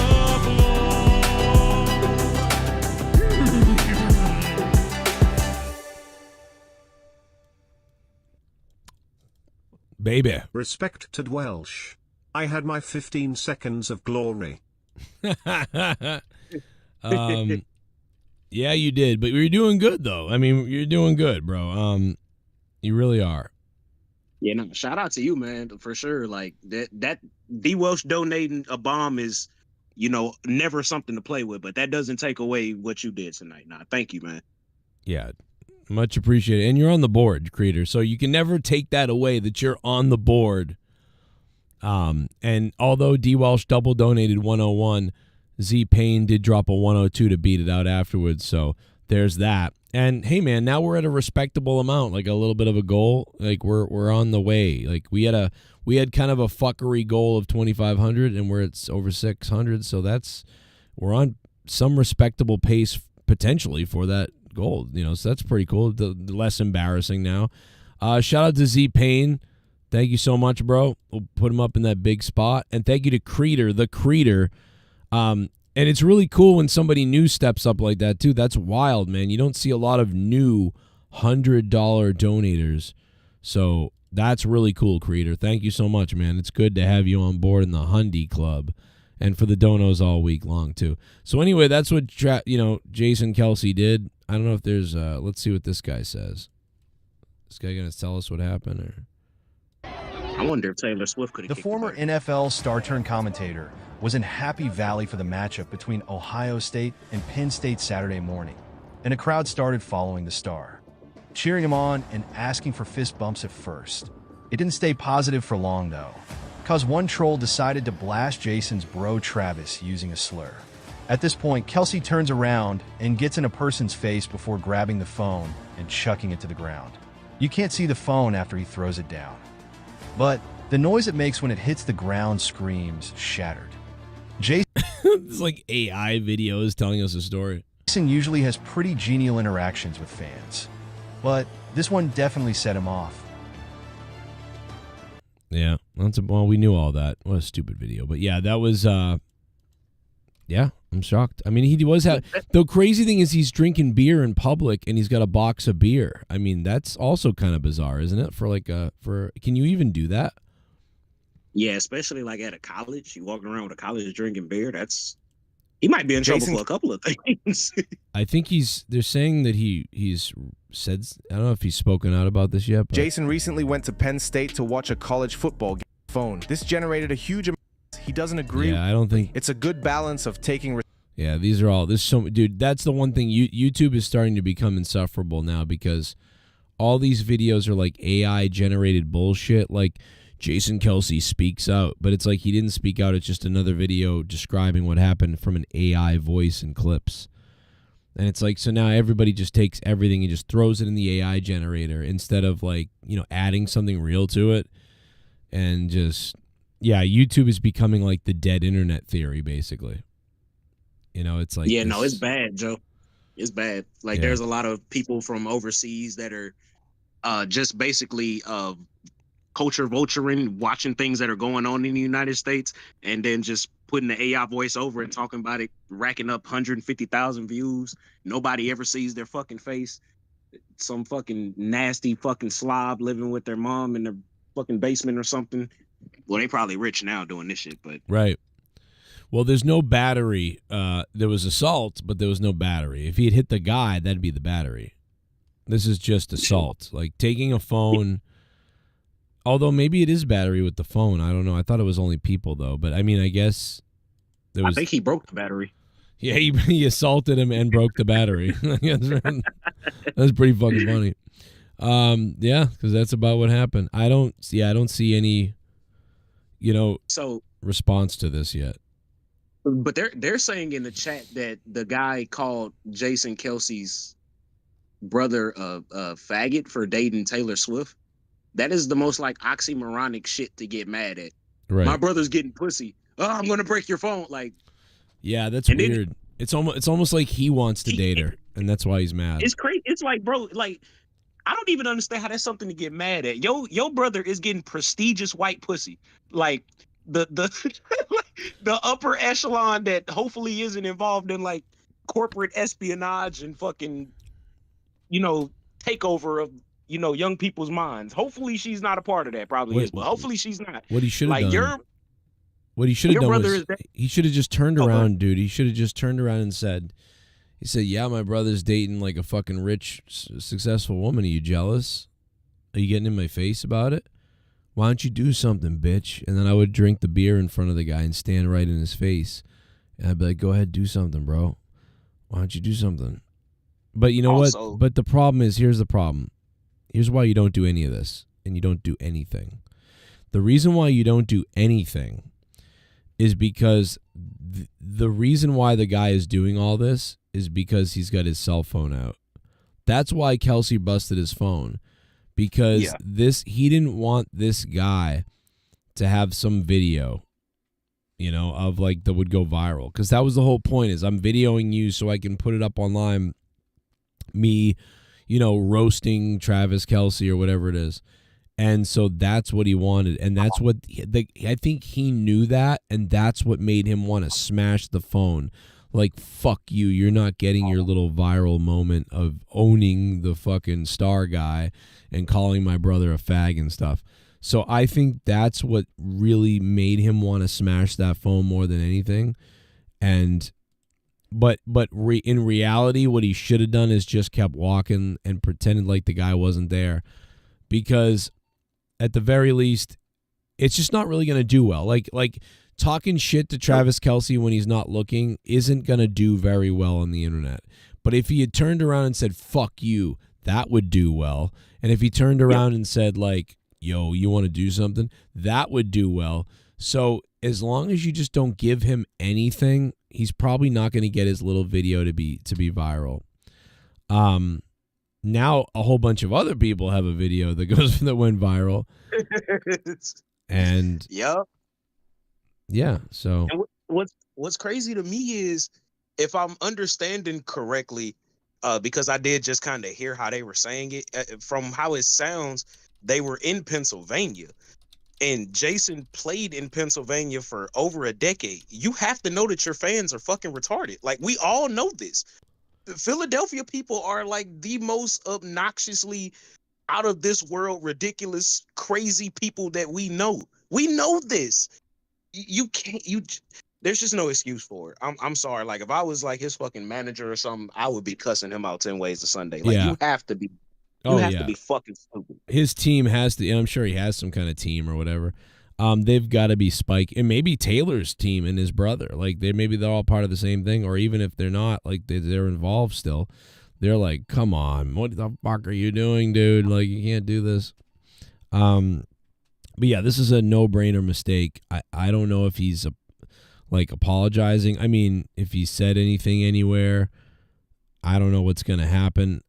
And you know, the guy doesn't really know you or your brother or anybody, and he's just trying to get a video to go viral.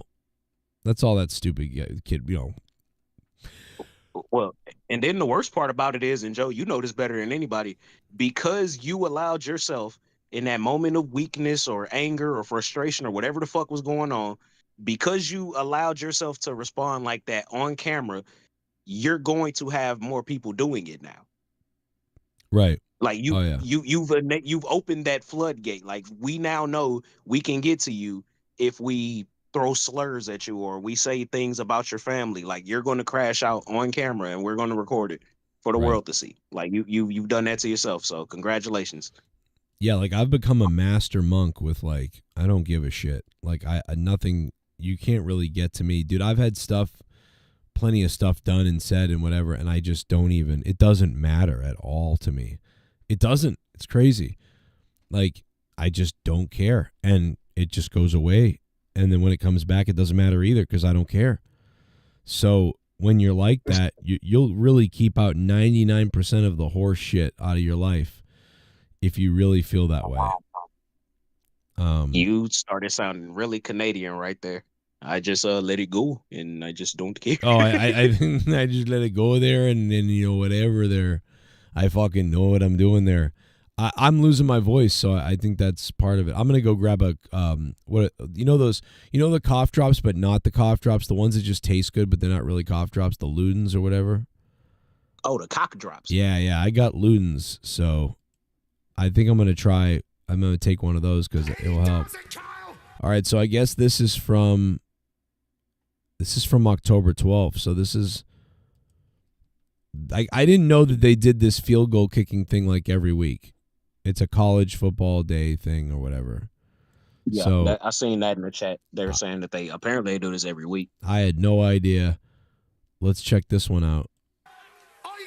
Okay, so they're set up oh my God, look at this. First of all, is that field goal closer than the other one? Because that seems closer. I don't think it is. I think that's just the way the camera looks. Well, what I will say is it looks straight. The other one did not look straight. See this one? This one looks straight to me. But also, I don't know, the guy seems like let's see if he's lined up the same way. It almost looks like the actual goalpost is a little wider too. Oh, yeah, look, see how far over this guy's getting? This guy's almost putting his ass on the cheerleader's pussy. See that? Well, this guy knows what's up. Bro, look at where he's standing. Yeah, dude, this is a different animal. This guy is standing much better position. You're right, the field goal is about the same. It's just the crowd is spaced out further. Yeah, it's weird. And then look at the hold, Joe. That's a perfectly good hold right there. That's a good hold. You want to hit that bottom left, up top right, and you'll nail it right. He's standing way over compared to where the other guys were standing. So this guy's standing in a better spot. I still think he could be further over, but he's close. He's standing off the green. Those cheerleaders are hot. Now, bet you money he's going to hit this with the point of his shoe. Oh, my God. Everybody else. Dude, Pat McAfee's a cunt. Like, this guy was getting ready to do it, and then Pat, look at this. Social sciences be your thing. Hey, hold on, Kyle. Good luck. Come on, Kyle. $100,000. Wow, bro. In Oregon.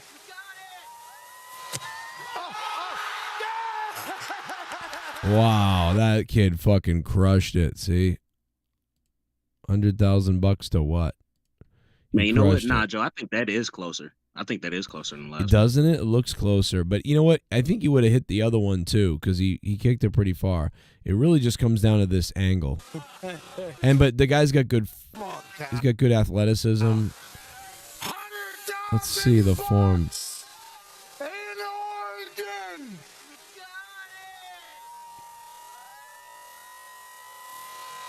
Oh yeah, look at that, man. Yeah, he kicked the fuck out of that ball.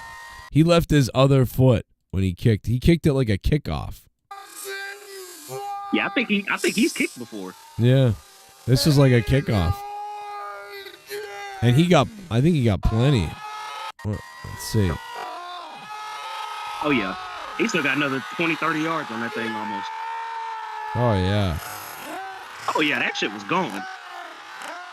Yo, that's a 40-yard field goal. Like that's a 50-yard field goal. Easy. Where was he kicking this from? How many yards is this? I don't think that's more than like 30. But do keep in mind if they're doing it kind of close to regulation, then the end zone does add 17 yards. So even Right. if he was 30, then it would be 47. So you know. I'm trying to look down the thing to see if anybody else has written how many yards it is, but that's a Joe's Joshua Bomber. What up, Josh? Love you, brother, Joshua Bomber. OG. Yeah, he blasted that. He played for the Eagles. He retired last year. That guy that kicked it? Was that Jake Elliott? Oh, so that was a real kicker. Like he was like a real fucking kicker.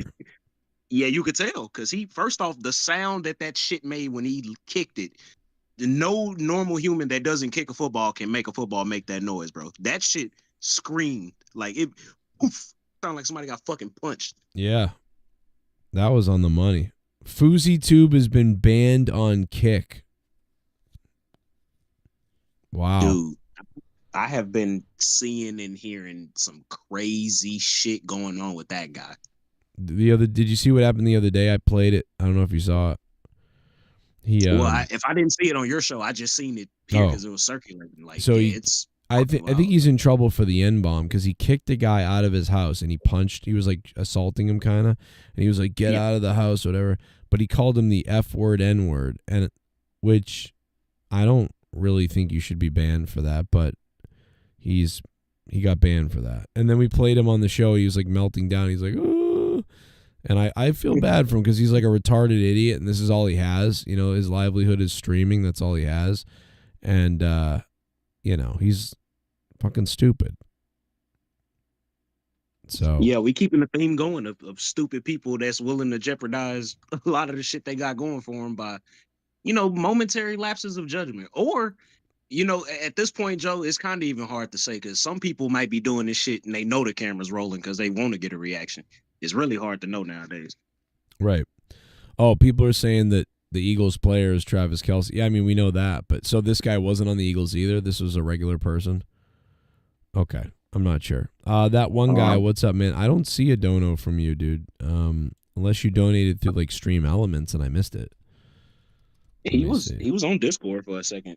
Oh, was he? Yeah, he popped on and then popped off. I don't know. Maybe if that was why, maybe he was trying to let us know that he did donate. Oh. I don't see anything. No. Let me take a look. I believe in you. You got this.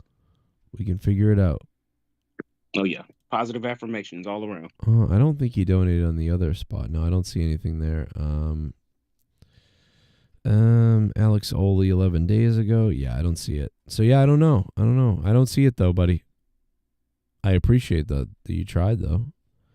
Yeah, sorry about that, man. Get hard, baby. Yeah, I don't know. My bad. Yeah, I know he was an Eagle. I know Kelce was an Eagles player. I totally get it, but I was thinking that other guy was a player, but I guess not. I guess he is like a local guy. That's what I was thinking too. Like, because I'm looking at the chat too. I thought they were saying that the guy that we just watched was the Eagles player. Yeah, I thought they said that too. Yeah, it'd be like that sometimes. You know, you get easily misled, and now we look a little silly. It's okay. That's okay. I'm looking for more Kelce, like talking about this phone thing. Dude, if you go to Twitter and you go to the explore section and you go to I don't know if this is everybody, but when I go to the For You section, this like GIF looping video of Stand with Trump is just constantly playing. And it's got JD Vance, Trump, RFK, and Elon Musk is in the background, and then Tulsi Gabbard's in the background. It's just funny. All they're missing is Bernie. Can they? They got to convert Bernie. If they can get Bernie Sanders on their side too, like go convert Bernie. That's a little squad right there, man. That's a little power trip right there. Yeah, I'm not mad at it. I like this group. I think JD's a little iffy, but I like this group. But they got to bring. I'm telling you, if they get Bernie, and I know Bernie's been against Trump, but if they could get Bernie to like come on over. Yeah, I like the people that were all on team Elon's fucking dick when he bought Twitter. And I'm like, yeah, Elon stands for free speech. And now that he's aligned with Trump, it's like, he's a fucking Nazi. He's a racist. Yeah. Yeah, now Elon's the devil. It's funny. It's just so weird how that is. Like, this guy is... Somebody said the other day, even, like, around here, they were like, oh, yeah, because he's a scumbag. I'm like, what do you mean? Listen, he's a rich fucking person, and no... I don't think any full-on rich people are doing great things all the time, but, the guy seems to do things and try things. He drops Starlink on people that are in need. He drops things on people that are in need. He's helping NASA when they need things. He's doing the space race stuff that's amazing. I don't know. It's not like he's a god. I don't think like, oh, great, he's God or Trump's God or any of these guys are God or worship. But, they're seemingly doing things to help everything. Where there's so many other people doing things that hurt shit or not doing anything at all, it feels like Elon's helping, like some ways. It's not he's not doing everything I wish a guy who has all the money in the world could do. I think he could do more. I wish he would do a lot more, but he is doing more than most rich ass people that I see. So yeah, I think it's a lot of like I said earlier, I think it's a lot of dick riding going on with that. Just because it's almost like people have this weird fetish mentality of, oh, this rich elite guy shares my political views, so now like I'm a super fan of his. Like I'll buy all his products, and I follow everything he does. I study him because again, the thing that I've noticed is when Elon was coming up and his political allegiances weren't so like publicly known. Oh man, I study Elon Musk. I'm trying to follow in his footsteps. I want to be rich like him. Like you heard a whole lot of that. Now all of a sudden, now he's the fucking devil. Right. What's really interesting right now about the election, is that it almost seems like, based on the numbers that we're all starting to see, early ballots and early voting and shit. Based on what we're looking at, there's supposed to be more early ballots than ever now, it seems like. And there's more early ballots for Republicans or Trump voters than before, it seems like, which is crazy. Like more people on the Trump side have gone out early to vote than I think ever before. Early voting turnout high as almost 44% of the 2020 electorate cast ballots. So 4 charts show early voting is how it's going in the U.S. So these are all just speculation charts and shit, but it's just crazy to see the difference. I'm looking at the 2020 versus the 2024. And what I'm seeing right now is literally that Trump is slightly winning or is winning. And it's just right now. Who knows what's going to happen? We all feel like he's going to get screwed somehow because they're not going to let him win for whatever reason. Something's going to happen. Yeah. But hopefully not another assassination attempt. Well, if anything, dude, I was listening to Jimmy Dore the other day, and he was like, dude, you don't think people that rig everything in the whole world and that go over to other countries and steal and do all these things, that they wouldn't just rig an election? Like, you're crazy. And that's what I'm worried about. And I never say those words. I never said rig, and I never get into that. I always think that's kind of a cop out. Yeah, every election there's going to be some cheating on certain sides and one way or the other, and most of the time it won't make a difference, but it's bad that it's happening. But there are these times where it could make a difference. And so we're waiting for that. So I don't like to go there, but it feels like they would. And if anybody's like, that's crazy, how is that crazy? That like people have tried to kill Trump, people have tried to jail Trump. Yeah. Why isn't the next obvious thing that they would try to rig it on Trump? I mean, it's not that crazy. No, what I think is crazy, they just went straight to assassination. You think they would just say, let's rig it first, but if he wins, assassination time, you know? Yeah, it is. It's weird. It is weird. They didn't even want to get there. They didn't want to have to do that. But yeah, so this is scary. But he is right now early on looking like, right now early on he's got the swing states right now. It could be a yeah, and that's because of what you said earlier, Joe. People are they're a little bit terrified, and they've bought into the hype of last election when Trump was saying like, "Hey, I got screwed." So people are like, "No, we're going to mobilize. There's no way that we're going to let what happened in 2020 happen again." So we're going to make sure we get out there. Yeah, no, I think you're right that they're getting out there right away to vote. But at the same time, what happened last time is Trump was like winning things, and then at the very end of the night kept going and going, and then more ballots were counted, and then he lost.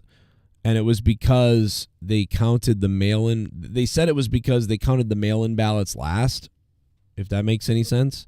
So they were still counting mail-in ballots at the end of the night. So, and mail-in ballots were primarily Democrat people, because they were the ones who were like, I'm staying home, I have COVID, I'm scared, I'm going to vote in the mail. So, but like, dude, what are the odds of that? It's really close, and all of a sudden we have 10,000 mail-in votes coming in at the end of the night when the night's over or after. Like, that's weird. So it looked bad. That's why a lot of people were like, this is fucked, because it looks bad. It looks bad. Fuck yeah. The kicker at Oregon College game day played football and soccer in high school, and he punted and played as a receiver. He's 6'4", 215. So that's the guy. He's an athletic background, but not necessarily a pro kicker, but he was a kicker in high school. So there you go. Yeah, that's pretty cool. That's cool. Does he get $100,000 himself, or is that just for the donation for somebody? I thought that was for like the charity thing. I think it might have been for both. Like, I don't know. I'm not really sure. But I don't know if he gets 100,000 and then there's the donation of 100,000. It could be both. Oh, Trump's coming to Derry, New Hampshire. Maybe I should take a drive up and go try to meet him. I'm going to meet Trump, guys. I'm going to Derry, New Hampshire. It's crazy. That's crazy that he's going to Derry. It's like, it'd be so weird if I still lived in New Hampshire and I still lived in Salem, because Derry's like, 15 minutes from Salem. It's like right there. The government overreach kidnap. Oh my God, Elon Musk is now tweeting about the squirrel situation. Oh boy. Elon Musk has now tweeted about the squirrel, and he wrote this. What are his thoughts?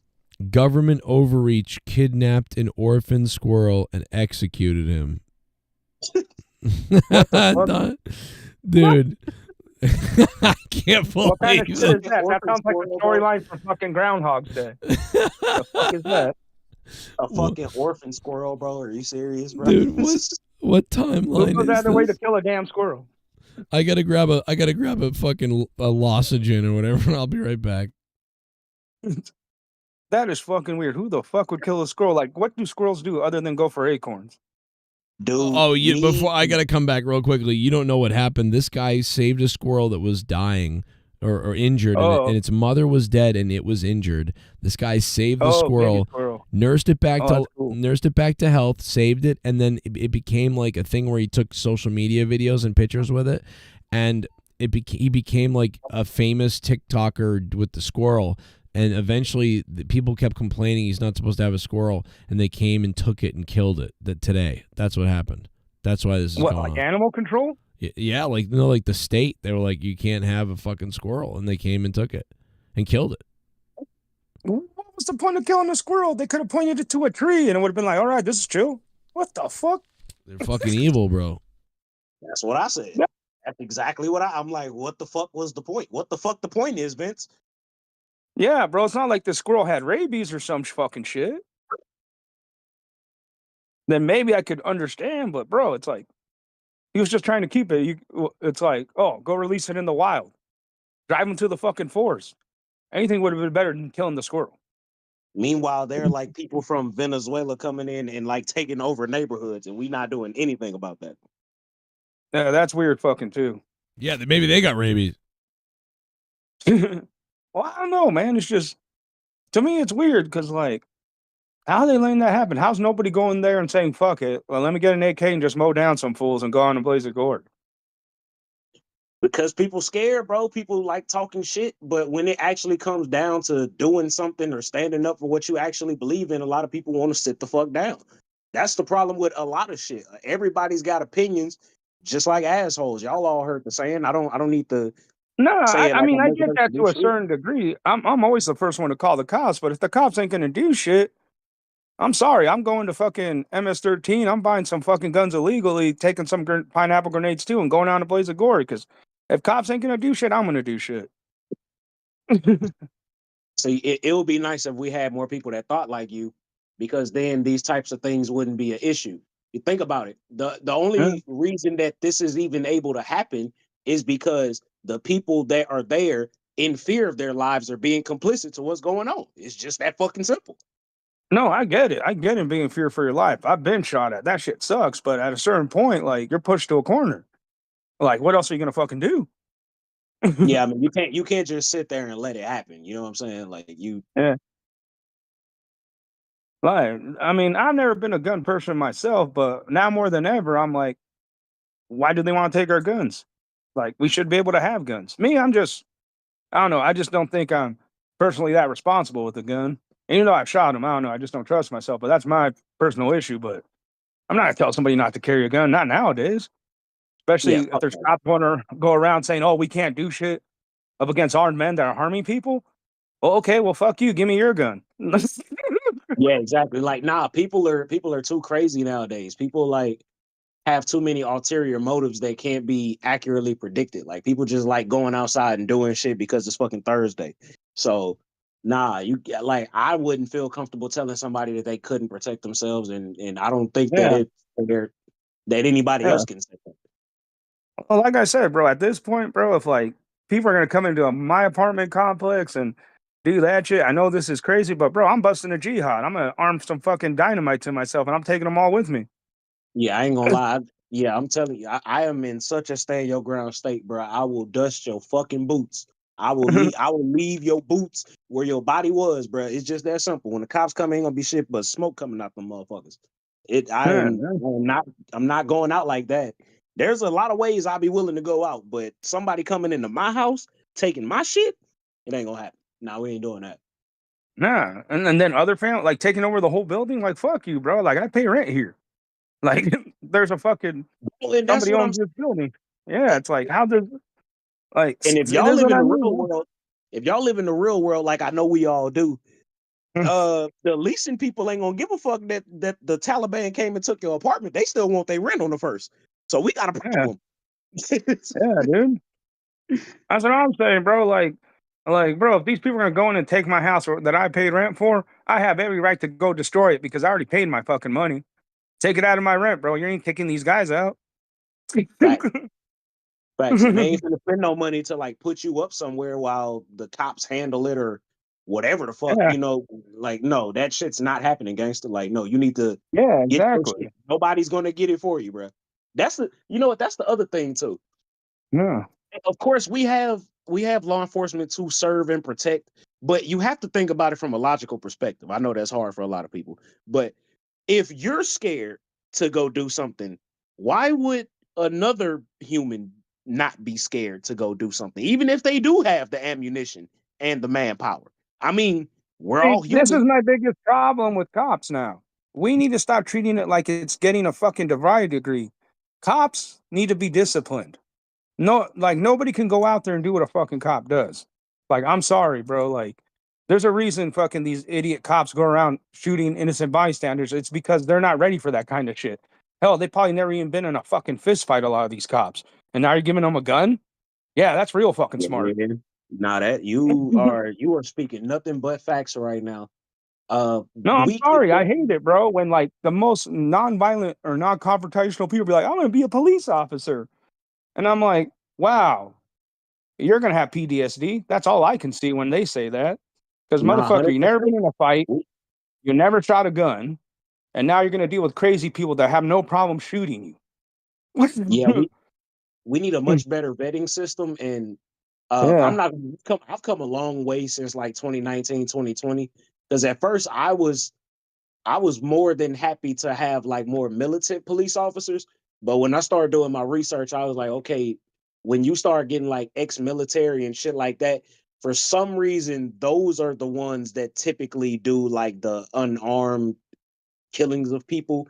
And I'm going to hopefully not in a blanket way attribute that to like PTSD and shit, but at least how it looks when I look at the numbers, it's like those are the ones that typically have the problems.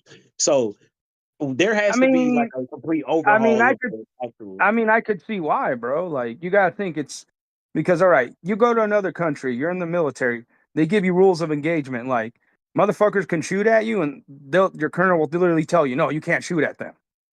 Yep. But they come home and they see cops fucking pulling people over and shooting them in the head. Of course, that's gonna give them PTSD. They're gonna be like, what? This is what I come home to? Like, why am I treating strangers better than my own people? I can see why military people get PTSD and are pissed off, bro. Oh, Like, 100%.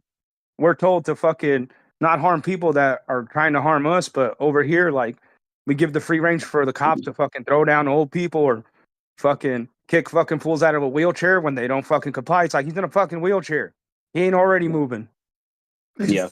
And like I said, I'm not trying to like necessarily advocate for anything, but we gotta remain realistic with these types of situations. Think about it. If just statistically speaking, with all 166 of us that are here right now, if all of us had to make one decision right now that could determine our life, it either is or isn't going to work. Not all of us are going to make it. Now, that's the type of situation that these ladies and gentlemen are in on a day-to-day basis, and they have to make the right one to get home. Now, and of course, not necessarily every day. I know some days are better than others, sure. But still, the Almost every idea of day. knowing that, yeah, like the idea of knowing that your life is going to come down to split-second decisions that you have to be right on adds a level of urgency that a lot of people don't really get to experience in their everyday life. So it's Or hard. they're just not ready for it. And bro, it's completely understandable, bro. The first time I got into a knife fight, I wanted to kill myself. I was like, oh my God, oh my, you know, that last place I wanted to be was in that knife fight. Like, I get all that shit, but that's what I'm saying. Like what you said, there's got to be a better venting system or better selection because, like, the way they're doing it, like, put it this way, bro. I'm a security guard. I feel like they fucking, screen me more in my background versus a cop. Oh, 100%. And you know, a lot of times they're doing that because you're probably protecting valuables. You're definitely protecting property to a certain extent. You need to be like a good judge of people and character. And a lot of times that's off of like a fucking glance or a pass by. It's not even like you're sitting down and talking to everybody that may be walking Yeah. past you. So Yeah. but like you said, that's kind of the problem. Like people need to know how to identify problem people before situations get bad.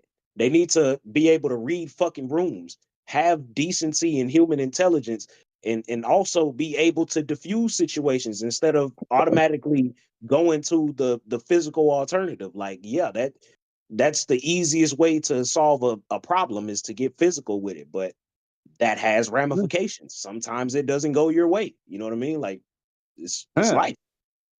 Look, I mean, there's no like I get it. Cops got to get physical, but the time to get physical when a bunch of guys are armed to the teeth, like that's the time to get physical. Somebody just took over a bunch of apartments.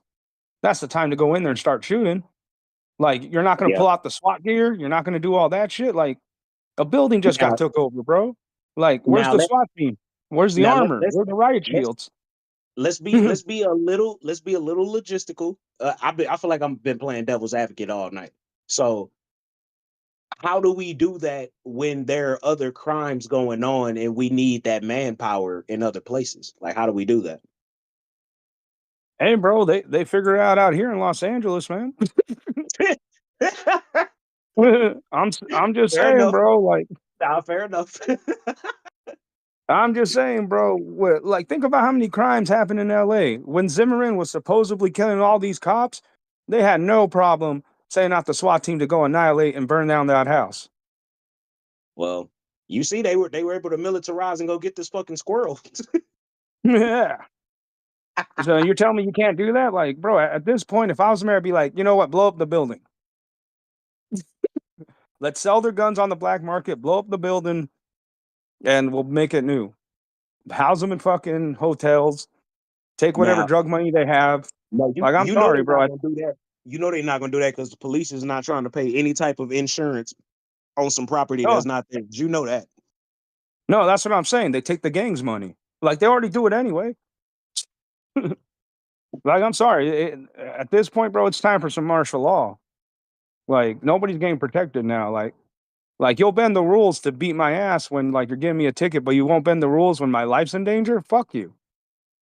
Yeah, okay. No, I definitely see like where you're coming from with that. And to that, yeah, for sure. I don't have any like rebuttal.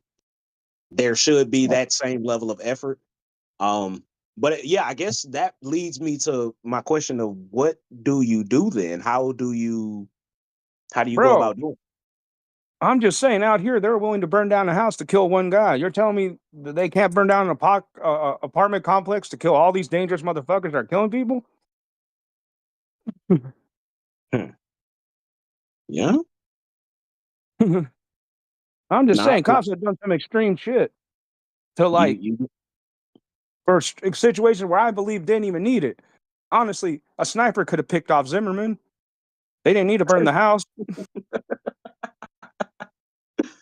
Yeah, but do you really want to scare your people like that to let them know, like, hey, bro, if we want you gone, like, we'll just pop your shit from 200 miles away, like, fuck you. No, they already do that to citizens. I'd be happy, but like, yeah, for once they're getting the criminals. Yeah, I know. I'm just like, do you want people to know that you can do that, or do I you don't have save a that? problem at this point because, bro, like, white people, cripples are getting beat by cops every day for the dumbest reasons. And these are just people just trying to get on their day, or guys like Dan Kennedy that just have fucking autism are getting their asses kicked because they don't know how to communicate. And you're telling me guys that are meaning to cause harm, you're not willing to bend the rules to protect some people, but you're willing to bend the rules to punish me. So, well, no, based off of how you laid that out, that almost makes me feel like then there has to be some type of incentive for them to have it going on still. You know what I mean? The incentive is, hey, make it fair across the board. Like, if you're honestly going to pull me out, kick my ass for a speeding ticket, why not have the same thing for a guy that's out here causing harm? That should be a no-brainer. Yeah, it most certainly should. Most certainly. Yeah, you're going to kick my ass because I didn't pull out my license fast enough or I pulled it out too fast. But you're not going to kick some guy's ass that's literally fucking mowing people down, kicking them out of their houses. When did we start fucking protecting murderers?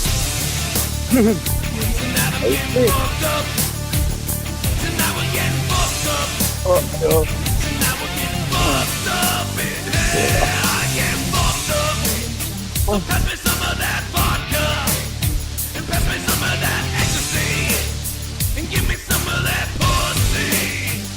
Tonight and get fucked up. This one's for the snipers. There you go now. Z-Pain. Oh man, I was still muted. My bad. Z-Pain dropping the $35. Bro, this one's for the snipers. Hell yeah. Yeah, man. I think I think Z-Pain was military for a while. Or is. Fuck yeah. So Z-Pain knows what I'm talking about, bro, because they're taught a bunch of like de-escalation, like overseas, with people that are meant to cause them harm. But cops are over here freely beating people that are minding their own business. And I mean citizens across the board. Whites, blacks, everything. Yeah, it's true that sometimes you get, like, I think a lot of people have the wrong, Like a lot of people, when they think of ex-military who are cops, they think the wrong thing. They think like oh, they're all overly aggressive, ready for war, PTSD or whatever. Like, and yes, once in a while that happens, and there's a few of them that are definitely like that, and that does happen. But a lot of them are more like calm and more professional because they're like, no, I understand the situation. We know exactly what we're doing. So like, yeah, no, it's different. But like you said earlier, it's not, I don't think that all the cops are like this. It's just that like you don't know what you're going to get. There's like a 1 out of... No, it's what they're taught though. It's right. nothing to blame individual cops. This is what they're taught. Yeah, they haven't been, they haven't experienced. Sometimes, you know, a military guy may have experienced too much real life shit, and so he's all fucked up from it. But sometimes a cop has experienced nothing. So you really you don't know how you're going to behave. You don't know if you're going to react well to somebody doing something to you. You don't know until you're out there in the field doing it, and that's where it gets fucking crazy. Because you get four different options. You could get the cop overreacting. You could get the cop not protecting himself the right way. You could get the cop being reckless and hurting other people. You could get the cop botching everything. Like, you could get so many different things, and you really don't know what you're going to get out of the cop. Most cops do a pretty decent job, but then a lot of cops do a bad job, or, you know, and like one of those things, like they'll get themselves killed because they're not even close to being safe, or they'll get somebody else killed because they're not being safe, or they'll be overly aggressive and they'll kill somebody themselves because they're scared. So yeah, like I said, a lot of it is fucking, they don't train them well. The venting system's not there. I mean, if you watch Joe Rogan, this one ex-cop pretty much let it out how cops are trained in America, bro. And like, middle America's probably the worst, bro. You can literally fucking be pushing papers for like a year, and then they give you a gun and a badge and say, hey, go have fun. Yeah. Yep. Yep. Enjoy. Yeah. And they don't have the right mental evaluations. Like for a lot of these guys. I mean, that's the one thing in California they are changing. They're going to have 2 mental evaluations now, where like one in the beginning and the one right after you get out of the academy. So at least they're doing shit like that now out here. But yeah, I'm just saying a lot of states ain't doing that. Dude, listen, every year you have the cop, you know, they have to meet and do the mental evaluation. And you know, training too, like have these cops be trained like all the time, like active training, like see, that's my thing. Like, have them be trained, like create scenarios and situations where they have to practice on these things, because and if you guys ever play sports, you guys will know what I'm about to say. When shit breaks down and shit hits the fan, you go off of your instincts, and the only thing that comes up after instincts is what you've been training to do. So if you've been training in martial arts and you get in a fight, you're going to lean on your training and your instincts. But if you haven't been training, if you haven't been honing your craft to know and to do things without necessarily having to overthink it, you're just going to go off of instinct. And that's the problem a lot of times. These guys haven't been put in a situation to where their problem solving skills are able to flourish. They're just responding to shit. Exactly, man. I'm plugging something in. Or what's even the worst, bro, is like when I was doing martial arts and I was out grappling cops, I'm like, damn, how'd you become a cop? Like, I ain't no professional fighter. I'm just a student. Well, you guys remember my cop story, right? Oh, which one was that one? The one where you helped the cop catch the guy? The one where I helped the cop and I tackled that guy. Yeah. Yep. It's like that cop didn't seemingly know how to fight or to take someone down. It was, I mean, exactly. The way he fought with his hands and fell, and the way that guy was able to get on top of him and grab the gun, or at least grab at the gun. To me, it looked like he grabbed the gun. Like, so that's why I got out of the car. I wouldn't have gotten out of the car if I didn't. I go, oh my God, because like the kid that he was fighting was a skinny little prick, and the cop was like 6'1", 2 or something. He was taller than me by far. And I'm like, yeah, this cop's going to whoop his ass. Here we go. It never dawned on me that, oh, it's a one-on-one. and maybe I should do something. I just thought, oh, cop's gonna grab him and whoop his ass, and like this is easy. I never thought like, oh shit, the cop's gonna have trouble with this kid, and the cop did. And when I saw the guy go for the cop's gun, oh, I found the picture. Here it is. And when I saw the cop go for the kid go for the cop's gun, and the cop fall, and the guy's trying to grab his belt, I'm like, wow, I'm gonna see a murder. And so, but even before that, dude, when we were up the street, and I first saw this cop like running after somebody, and the kid was way ahead of him, and I pulled, and I'm driving beside the cop coincidentally, and I look over at the cop. My instinct was like, you need a ride? And the cop's like, yeah. And he jumps in the car, and we chase this kid down the street, and the cop's barking out like to the fucking dispatch where they are and where we are. And he's telling me, I don't know the streets. I don't work this area usually. And so I'm telling him the streets, and he's telling dispatch. And then we get to the guy, and that's when he jumps out to get him. And then I ended up spearing the fucking kid through the bushes. And it's like all that though from the beginning. So I know that when somebody comes at me, I typically tend to flight. Like if somebody's coming at me like, hey man, I'll fuck you up, my reaction is usually to get out of there. Like, oh, okay, man, I don't want any trouble. You don't have to fuck me up. I'm cool, bro. My bad. I'm out. I don't want to get in a fight with you. I don't want to get in a fight. I don't need to. I have no reason to, whatever. So I know that when it comes down to me and just somebody else, I'll always back off and say, hey man, it's all good. My bad. I fucked up, or I'm sorry, or whatever I did. You know, I don't want to have to deal with shit. But when it comes to somebody else, I'm fight. I'm not flight. When someone else needs help, I'm fight. It's so weird. Like, and I sort of knew that already, but that day with the cop solidified that for me. Because why was I helping this cop? And then I really helped him. Like this guy could have gotten his gun and shot me. He could have had a gun himself. I don't know. But it's different when it's somebody else. I want to help, and I know I can help, and I want to. But like when it's me, I'm sort of like, I don't want to deal with this. Because you can talk yourself out of it, and I'm pretty sure a lot of those situations you were like, there's no reason for a fight to happen. Because right. You sound like a guy that's been in altercation, so you know how bad a fight can get. Right. It's especially when there's no need, or it's over some stupid shit like you bumped into somebody.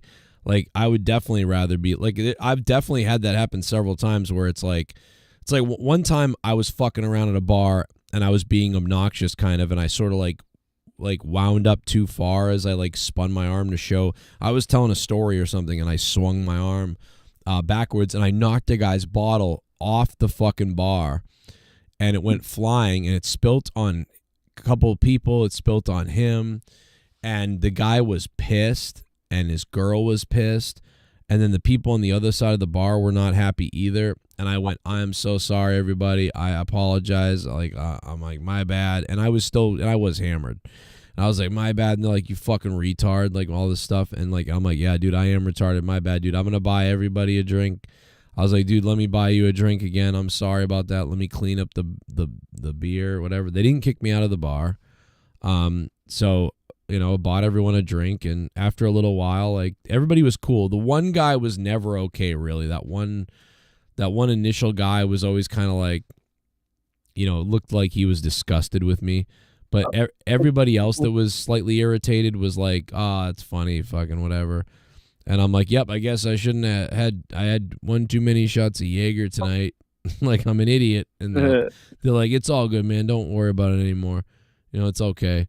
And I'm like, all right. And, you know, that was it. But like stuff like that, it's like, I'd rather take care of shit. And if I fuck up, I don't mind admitting it. I don't have a bullshit ego usually thing where I'm like, you know, fuck you. Like I don't have that.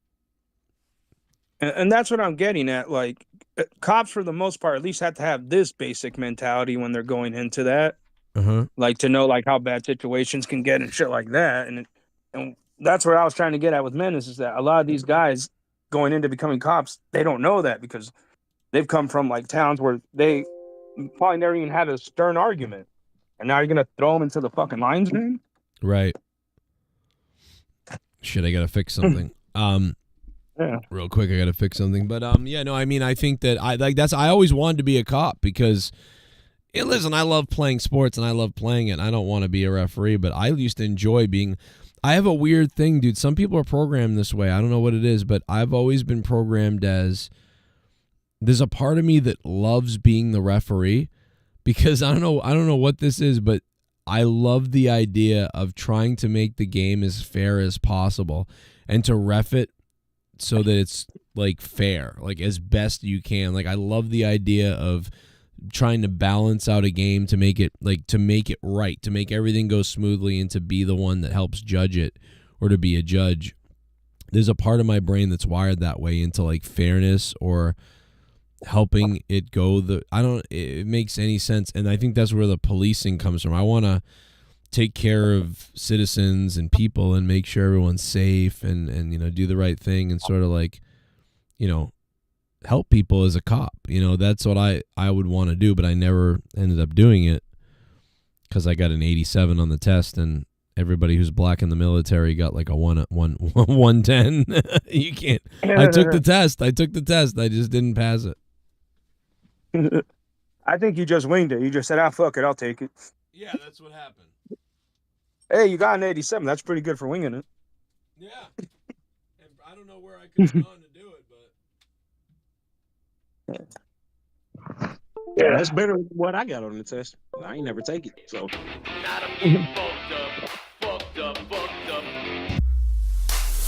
Oh, shit, here comes another one. Oh, my God, bro. Z-Pain dropping another one.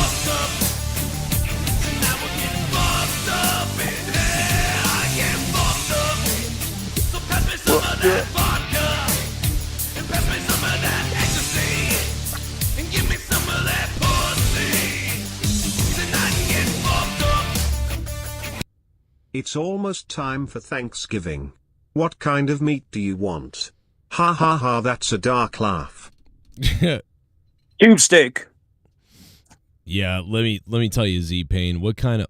You say tube steak? Is that what you said? Yeah, tube steak.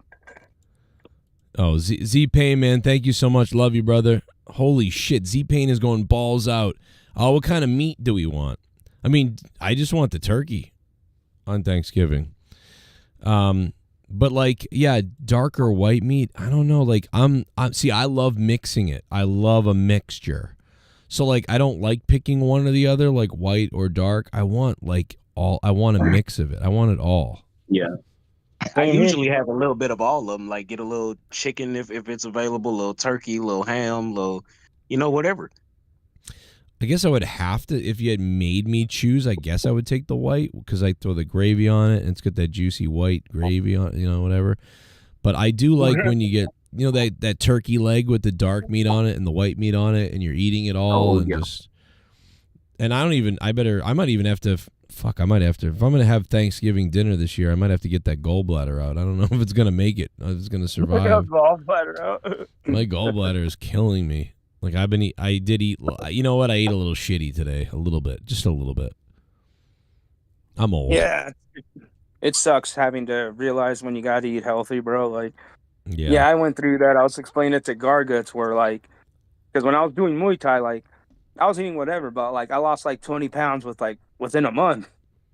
Right. And now that I'm trying to eat healthier, like the last month, bro, I lost 20 pounds and I wasn't even going to the gym just because I was cutting out sugar. I'm like, fuck, I guess I got to eat healthy. Well, we got 21 minutes to add that I got to add to the show, I think, because of Z-Pain's last couple of donos and a couple other things. So we'll get those on there, but we got 43 minutes remaining right now. So we got about an hour left when you add it all together. So it's not bad. Yeah. Z-Pain keeping it rolling. It sounded like Jay Menace just fell down a flight of stairs. That was not me. Oh, okay. I can't believe might have been me. It was you. You son of a bitch. Ramon's getting abducted right now. That's what's happening, dude. I can't believe Elon. Probably. Elon tweeted about the squirrel. It looks ridiculous. Like he tweets the thing out with the hat. No, where's the squirrel song? Is this the squirrel song? Look at this. Oh yeah, this is it.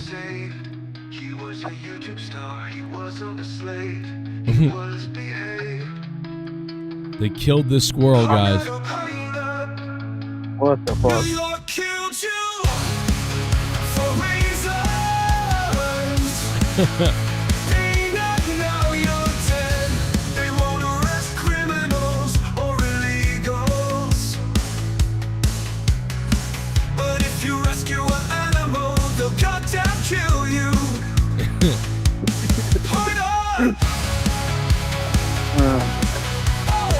God damn it, bro.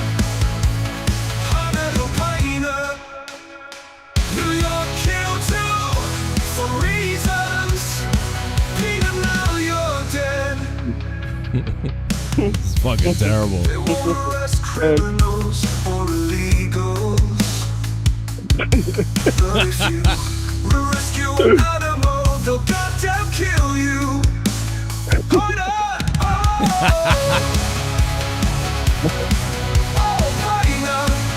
Pina. Dude, fuck, bro.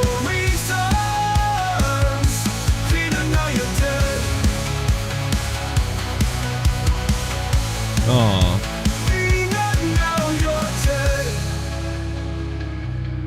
This guy kind of looks like the guy. The guy kind of looks like Aaron Rodgers a little bit. Yeah. New York killed you for reasons. Peanut, now you're dead. New York killed you for reasons. For reasons. Peanut, now you're dead. Nah, just the pictures make it better.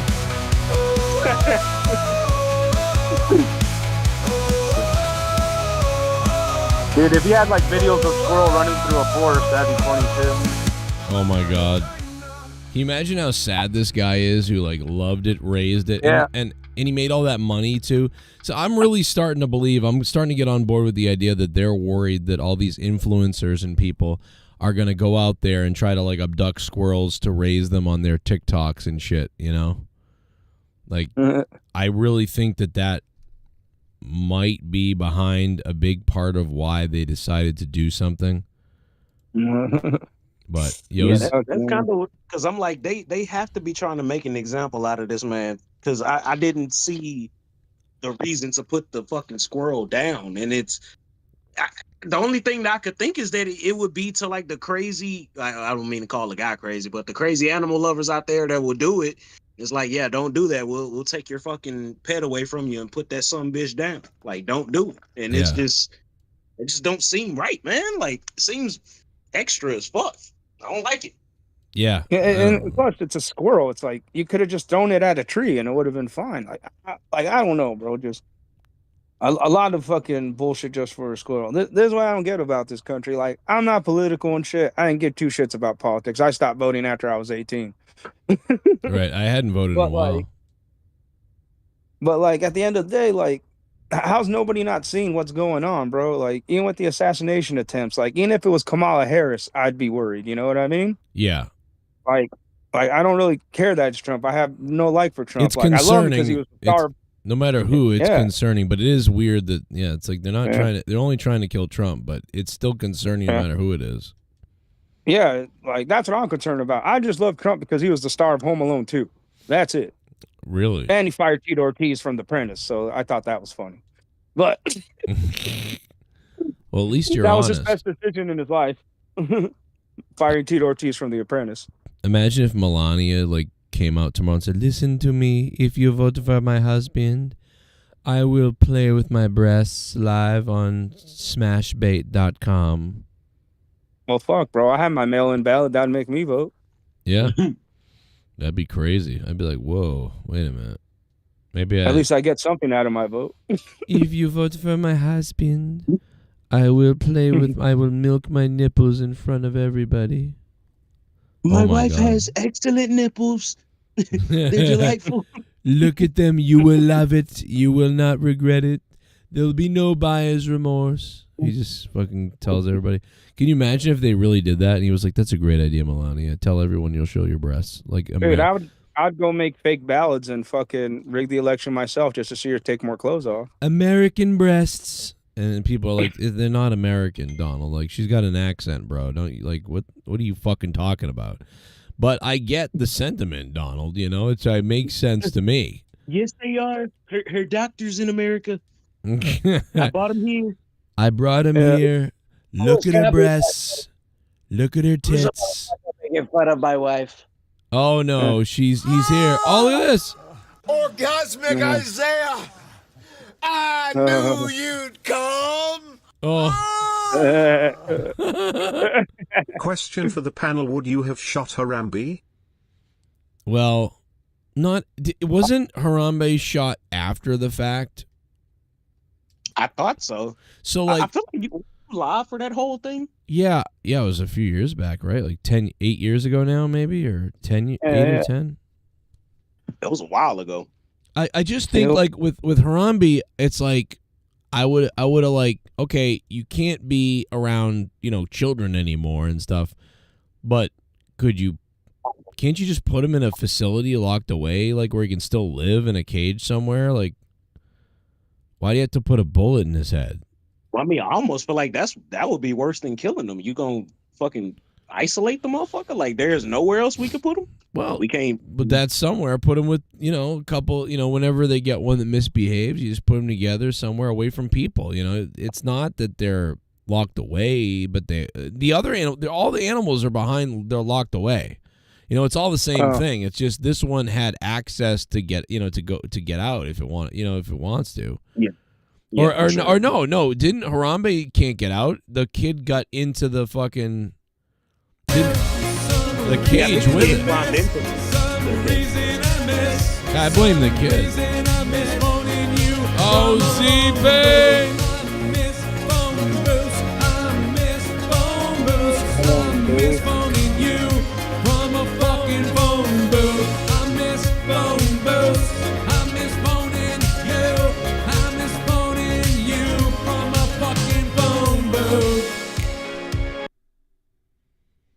Jay, if you did drop the belt, who would you put over if your titties got tight? Cheers, gents and ladies.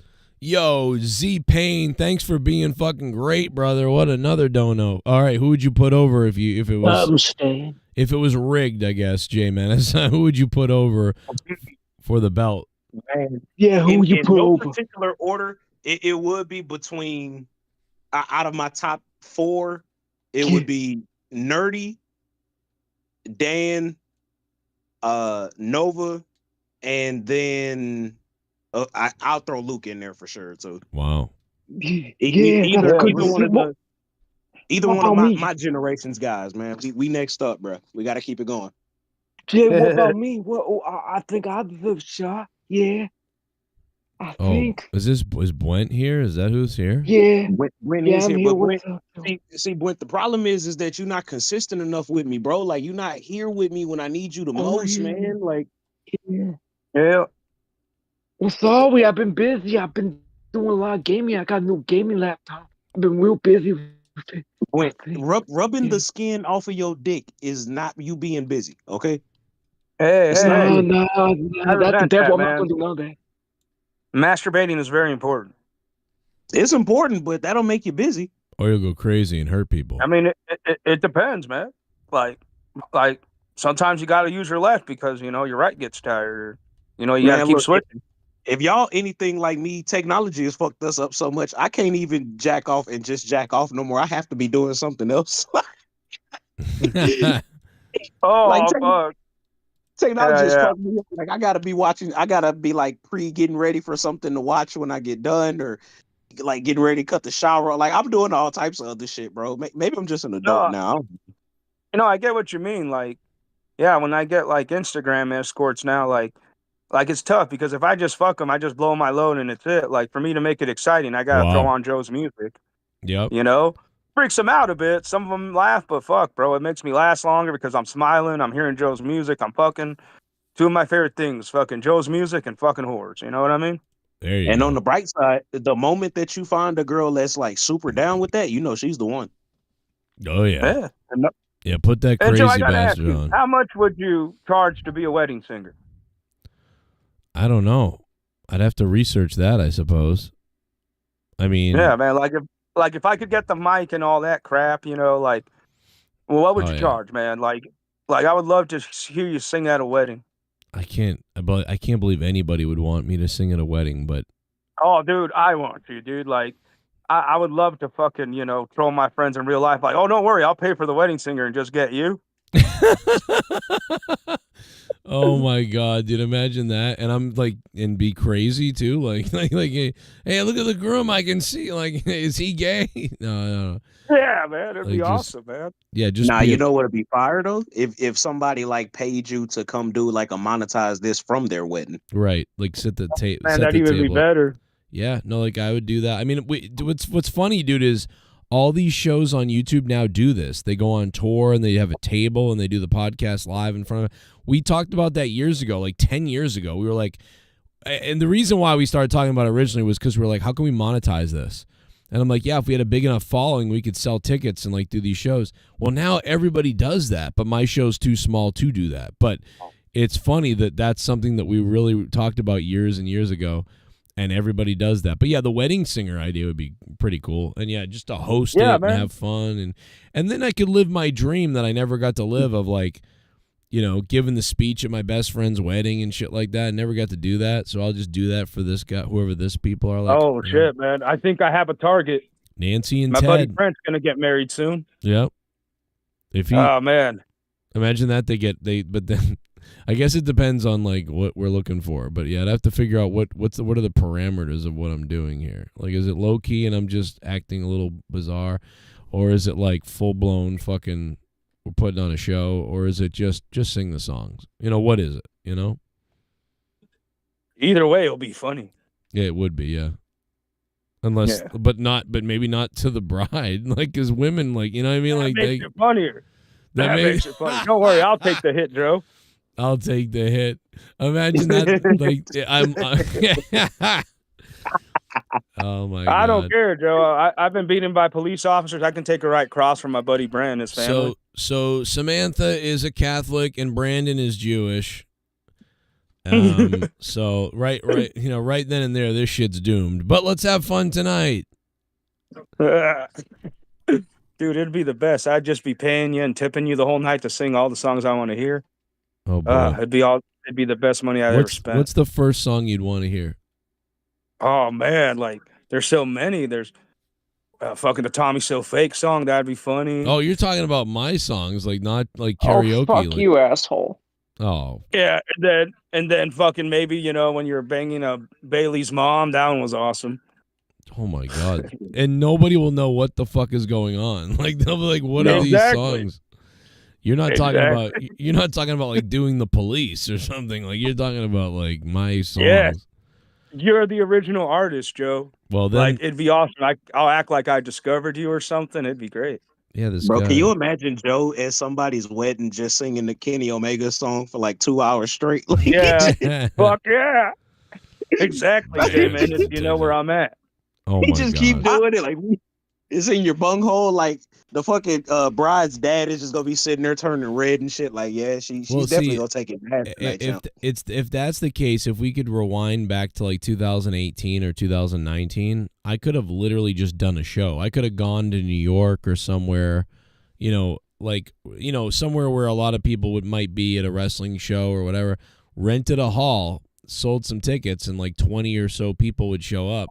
And I would put on like the JCS karaoke like live there. Like it would be, what I mean? That I could have done that. I don't know now how that would work, but Bro, we'll secretly hire you for weddings. I'll go spot out weddings, out here because everybody's getting divorced in Orange County and getting remarried, and then, I'll just be like, hey, that's my present. How about I pay for the entertainment? And then, my you God. show up, man. You sing the Bailey's mom song, you sing fucking the Ricochet, the Dick Pic song. It'll be great. We'll have he a was fucking fun time. surprisingly cheap for some reason. Like it was like really a good price, and I get there like fucking jerk me off. Like people are just like, oh wow, no wonder. Exactly. Or like, and then when you slow it down for him, you do like the Roman Reigns song, bro. Get everybody in the mood. What? yeah. Hell yeah, man. Or the, Man, Exactly, yo, I can see bro. this. we could be. I can see this the, working. the we could be fire. My voice is fucked up. I can't do it. I couldn't sing right now at all. But we could be fire. We could be flame. That song. We could be Yep. even in the golden rain, like the fucking the women would come. It would be crazy. Oh, 100%. Exactly. Oh, Yeah, man. we have the turkey song, and we wheel out a naked person who's got like black tape over their privates, and they're gagged in a ball and gag, and then we have a bunch of like stuffed turkeys around them for the Turkeys Ate Us song, and then I cut them with a knife. Oh boy. Yeah. Dude, your music's just so awesome, man. Like, because everybody's doing these gay weddings where they're dressed as like anime characters and shit like that, which is kind of cool. But like, this would be like the new trend on TikTok, bro. Like, Yeah. surprise wedding singer Joe Cronin. It'd be Oh, the that best could be thing ever. really. That's a great idea for a show, or even for the world. Like where you just like, you don't know what wedding singer you're gonna get. Like it's a roll of the dice. Like you just like, wow, that could be a great idea. Exactly, Joe. I'll dress like Adam Sandler in The Wedding Singer. That would be really No, funny. like you're so entertaining, bro. Like I have so many ideas. Like all those songs you came up with for wrestlers. Like, why didn't like Triple H look at you and go like, dude, why don't we pay that guy for those songs? Bring DX back and go troll Ricochet with the dick pic song. Like when he's coming out, they put on your song when he's coming out. You know what I mean? See my dick pics and I'll show you. Like, why don't wrestlers think that, bro? I don't know. I mean, I Like, know I'll give them credit for. I will say I'm impressed that they looked at me. Like I'm impressed that even that they know. You know, like it's weird that they know stuff. It's weird that they know who I am. It's weird that they've seen things. It's weird that I've had DMs from people. Like, dude, I'm very, even though I'm not going to make it to the WWE and anywhere else, but I'm appreciative that, like, it's pretty fucking cool that, like, you know, some people have reached out to me the way they have and said, like, Yeah, at least that. But yeah, that, I mean, it's not. if it were me, bro, I would be like LA Knight going to your house, be like, oh, I'm at that bastard Joe Cronin's house, LA, and then, like, you know, knock on your front door. Yeah, they Like, should've- I would have loved, I would at this point love to be the heel commentator and just be. I want to be a Bobby Heenan guy and just do the jokes and be silly and all that shit. Fuck it. Yeah, you can't tell me that they can't find a fucking spot for you on like WWE Speed or some shit. There's no way. Dude, if I was a wrestler with like pull, I would just bring you in and be like, nah, Vince, this guy's fucking money. Well, like, let's do it. There's no Vince now. Well, yeah, don't say his name. Oh yeah. Well, I'm talking about if it was back then. Yeah. You know. Oh yeah. Before all the new allegations. Well, Joe, who knew that all you had to do was tell Vince that you let him shit on you, or where you let him shit on you. Yeah, I said it right the first time, and you would have definitely had a job. You'd have been in there, bruh.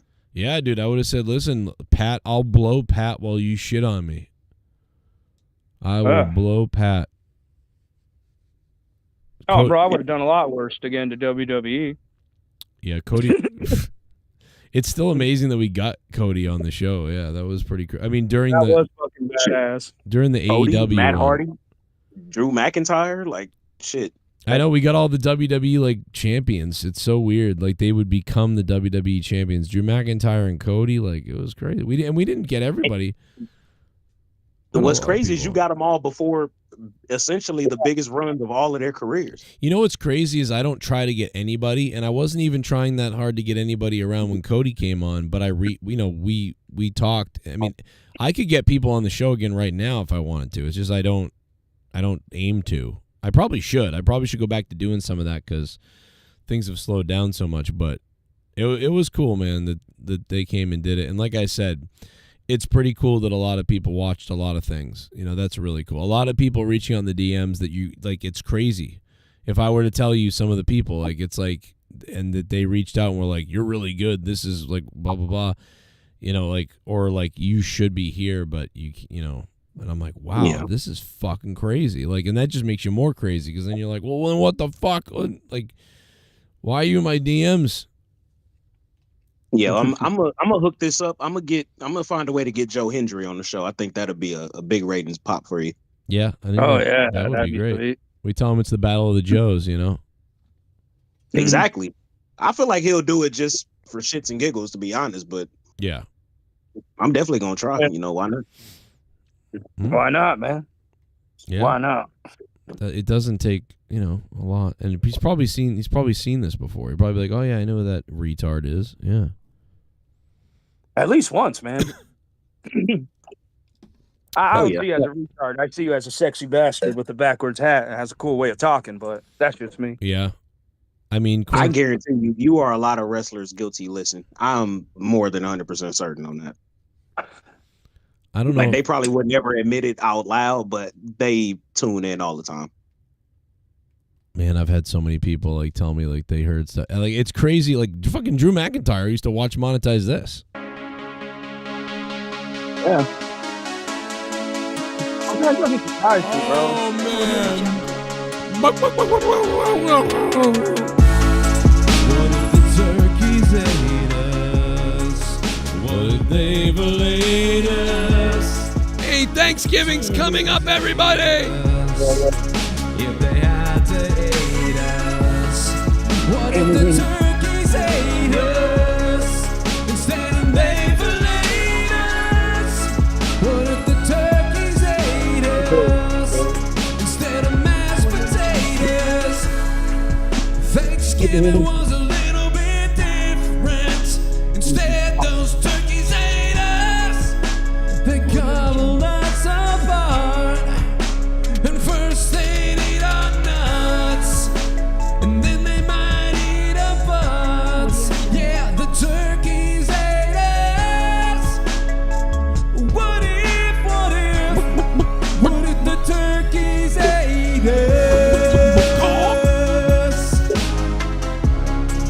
What if the turkeys ate us?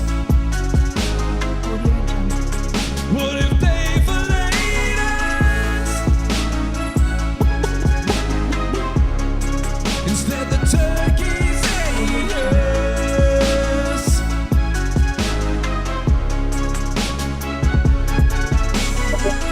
Thanksgiving's getting kinda friggin' crazy because people's blood might be the gravy. The turkeys might gobble on our giblets. Instead they might gobble on the testicles. What if the turkeys ate us? What if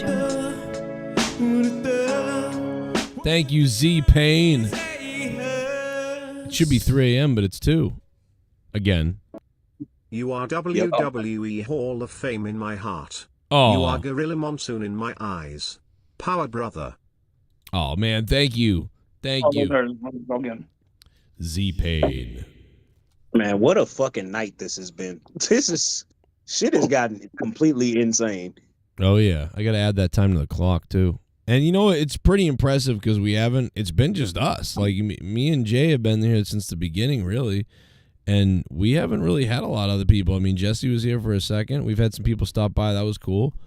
Yeah, I thought Jesse would be here, but oh well. Yeah, we didn't no Garguts, no Jesse, no several other people. I mean, Well, I know with Garguts, his situation's a little weird right now. He talked Yeah. about it on the DM, but yeah, he's fucked right Yeah. now. yeah, I wish Jesse would have been here. Like, it was cool, man. I took him up some weed fucking yesterday, so that was awesome. Well, I think Jesse's, he might come back. He might come back. If he does, that'll be awesome. Jesse makes it clear he's here for a good time, not a long time. Oh my I God. love that little man. He's fucking awesome. I love that little bastard. All right, let me add time to the clock, courtesy of Z Payne. All right, let's drop it Yeah, in dude. for Z Payne. All right, we're gonna add 45 minutes about to the clock. Yeah, man, 45 minutes back on the clock. So you got another 45 minutes of this show, at least, as we roll into the early hours where right now it should be turning 3 a.m., but instead it's only turning 2 a.m. So that's pretty fucking ballsy. Thank you, Z Payne, man. How many donos in a row is that? Z Payne with 1, 2, 3, 4, 5 donations in a row. Damn. He would have had 6, actually. His $102 almost would have been 6, but it got broken up by the creator. It's close. Z-Pain is always being a fucking beast. Look at that. D. Welsh came through. We had the creator. Tonight has been a good night, man. Like, especially for a beat the clock that looked like it was on this last couple of seconds, and now the people came in and said, "Fuck that." Yeah, I'm surprised actually because it was a quiet night. It's a quiet day. It's a quiet day, and then 17 people were shot by a crazed Albanian white man. Shit. Not so quiet anymore. Who was screaming? Who was screaming about his wife's feet smelling? Wait, what the hell? Yeah. I don't know. God, isn't that the worst? Somebody take their shoes off and it smell like fucking Fritos, bro. I hate that shit. I'm sick of my wife's feet smelling, so I'm killing Dude, everybody. Just get some acting to acting. What the hell? Yeah. Boom. Dude. Like act like you're gonna stop on her toes and just spray that shit.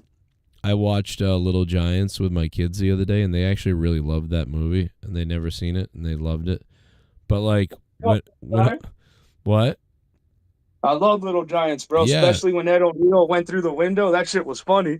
Oh my god, dude! I didn't remember that part. Yeah, I was dying, dude. That was funny as shit. The kids were laughing at that, and I was like, but what got me was when John Madden and everybody get off on the bus at the end. When I was a kid, I kind of popped for that. I was like, oh my god, it's the NFL players, as a kid. But my kids are like, what the fuck is this? They have no idea, So it's just funny. Oh. Like, yeah, I don't think anybody knew. Dude, it's Doug, doesn't it? My kid didn't even know what Madden is. I'm like, that's John Madden. You know the football game everybody plays, Madden football? She's like, no. I'm like, oh, never mind. Nobody's playing Madden except guys our age, bro. Everybody's playing fucking Valorant. Yeah. I'm like, oh, I guess. And my son, nobody knows what I'm talking about. Fortnite's a good game.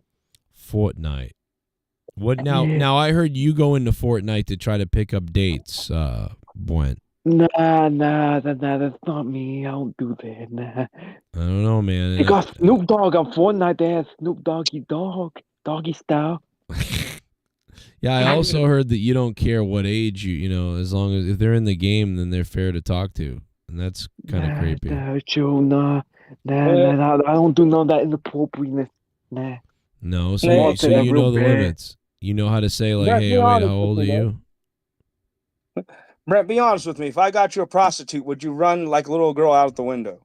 Now, why do you keep talking about sex, bro? I don't know why you going. My mama said treat a woman with respect. You got to treat with respect, I think. No, she said with erect. She said treat a woman while erect. That's what she said. My mama said think with my actual head, not the head downstairs, but think about my brain. Hey, did you not see the water boy? Did you not see the water boy? Remember he pulled down his pants and said, what mama doesn't know won't hurt her? Oh. Nah, I never seen the water boy. What's it about? It's about yeah, man, you gotta be a man. You gotta be a fucking man, dude. How many times? Like, it's all right to be romantic, but don't leave your penis behind. That's your best friend. How many times have you shot into a woman? I want to have no kids. I'm good being single. Brent, how many times have you shot it into a woman? Can you answer that? I'm not gonna shoot no woman now. You think I'm a thug? No, I mean unloaded. No, you're load. Unloaded. Nobody's calling you a thug, Brent. You're not a thug. Okay, good. I'm not no. The milk of Mother Mary herself, the shit that comes out of your shaft. Oh, milk! I can't drink milk. I'm lactose intolerant. I can't drink milk. Oh, Jesus Christ! Nobody's telling you to suck yourself off. Well, I'm not gonna suck nothing. The only thing I'm gonna suck is a Capri Sun straw. Ooh. Jesus Christ, Brent. I do like. I mean, you could always do it. You could always do anal. Like that's a good dick size for anal if it's that then. No, I'm not gay. On a woman, Brent. On a woman. Are you sure you're not? Nah, I'm not no gay. I'm not a fag. Nah. Are you sure? Yeah, I promise. I pinky promise. I like women, but my mom said wait for the right one for the right time, and now it's not the right time. Wait, your mom said something about white power? Did you say the white time? No. She had sex with a black guy one time. The name was Officer Tyrone. He a good guy. I'm a big fan. Okay. Yeah. Oh, okay. No racists here. We're not North Carolina. Nah. Right. Your mama got that equal opportunity pussy. I like that. Yeah, equal opportunity. Yeah. Don't eat McDonald's. Oh, no, not that E. Yeah, E. Not the E. coli. coli pussy. That's sickening, bro. Yeah, you I don't don't know. It want might that. not be bad, you know. You just go to the doctor, get a shot, get cleared up, you know. I can understand that though. I've seen that before, and it turns out it's like green and shit. You know, it's kind of ugly. Yeah, it's fine, man. You gotta roll with the punches, bro. Like when something happens to me, I don't go crying like my dick. I just go to the clinic, get a shot, and go back home. You might as well take care. You might as well do it because we have mandated health care. They're trying to paint it that Jason Kelce is like the good guy now because look at the headlines for Jason Kelce. The headlines now read this: Jason Kelce smashes a phone of a PSU fan who used anti-gay slur about his brother. So they turned it into he said something anti-gay, so it's okay to assault him. It would make so much more sense if his brother was actually gay. It would be like admirable. Then it would make sense. Like you'd be like, oh, okay. But this doesn't make sense. Like no, so. Yeah. But I mean, have you seen Travis Kelce lately? Like the man did pop out with a fucking Freddie Mercury mustache out of nowhere. Like I mean, I don't know. Maybe old boy was on to something. Yeah. I don't know. And then he kind of does dance to fucking his girlfriend's music. That's a little questionable. Yeah. Well, I mean, it's Taylor fucking Swift, bro. You better. Yeah, dance not a to big it. fan of the Kansas City Queens. Not a Ja- big fan of them. Does Jason Kelce, is he married? I believe so, yeah. Because he looks a little suspect. As far as in the straight department. He looks like a bear. He looks like a bear. Yes, that's what I'm saying. Like a bear that wants to give a big bear hug to another boy. You know? Yeah. Just saying. You know, just looking at Z-Pain. I just randomly say donators' names sometimes, like Z-Pain. I just do that. You know what? I'm surprised earlier. I'm surprised Ghost passed out or something because he was going to drop something to take to fuck up Matt Cologne, and then he didn't. And then I think he fell asleep because he was like, "I'm getting tired," and I feel bad that Ghost missed. You know, Tommy coming on and admitting that his parents failed him. I think that's unfortunate. That's funny.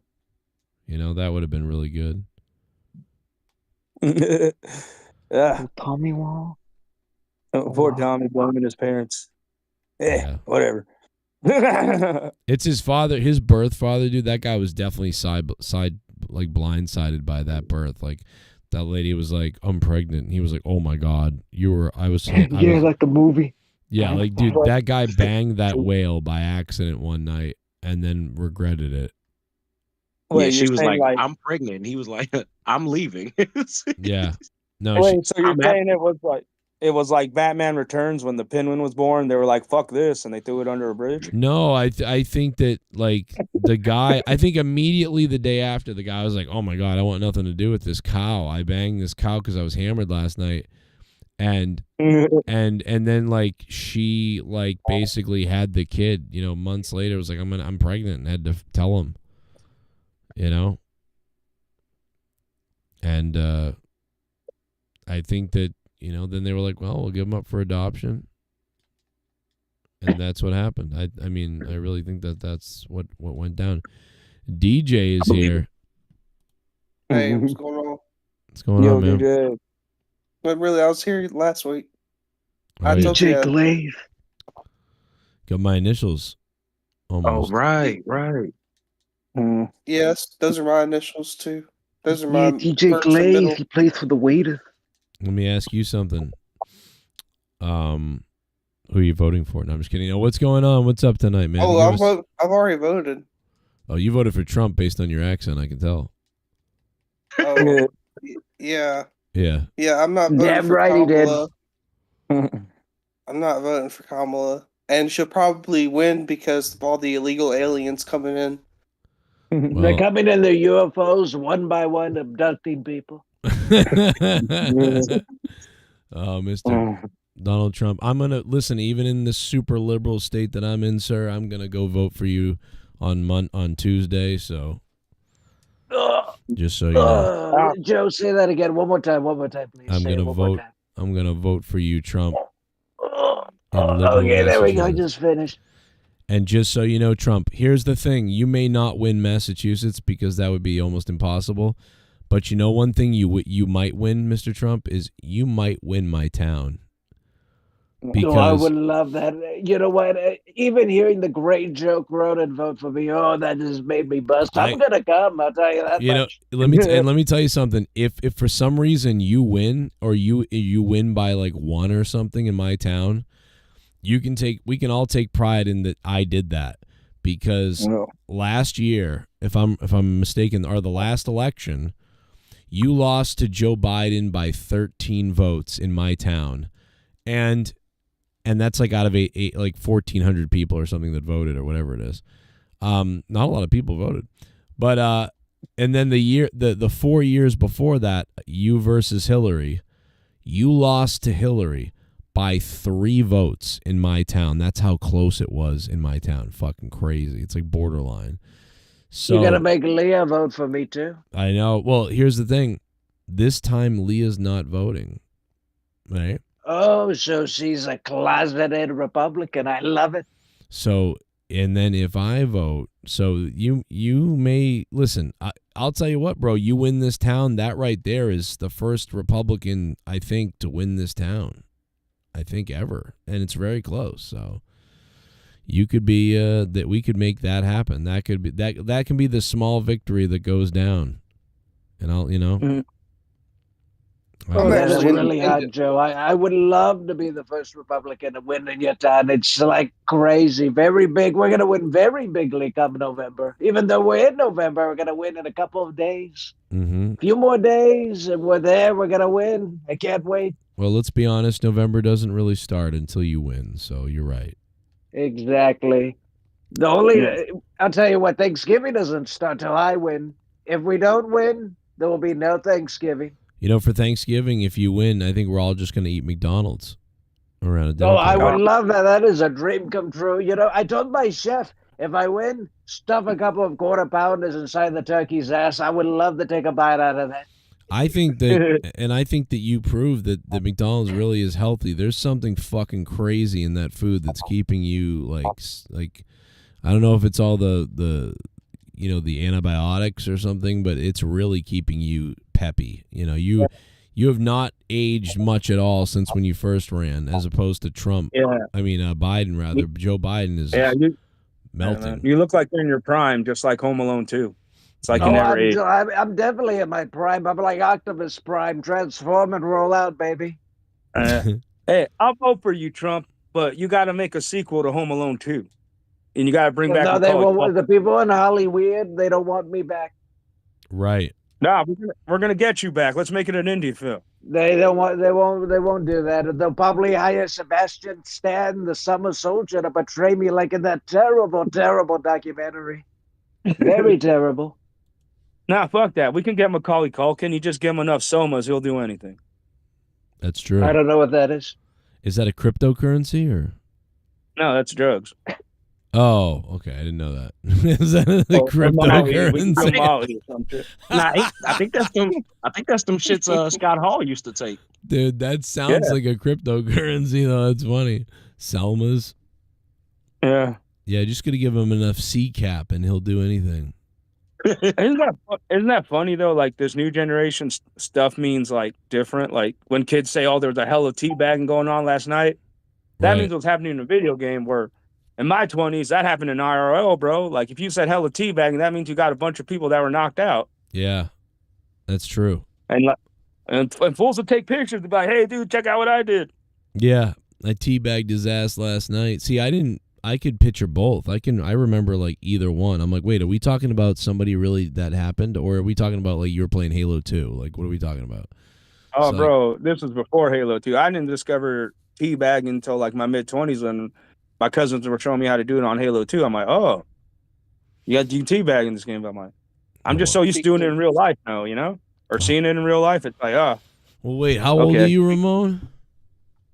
Oh, I was like 25, bro. Like when, because it was my cousins from Oregon that came over, and then we just we just daisy chained our 2 Xboxes, and then they started doing the crouch with the analog. Oh yeah. But And how then old are you now? Yeah. Oh, I'm fucking 38. Oh God, you're younger than I am. What the fuck? Yeah. Well, 39 now. I mean, I'm about to be 40 next year. Yeah, I mean, I had my birthday. in 01, 02, 03, and even in 04, there was no Xbox Live yet, and so yeah, I remember like just hooking up all the Xboxes.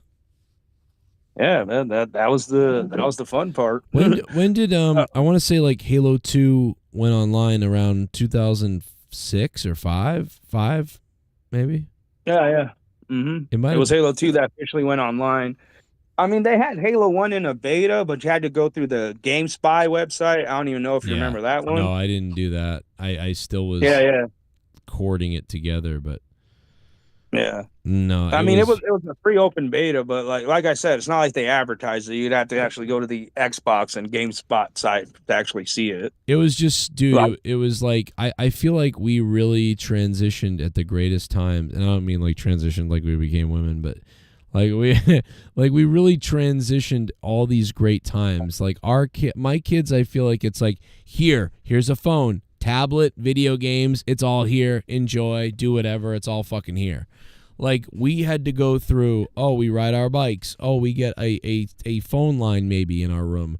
We get AOL Instant Messenger login, and we log into interweb somehow slowly. Rich people have cell phones, but we don't. We all have cell phones now. We can download music on the internet now, not just from tapes to CDs to thing. We watch VHS videos. We watch DVDs. We rent videos at the movie store. Now we have Blu-rays and HD TVs coming out. Now there's no more movie stores. We just digitally download everything.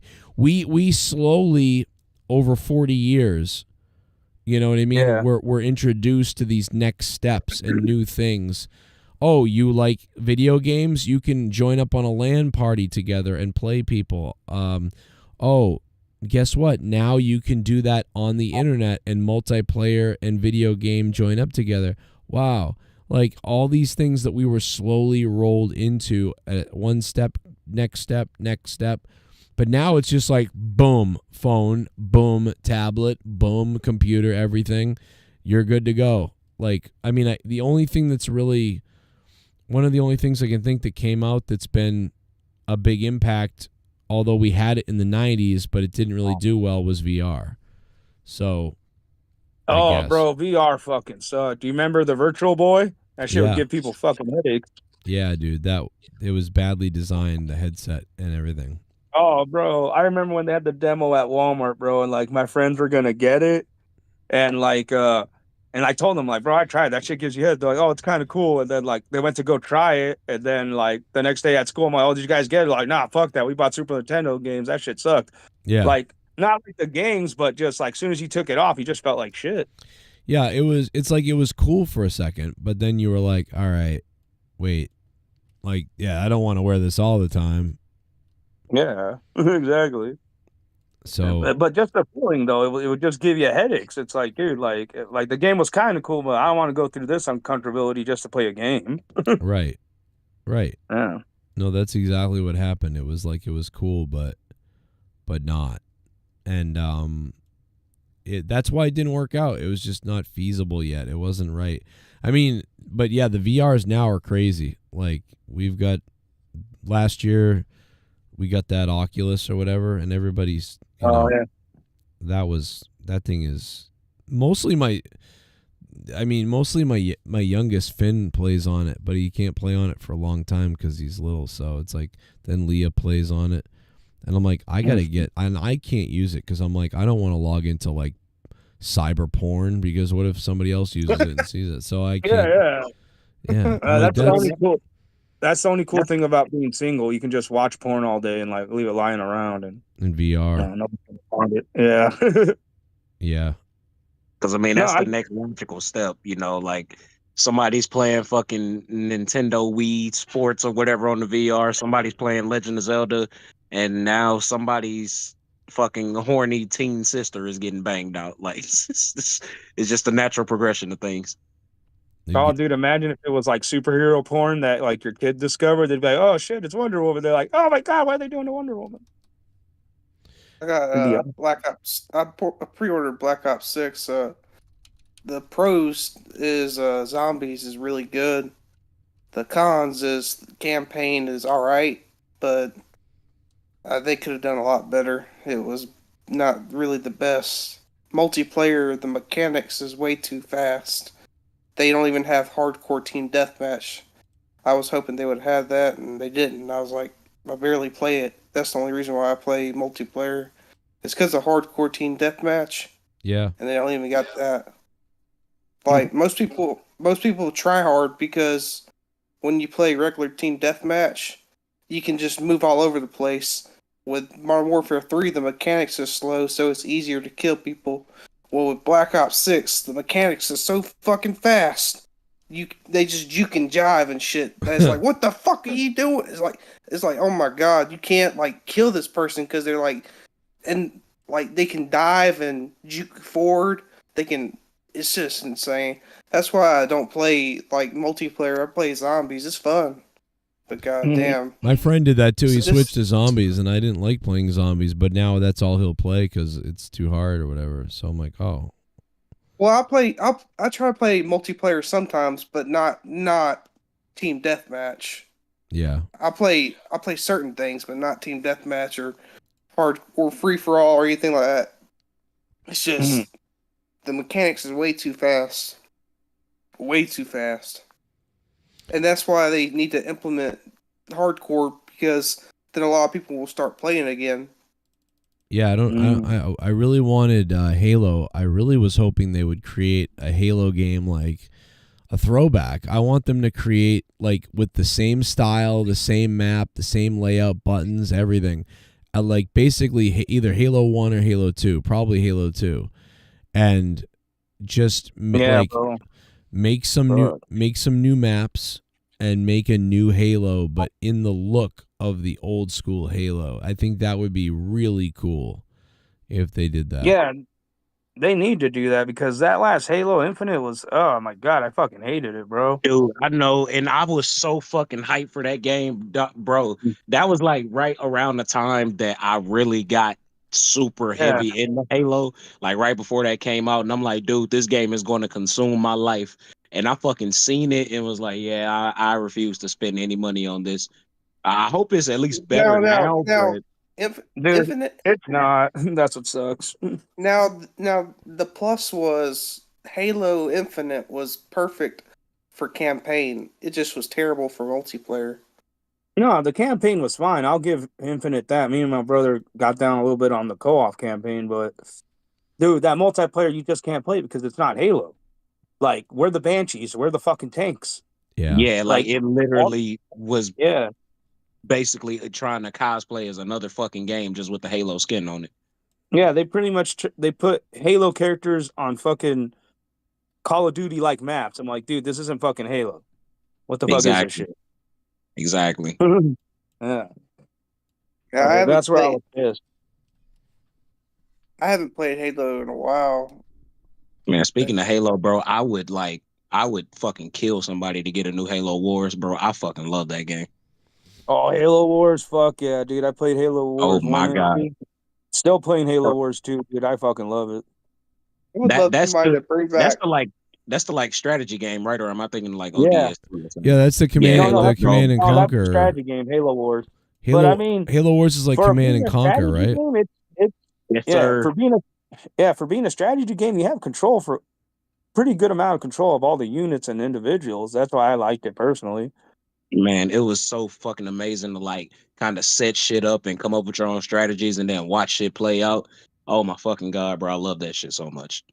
Dude, I just love how every unit's played different. Like the ODST like units had like grenades and shit, and like obviously the Spartan can do like bring out the fucking, the fucking sword or whatever, the plasma sword, and start slicing fools up. Like, dude, there was just so many different types of ways the classes would attack, and it's just like it almost didn't feel like a strategy game because Because did that happen to you, Jay Menace, where you forgot the strategy part and you would just be playing with like the Spartan the whole time or something?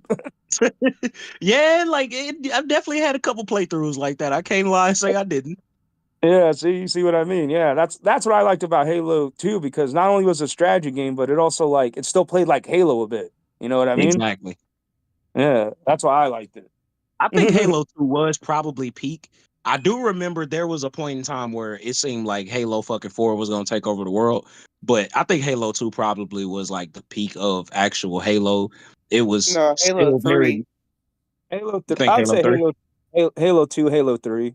Either Halo one. Because 3. they were both good in their own ways. in my opinion. Listen, I always think I always love Halo 2 the most. That was like the pinnacle for me.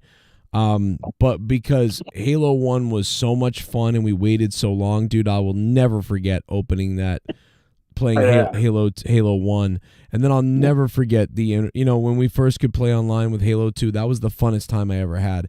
But Halo 3 had more players because so many people had not yet jumped on board the Halo 2 train. And what happened was Halo 3 came out, and that's when a lot of people decided to jump on Halo. And so, Halo 3 was the pinnacle probably. And then Halo Reach, Halo ODST and Halo 3 were all same thing. But Halo Reach I loved it. Halo ODST. It was one of my favorites because it was like a whatever you call it, before Halo 3. Yeah, prequel. And I liked Halo ODST. Yeah. That was really good. I like all that time was great. I love Reach, and after Reach is where it changed, but it was still. Oh shit. Oh yeah. $9 for a fuck. Someone donated 9. I'm getting hard. I got 9 inches inside of your wife. $9. I'm shooting my semen to the ceiling. I'm coming, and my balls have turned blue. $9. Suck my dick. For the love of all mankind, bring back corrupted. This is my campaign. Make Patreon great again. I love that Z-Pain. I gotta tell you, bro, I put in a big effort this week. I reached out to Luke Rojas, and he did not seem interested. I tried to get that going. But yeah, Rojas did not seem to want to do that, which is surprising, actually. I thought he was going to be on board. But the problem is that you keep overlooking your boy. You keep overlooking the Monetize this fucking champion that's gonna be here every goddamn night. If you need. Look at Jay Menace, bro. Like, this feels like Varsity Blues, man. What's wrong with you, Joe? Where like they got the black guy running the ball, but they always send fucking somebody else to make the touchdown. I know. You got Jay Exactly, Menace bro. That's what's going on. Well, that's what I'm saying. You got Jay Menace, I think, you got Jay Menace here to work for you, and you're treating him like the worker boy slave on the football team. That ain't cool, man. I think Jay Menace, Jay Menace, and Luke could have done Corrupted pretty good, but we'll see. So maybe it will be Jay Menace, me, and somebody else. We'll have to find someone else. Dude, I'll do Corrupted. I guarantee if you can't find anybody else. Ramon will do it. I guarantee you, if we start doing it and it starts like gaining traction and it's good, he'll hop on. And that's not even saying like he's like some late to the party ass motherfucker or nothing. It's just like if he sees us doing it, he's like, all right, yeah, shit, why not? Right, maybe. So a good game nobody has talked about, or I thought was a good game. It's an FPS. Wolfenstein. That was a good game. Dude, I love Return of Castle Wolfenstein. Oh my god, like Wolfenstein. Wolfenstein, like this. it. The most recent Wolfenstein, not Youngblood. That was terrible. Youngblood was awful. Yeah, Youngblood was fucking god awful. Yeah, I'm talking about the two, the two. Well, actually, the three, the DLC, the first one, and then Colossus, the sequel. Those three were the best. Which one had the clan members in them? I like that one. That one's the sequel. Yeah, that one was funny. the first one was good. The DLC was good. That's the previous before, and then the sequel was where he gets his head chopped off and he gets a new body. Yeah. But I love killing the clan members. Like I'll turn on the Andy Griffith song while I'm killing clan members. You know what I mean? It's kind of funny. Yeah, it's pretty good. Another good game is the Red Dead Redemption games. Dude, I love the first I mean, one. we ain't even gotta. That is my love, bro. That series will forever be my heart, bro. I will never stop playing Red Dead. I will always just, if I Dude, get all right, bored or I don't want to play nothing else, I will turn that shit on in a heartbeat. Hey, tell me you play online, bro. If you do, you gotta friend me. Oh yeah, no, bro. I'm so fucking OD'd on fucking online, bro. I hustled so hard, bro. I got money just saved. Like, bro, I'm Same here, bro. I'm just fucking. I just get Now money when my friends haven't played. we gonna link up and go lasso some unsuspecting fucks and put them on the train and shit. We gonna have a good time. Fuck, bro, it's awesome. Well, what are you playing on? Xbox, PC, or which one? No, I'm on PS5. PS5. Oh, okay. I can get it on there. Fuck yeah. Now see what's fucked up though is I was an Xbox guy for forever. I just happened to literally my coworker gave me a PS5 for my birthday, so I was like, fuck it, I will take that. But speaking of games that I know y'all were talking about good games still, but speaking of games that I love dearly and then fucking shit hit the fan for whatever reason and I can't play them anymore because they suck, is Gears of War. Was anybody a Gears of War fan on here? Because I used to play. I've never played them, but I've heard they were Hey, always good. 3 was the peak. I think Judgment got judged too harshly. Judgment was actually decent. I mean, it wasn't no 3, but dude, when they went to Gears 4 and 5, I wanted to fucking break my television. I'm like, this is not fucking Gears. This is a fucking card game. That first game, although I think the first game was a little short, the campaign, but that first game, dude, when we played the campaign, I didn't really get into Gears and I didn't love Gears like other people did. I really didn't. But the first Gears, when it first came out and we played it, I will never forget it. I will never forget playing that game and beating the campaign. I had a really good time with the first Gears of War. Gears 1 and 3 were great. Yes. Yeah, I got a good game 3 was that probably we all the peak. love. A good game we all love. And this GTA. Now my favorite was 4 with Nico Bellic. That was my favorite. That's And my I favorite personally. I like that one because of the story. It's kind of dark, very dark. It's a lot of Okay, I mean, that Nico one racist. was good, but I think I'm just a silly fuck, and I don't know. I love San Andreas, bro. Like all the cameos, like Samuel Jackson playing the corrupt cop, and like when he's putting Italian mobsters in his trunk and like just mocking him. He's all like, "What are you gonna do? Give me an offer I can't refuse?" And just laughing and fucking closing the trunk on him. Yeah, I know. But Nico Bellic his character was a lot more dark, a lot more. Yeah. He was in a life where he was overseas. Basically, his life overseas was more like what he came back. He came back to a life he never left. Yeah. I mean, like I said, 4 was good. I liked 4, but I don't know. 3 is always going to be my favorite, just for those little comedic parts. Like my favorite one was You all have decided to take your hard-earned money and to fund my show, to fund what I do, to fund what I believe in. Oh, Z-Pain! My God. I got a clip of the squirrel guy in a second, too. This is interesting. Donate to me. Z-Pain! He's the only one donating now at 2:27 a.m. There's 11 minutes left in the show, and he just added time to the show.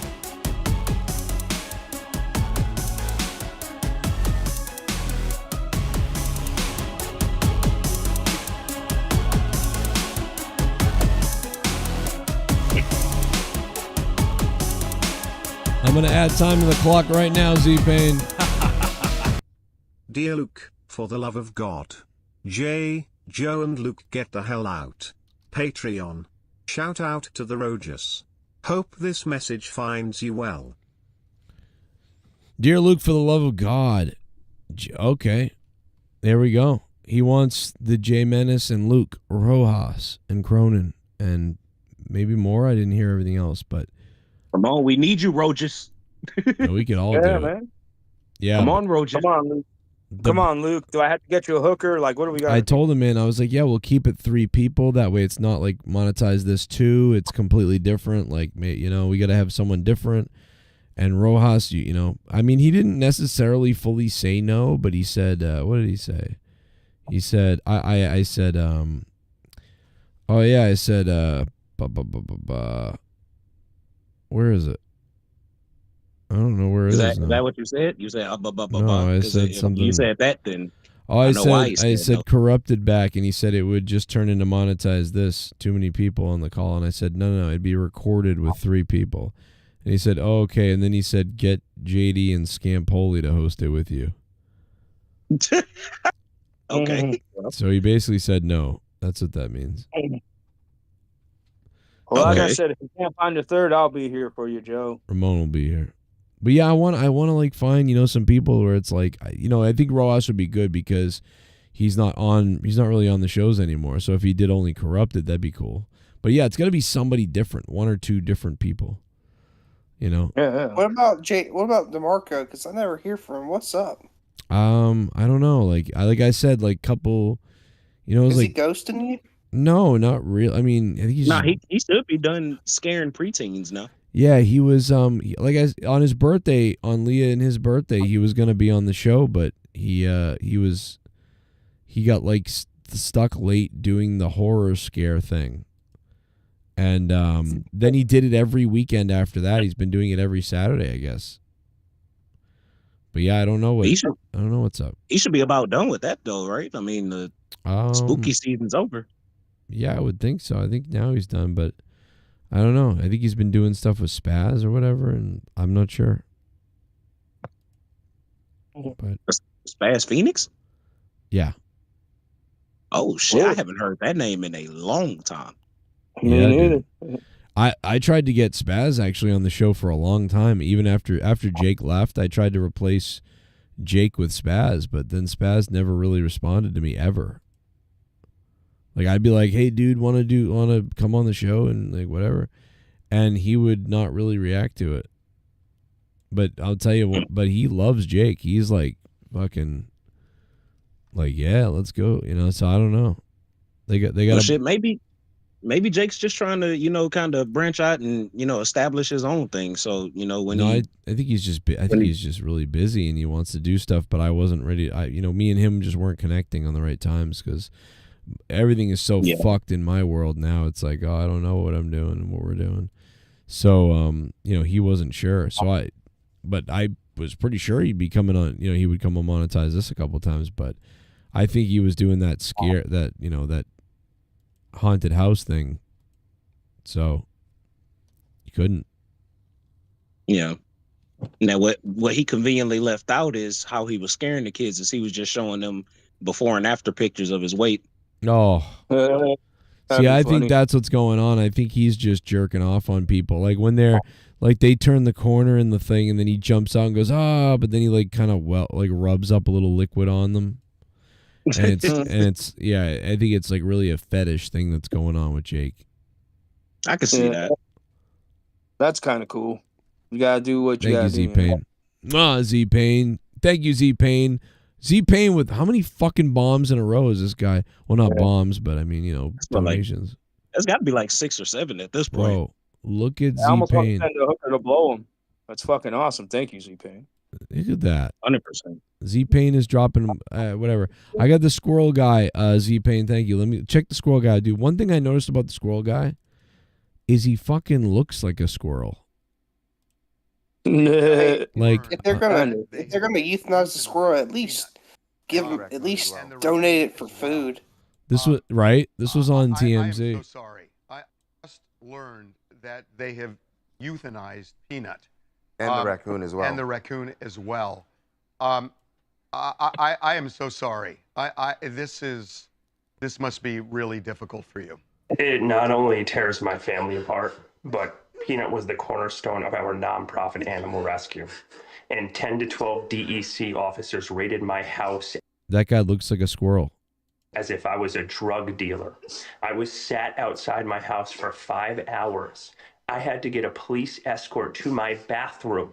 I wasn't even allowed to feed my rescue horses breakfast or lunch. I was sat there Wow, this is way worse than we all thought. like a criminal after they interrogated my wife to check out her immigration status, then proceeded to ask me if I had cameras in my house, then proceeded to go through every cabinet, nook, and cranny of my house for a squirrel and a raccoon. They got a search warrant? They got a search warrant. 4 departments and a judge signed off on a search warrant for a squirrel and a raccoon. And then they took them and But they're leaving the real coons out there. killed them. Why did they go through all that to get a search warrant for an animal that had been with you very safely, and the world witnessed this for 7 years? Why now suddenly did they show up with a search warrant? Wow. And take these animals? We haven't a clue. We don't know who made the complaints. Again, Peanut was an indoor squirrel, not harming anybody. He's been with us for 7 years. Not a single complaint was ever filed for this animal. We had him for 7.5 years. He became the world's most famous squirrel. We weren't hiding him by any means. He was all over TikTok. He became the first squirrel on TikTok to ever hit 1 million followers. He did. Okay, this guy thinks the squirrel's the real guy. Oh my god! But he's the best squirrel. I was also fucking his head in. Oh my god! No, I'm sorry. This is sad. This is fucked up. Like this is fucked up. Now, Joe, with that extra layer of context, them having a squirrel for 7 years definitely changes stuff. I'm thinking that this was maybe just a couple of months of having a squirrel, maybe a couple of weeks. They had this motherfucker for 7 years. What? Yeah. So what could have possibly caused somebody? I can understand if it was like an exotic animal, like a snake, because y'all might have heard of, but like in North Carolina and Raleigh, North Carolina, we had some dumbass leave his Zamba or Mamba snake, poisonous Mamba snake, out on the loose, spitting venom at random people. And his dumbass left him out. And he was somewhere on the loose, and somebody finally picked him up. So I can understand maybe negligence, but this doesn't seem like that because the squirrel's not an exotic animal. Yeah. He's not being negligent. He's had him for 7 years, and he's been in perfect care, and nothing bad's happened to the squirrel. I mean, has this guy come out recently as a Trump supporter or something? Like, is that what? Like, I'm trying to think of why they would go after this guy now. Like you said, I do think it's weird how he's talking about and referencing the squirrel as if it's a person. I do think that's a little weird. Yeah. Like Peanut had 1 million followers on TikTok. And it's like, wait, no, that's your account. But I get what you're saying. But Don't get me wrong. it's also the way he said he's the first squirrel, as if like there's going to be other squirrels to be on TikTok. You know, like what? It might happen. I mean, I don't know, bro. When you nurse an animal back to health and I don't know, you have that connection with them. I kind of understand where the dude's coming from. Oh no, I totally get that. I think I think you know, like states and cities and people are worried that all these people, that other people. But if they were worried that like, hey, all these other people are going to start getting a squirrel now, and there's going to be all this crazy illegal shit everywhere with animals, and it's going to be out of control, they could have gone to him on the side and said, hey, man, we don't want to take away the animals that you are like rescuing and that you now are bonded with and shit. But we also can't have it like being all over social media without us doing something about it. So, you know, either like keep the animal and then just keep it on the down low off TikTok and stuff, and we won't do anything. But if you keep showing it on TikTok, like then we're going to have to take it because other people are doing this and it's becoming a problem.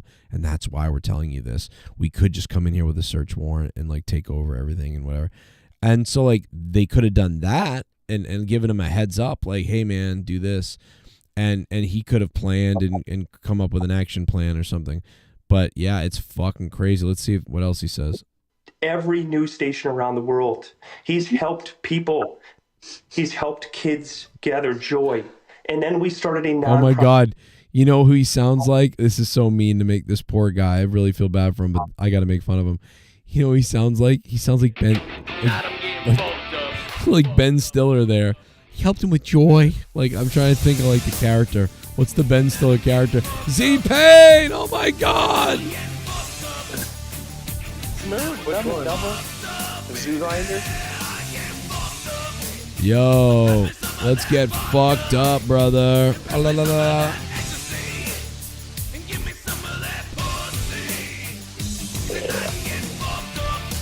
What's up, Z-Pain?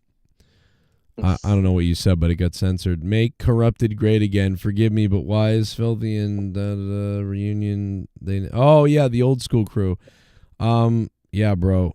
Yeah, they broke the window. You're getting fucked up tonight, Z-Pain? Nah, the old school guys left a long time ago.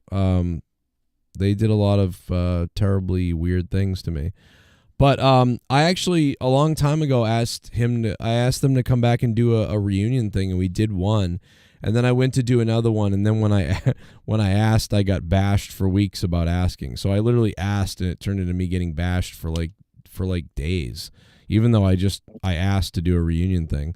So I even reached out to JB, and we had JB almost come back, but JB was like, no. So no, everybody has said no multiple times over the years. So I have tried that though, no doubt about it, Z-Pain. But no, they've all said no over the years.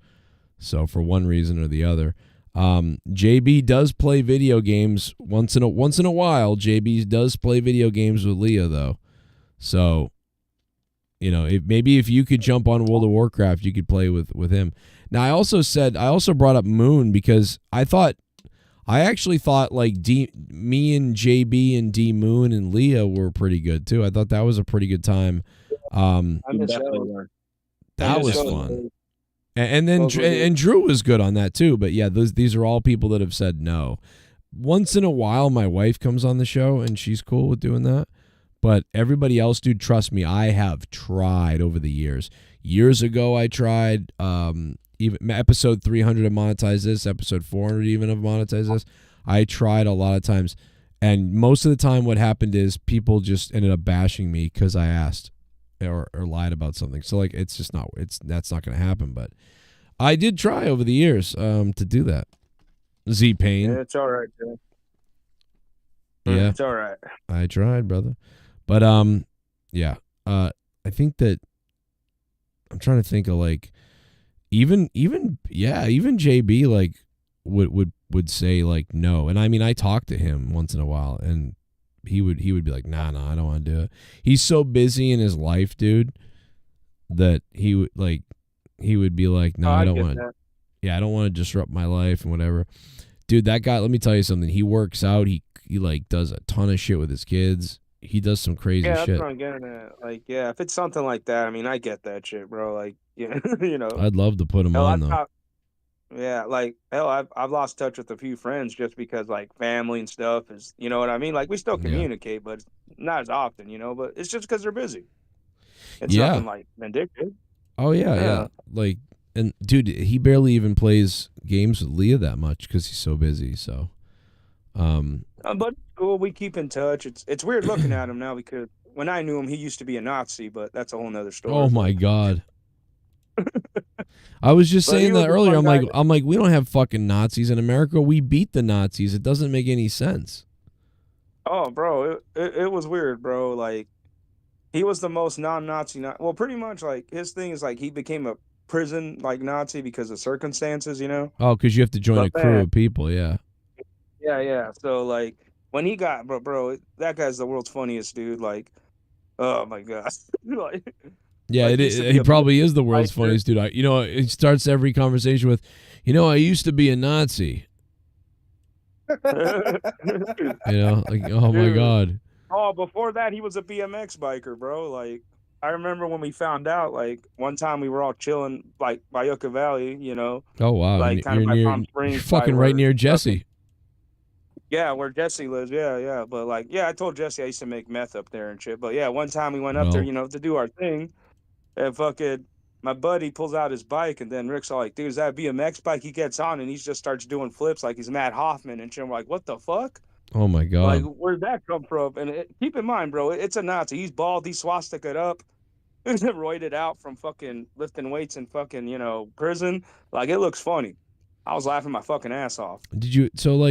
So reality-wise, he's not, it's like, It's like he's not really a Nazi, or he is, or he's just doing that for the tribalism.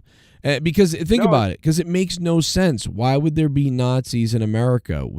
Nazis started in Germany, and we beat and we defeated them. Why would there be Nazis in America? Well, bro, it's just what it is. It's just it's prison gang shit, bro. It's the white gorilla family and shit. Like, yeah. Because when he went in, it was in the old days where like white guys couldn't hang out with like the Hispanic gangs. Like, no, if you were white, you were going to the white side.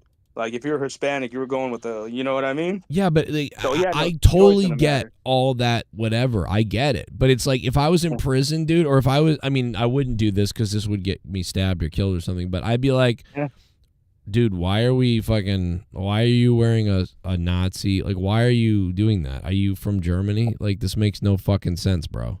I mean, you could be KKK. That makes sense. If you're like, no, I'm KKK. That makes sense. You're a Southern guy, KKK, you're racist, you don't like other races and things like that. That would be KKK. Why are you being a Nazi? Because of the Jews? You don't like Jews? Well, you can still be in the KKK. I don't understand the Nazi thing when we're in fucking America. And it's like, you're so American. Our wicked American parents and grandparents, they fought the Nazis in the war. Like, chances are most of these people's grandfathers fought Nazis in the war. Why are you trying to be one? Think about how crazy that is. I don't get, bro. Like, that I don't get. Even my buddy didn't get, because he pretty much had to join, no choice. He was in prison. Yeah, you got to pick a side. It was either that or no protection. Right. So, I'm on the spectrum with you. I personally don't get it. Yeah, it's like, what? This doesn't make sense. We're going to be Nazis? Yeah. What the fuck are you talking about? Like, we beat the Nazis. Yeah. Like, exactly. I'm trying to, like, it makes no fucking makes no fucking sense. Unless you I just don't get the swastikas either. Like, why can't you just be a fun bunch of guys with bald heads? You know what I mean? Yeah, just be a bunch of guys with bald heads, because I'm going to have a bald head soon, and I don't want to be fucking called neo-Nazi because I have a bald head. I have a bald head because I'm old. John Moxley. Yeah, John Moxley's looking pretty suspect now all of a sudden. Yeah. I don't know if there's any more to this. Let's see. Profit Animal Rescue called Peanut's Freedom Farm to help animals like Peanut fight a good fight when they're in a neglected case or they're sitting in a slaughter auction. And he was the cornerstone of our life and our organization. We used his platform to help raise money for the 300 animals we have at our sanctuary. Oh my God, they have 300 animals. Well, you know what's going to happen? Even though this is sick and sad and weird and whatever else, this guy is going to get massive donations. Oh, 100%. I mean, I wouldn't be surprised. I mean, he's got Elon Musk tweeting out now, tonight. Elon Musk is in a rage. He's tweeted like 5 times about this. This guy is going to have like a GoFundMe that's going to be crazy, I think. Again, I have to say it. I think it's a little weird that he just called a squirrel the cornerstone of their life, as if like this squirrel getting executed is about to like mess up his relationship with his wife, and like now his kids are like going to stop doing their homework, and you know what I'm saying? Like it's fucking weird. I'm just saying, bro, it's fucking weird. I don't like it. It is weird. Dude, I might just pull a stunt myself, bro, and get purposely caught with like a hooker or something and say, hey, I'm just trying to support single mothers. Why are you making me a criminal? Yeah, and if you flip out about it the right way, that could go viral. Oh my God, Elon just tweeted about it again an hour ago. Elon just shared this.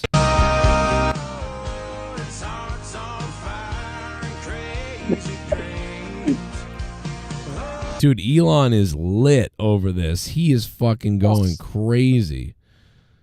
I was watching Elon's interview with Tucker, and he said, if Trump doesn't win, my fucking ass is going to jail. He said it just like that, laughing. I was like, God damn, he says it like it is.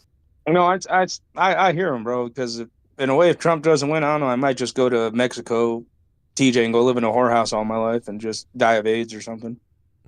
That'd be cool. Blue states seem to care more about euthanizing squirrels than arresting burglars and drug dealers. This guy below writes, good, squirrels did 5,000 worth of property damage to my house chewing through some pipes. I mean, I don't understand what regular squirrels have to do with this when this is clearly a domesticated squirrel Domesticated, yeah. Yeah, he saved a squirrel and domesticated it. I agree that squirrels outside randomly can be a nuisance and sometimes you got to deal with them. But this guy domesticating the animal actually makes your house safe, so you shouldn't hate it. But this guy's hating on him. And so Elon wrote, why are Democrats so cruel? It's become political. I think this guy, maybe he came out as a Trump supporter. I'm trying to think of why they would go after him now. It just doesn't make sense. So I really just think that it could be that he came out or something, or he wrote some kind of support or something for Trump. I'm trying to figure it out. Like, what would make this trigger right now at this time? So I don't know. I think they're just trying to distract us, bro, because like it's just weird that like assassination attempt happened. That's pretty serious, like more than one, and it's just like, and it's just getting swept under the rug, bro. So weird. What is this? Oh, these are like cackling women at lunch, I guess. I don't know. I don't want to watch that. That drives me crazy. Some people need to steal. They steal even if they don't want or need the stuff. There is a cancer in our culture. We brought it here and we're paying the price. I think he's talking about foreign people. I don't know. Dude, how many did you guys get a lot of videos of like people stealing candy or kids taking too much candy? And where the neighbors my neighborhood or my whole town area was lit on Facebook with like people being like, whose kid is this? And the kid grabs like too much candy and puts it in his bag and then runs away. Or like whatever, it's, kids take a little too much candy or whatever. And obviously, that's a bad thing to do, but like people sharing the videos and stuff, and it's very weird. I'm like, listen, I agree. These kids suck probably, and that's not cool.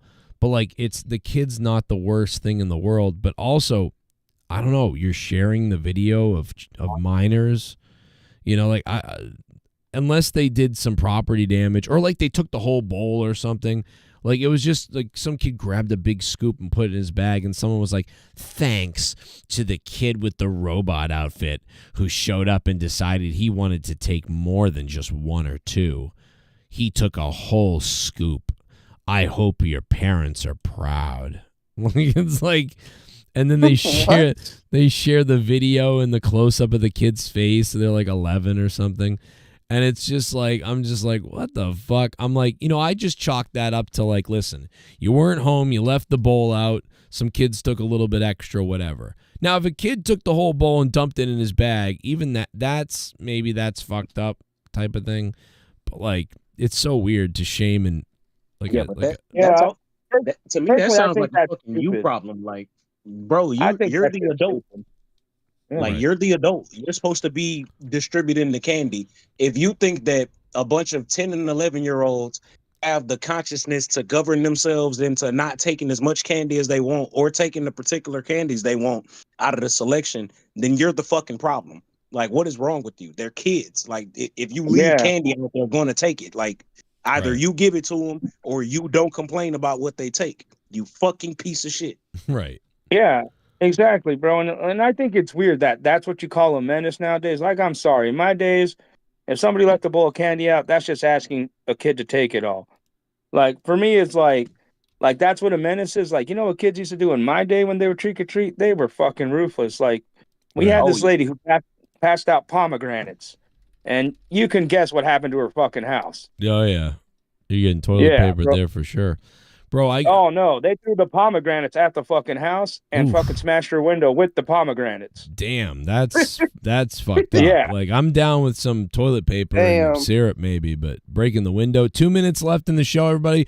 2 minutes left in the show, dude. I give out glow sticks, so I put like, first of all, Leah's sister hands out the candy while we all go trick or treating. And I always stuff the candy dishes with like tons of glow sticks and fucking candy. And I'll tell you, man, some of those kids are lit when they get a glow stick. They're like, "Oh, can I get?" Oh yeah, bro. Because they don't know if they can take it. They're like, "Can I take the glow stick? Is the glow stick?" And I'm like, "Yeah, that's what it's there for. Go for it."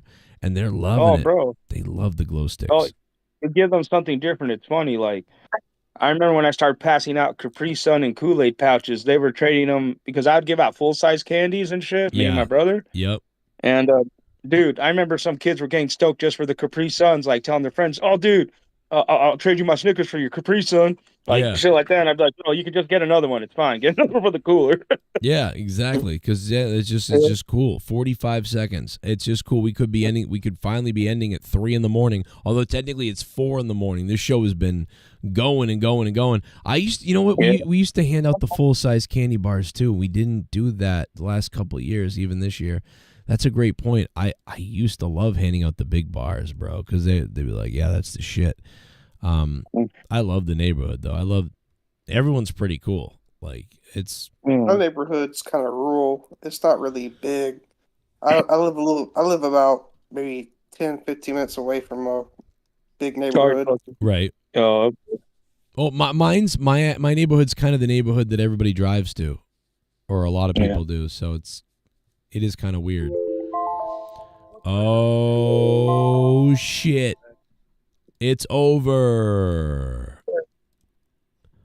The show is finally officially over. The clock has finally won at 2:54 a.m., which is technically 3:54 a.m. if we looked at it that way. Yeah, it threw me for a loop. That's a big one, man. Z-Pain, the top dog, it looks like.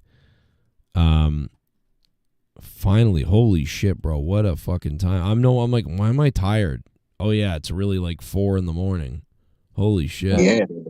I wish it was 4 a.m. Yeah. It technically is. It is. Yeah, it technically is. Yeah, for sure. Even though it's 3, it technically is 4. Oh yeah, party bags are cool, man. Like handful of candies and party bags. That's the shit too. No doubt about bro. Like I love Halloween, bro. Like especially nowadays because the kids are more tamed and like they just love the candy. Like I'll give them extras. It sucks. Like a lot of kids don't do it. They go to that trunk or treat crap, or like they do it at the school. Like I said, around here kids don't really walk around as much, so it kind of sucks. Like I have to like yell. Like yes, when the Halloween, me and my brother were yelling in the corner, telling kids like, "Hey, come get candy!" And like me and my brother are like, "We're not sounding like creeps, are we?" Right. No, that's not creepy, but Like, that's they're stupid. inviting to our house. I don't like it. I don't like how the schools and the churches and the colleges have to say trunk or treat when nowadays, or back in the day, the neighborhoods were the places where you could go trick or treat. To me, that's what I don't like. Me neither. Yeah, dude. Like I miss kids coming to my house and shit. Like, you know what I mean? Just to get candy. Because like I said, I had an awesome childhood, and like that brings a smile on my face because it reminds me like going trick or treating with my buddies and shit, bro. Like I said, other than some of the kids that were menaces, like I said, the pomegranate story is just one of them. I knew a guy that literally blew up a neighbor's house because he wasn't passing out candies. He blew up the fucking mailbox. He put a fucking bottle rocket in there. I'm like, Jesus.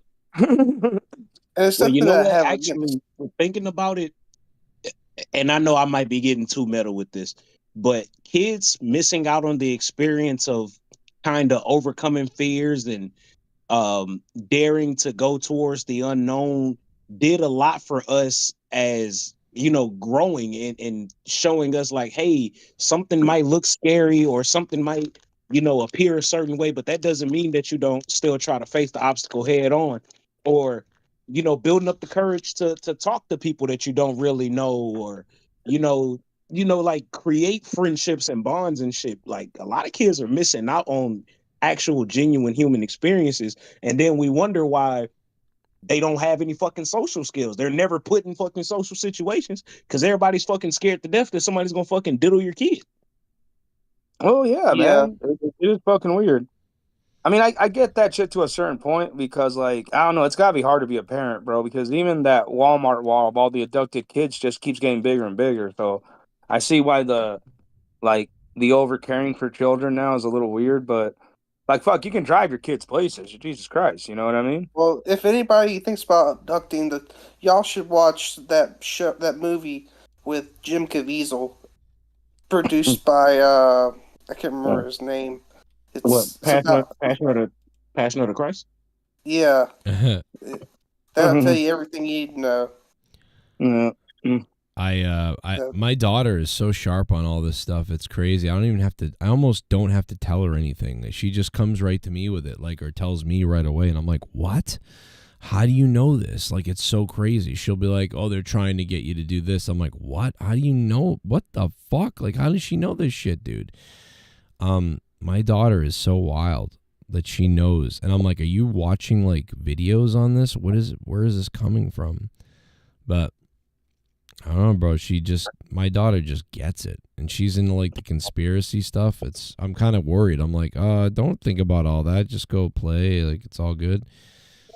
And yeah, it's weird. It's good for her to worry. It's good for her to be concerned because you gotta be worried, especially nowadays. Is she public or is she in the private school? Public. Yeah, so it's definitely good for her to worry.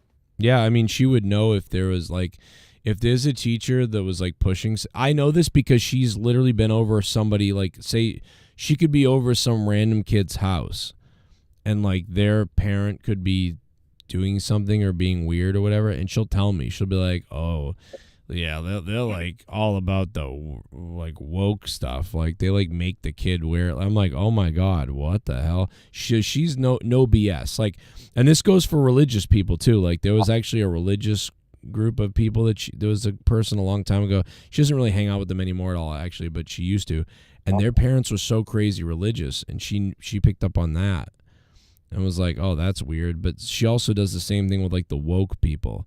So if anybody's like wild, she knows. Like she's not disrespectful, but she's aware of it, and she's like, yeah, I'm glad that I don't have to do that or whatever. And I'm like, oh yeah, because I don't push anything on you whatsoever. My kids are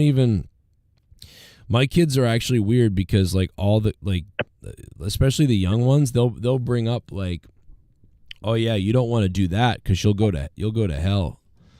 Like, because God won't like that, or you'll go to hell. And I'm like, what? There's a lot of things. You don't even know, bro. I get the same thing with my niece and nephew. I remember my nephew, like, he's a teenager now, but I remember when he was 4 and 5, and like you'd hear shit I'd say, you'd be like, stop being racist, Uncle Ray. I'm like, what the fuck? Yeah. Yeah, my daughter will say that. She'll be like, don't be racist. But she'll also be like, oh, you'll go to hell if you do that. And I'm like, who's teaching you this religion shit? Like, what's going on?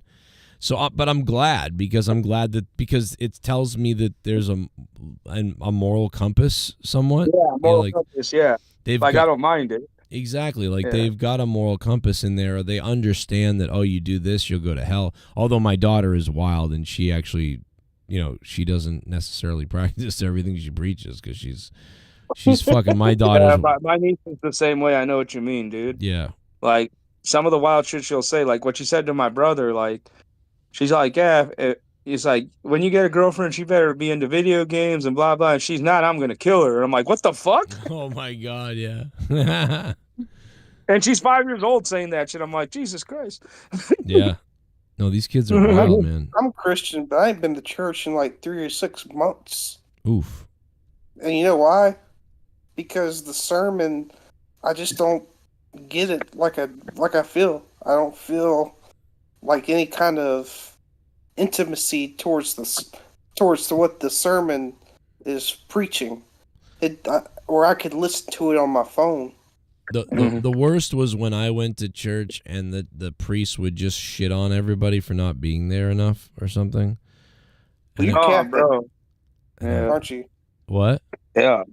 Well, you're Catholic, right? Yeah.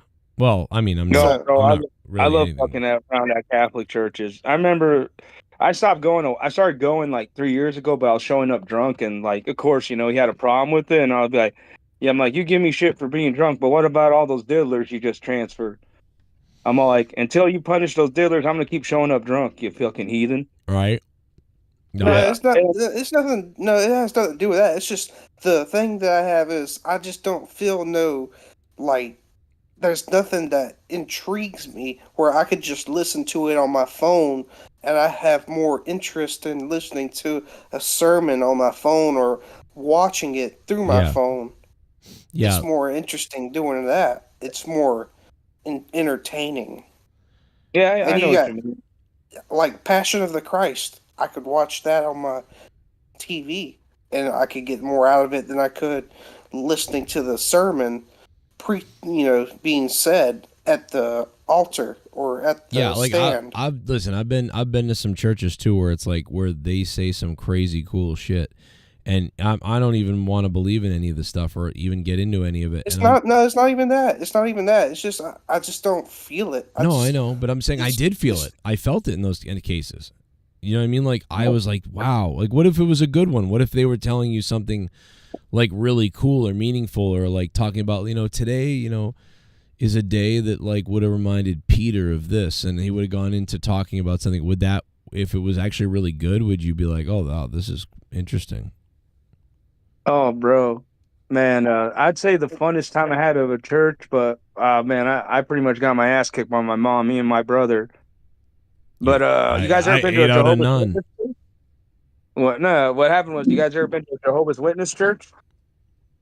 No. Any of you? All right. Well, my mom got invited. I've been past one multiple times going to a movie theater. Okay. Well, this is gonna be fun. So, my mom got invited because her friend was Jehovah's Witness. So he took us with the promise of like getting me and my brother McDonald's. Like how old was I? Like I think 5 or 6, and my brother was like 10 and shit, or 9, because he had 3 years on me. So we're like, yeah, and I forgot what we got in trouble for, but my mom got pissed at us and said, oh, no McDonald's. And like, we're mad because we're sitting through this bullshit because like, dude, it was weird. Like they're fucking like yelling to God when they're praying, and like, you know what I mean? Like all of them are yelling. They're closing their eyes, like flying around. And like me and my brother are trying not to laugh. And then like, well, fuck this. If we're not going to get McDonald's, might as well have fun. So we went in the back and started moshing and like knocking over chairs and saying like going, fuck yeah, God, let's go. And then my mom's giving us the death stare, like, your guys are going to fucking get it when this is over. Like, we didn't give a shit because we were already not getting McDonald's. So we're like, fuck it. You jerked off on a cross. What? You jerked off on a cross. Oh, no, I didn't do that. I mean, I was a little kid. I don't think I could have even gotten come out of that by then. But we were hitting each other with chairs. It was fun, bro. Like, we were pro wrestling in the back, like jumping off shit. I stuck a cross in my ass. No. Let you fuck you. No. I love. It's the extra shits. That Bible though, man, what a fun read. That Bible is such a fun book. Like, it's a good book to read. I'll tell you. Oh hell yeah, especially that whole Sodom and Gomorrah stuff, bro. I just think that was misunderstood, dude.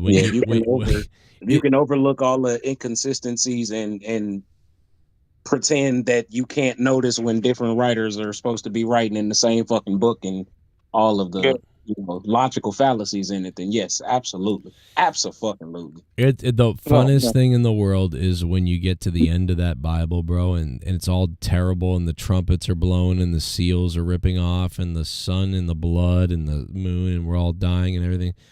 And the moon. Did you?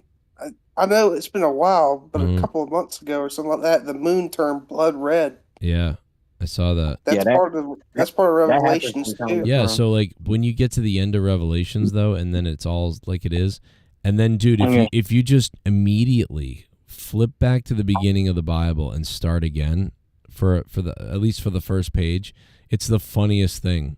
To like when you get to the end of the Bible, Revelations is over, then you turn to the beginning of the Bible, and you start reading again, and you're like, in the beginning, God created the heaven and earth, and like it's something funny about it to be honest, for me. But bro, I love reading that thing. Yeah. I mean, I never wanted to anything, but it's just it's a good book. It's like really a good, interesting thing, and it really is good. I can see why people like really follow it and really believe in it. And it's got, dude, what's interesting about all those old books, even all the other ones, some other ones, but especially the Bible, is that there's all these connections to all these things that are gonna happen and could happen. And it's like they knew and talked about all of this stuff thousands of years ago. And that's very interesting to me. I don't know what it means 100%, but it's very interesting to me. Well, I definitely believe Jesus' skin was bronze because the way bronze people get treated nowadays is like, fuck, it's like they never get over killing Jesus, you know? Yeah, he was definitely more brown than some of the America places make him more white. And then over there, they make him dark. It's probably pretty tan. I'm guessing he was black, man. Just the way he was treated, he was just trying to help, and right. he just gets killed. It just seems like he. That ain't our book. Nope. No, I think he's. It just seems like he's very relatable to black people. He got the tan, man. He got the tan. That's all. He got the big tan. Yeah, he got a I don't know. tan. That's it. He ain't got a crisp. He got a tan. Fuck all I that. don't know, man. I don't know. You guys are believing those engraven images, which it says in the Bible, don't make engraven images. I'm just saying, skin of bronze, hair of wool. That sounds like a sexy black man to me, Jay Menace. What did you think of Saudi Arabia today? You saw a couple of Jesuses over there next to Cody and Triple H. Yeah, dude. Saudi Arabia was pretty. The Fatal 4-Way, I felt they played safe with the women. Nia Jax, like, they totally played safe, bro. It was all interferences because all that woman does is botch, dude. Like, fuck, she almost killed Liv Morgan. Yeah. We almost Yeah, lost she still can't fuck up even with her second run. Yeah, Nia Jax just doesn't know how to play. She just doesn't know how to be safe. Oh, bro. No, it's obvious. They know now because if you watch that whole match, she was barely wrestling. Like Tiffany Stratton just kept fucking interfering. Then Dom came at the end. It's like they didn't want Nia Jax to hurt Liv. Right. Hey, I'm pissed about Rhea Ripley getting hurt. You know that she should have never got hurt in the first place. Yeah, I'm pissed about that, dude. It sucks that like she has to be Liv Morgan shouldn't be holding that title anymore. I don't care what anybody says. Liv Morgan has got to go. It's gonna go. It's gonna go to Mania. I thought it was good, but like again, I think they put that title on thinking that Rhea was gonna retain it and they were gonna have some sort of rivalry. But with her getting injured, yeah, you know what I mean? Yeah, but I'm telling you, Rhea Ripley needs that title back, and Liv Morgan has only. Not to me. I don't think she's doing anything with that title, but making it go down. People want to see Rhea Ripley have that title back. Well, yeah, now it is because Rhea Ripley's not in the picture, so it kind of like, you know what I mean? It takes the heel sting away from Liv Morgan because, like, what you gonna do now? Because that's what made it kind of. I know it would require a full, almost like kind of story eject. But is there any way that Tiffany Stratton could just cash in on Liv instead of on Nia? I know that would like kind of fuck up the story they're telling, but like, would that make sense? Well, what's the story about her? Is she the new Baron Corbin? Is she just gonna fuck up the fucking cash in eventually? No, look, I don't know because y'all have heard me say on this show already. I'm not a very big Tiffany Stratton fan. Like, I don't get it. I really don't get it. So I don't know. I'm just kind of asking just to maybe She's a good wrestler. She's a very good wrestler, but to cash in on the right person is the one thing. So would she cash in on Liv or would she cash in on the fat woman? I don't know. It's just a matter of who they need to cash in on. I don't know. I mean, it would. Go ahead. No, I was saying that's what I was thinking to cash in on Liv, but. I don't know, man. I think people are just like infatuated with her. I don't really think that people. Well, think you know, SmackDown always has Charlotte Flair, and she's expected to come back sooner rather than later. So you could have Charlotte Flair get that title back soon. Man, look, I would love to see Charlotte. And I don't like Charlotte Flair because she's a cyborg, but Charlotte Flair can. She holds the titles. That's who they want, and they want her to be the 17th. They want her to be number 17 or something like that. Yeah, I'll take Charlotte and Rhea at WrestleMania again. That would be nice, but I don't know. Personally, me at this point, I'd want Tiffany Stratton to cash in on The Rock and get his fucking funny title. That'd be funny. Like they're trying, everybody, Silva Sakona, they just beat the shit out of The Rock. He's knocked out. Then you just see Tiffany Stratton cash it in. That'd be badass. It would, honestly. The fucking Tiffany Stratton is the tribal chief now. Yeah, it'd be funny as fuck. Because Yeah, I really, I just get don't. what you mean, bro. I get what you mean. You don't see the allure of her, but I'll say that about most of these women wrestlers. Like, they don't really do anything. Well, not just with them, but with the men, bro. Because like, one thing Joe's always said about watching modern wrestling, and it's so fucking true, is if you're gonna watch Raw, AEW, any of this shit, don't watch the old shit because it makes it so much harder to watch it. Yeah, you But I'm definitely right, sorry, man. Liv Morgan just doesn't do it for me as a No, fan. none of them do. Like, I'll give Liv The only like person that does it for me is Rhea Ripley. She has that factor where she can wrestle. She has the intensity in her character where I believe it. I believe in my heart that she can sell a Bro, promo. She can wrestle. It's in her I don't know. her fiber.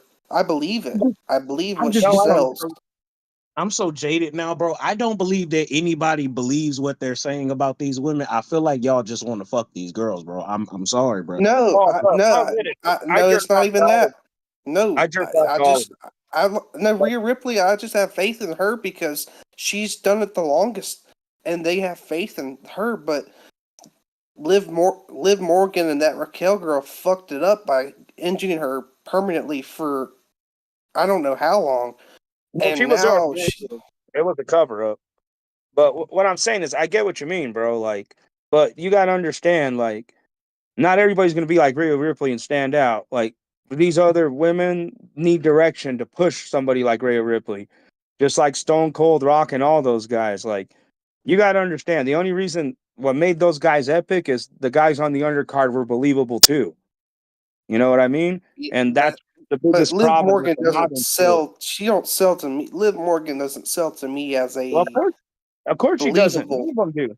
None of them do, in my opinion, except maybe a few that stand out. But it's just because they're not putting them there. They're not making them like the right villain. They're not putting them in the right storyline. Now They those kind of have the right idea with the Dirty Dom shit, but now that Rhea Ripley's out, it kind of takes the sting out of that storyline because, like, what are they going to do? The whole thing was like Rhea Ripley getting her revenge, you know? Yeah, because yeah. that's what I was going to say. Like, as far as with Liv in this story, like it was hot, it was working. I feel like they just have done it too long now. Like they kind of fucking they honey dicked around to the point where now fucking Rhea's hurt, and now you try to pull the trigger. It's just not gonna feel right. You should have kind of ended this already. Yeah, exactly. Yeah, just like I said, it's just they don't do it right, bro. Like with like I get it, they're standouts, and I get why you believe in Rhea Ripley. And back to again, like J Menace, I jerk off to all of them. All right, watching Saudi Arabia was the hardest thing because they were covered up for me. I'm like, damn, I got nothing to work with later, but might as well watch it to be constructive. But bro, I completely agree with you. Men, women, it's hard to believe any of them because like bro, I'm not even into the title matches, bro, because I feel like they're playing hot potato with the title.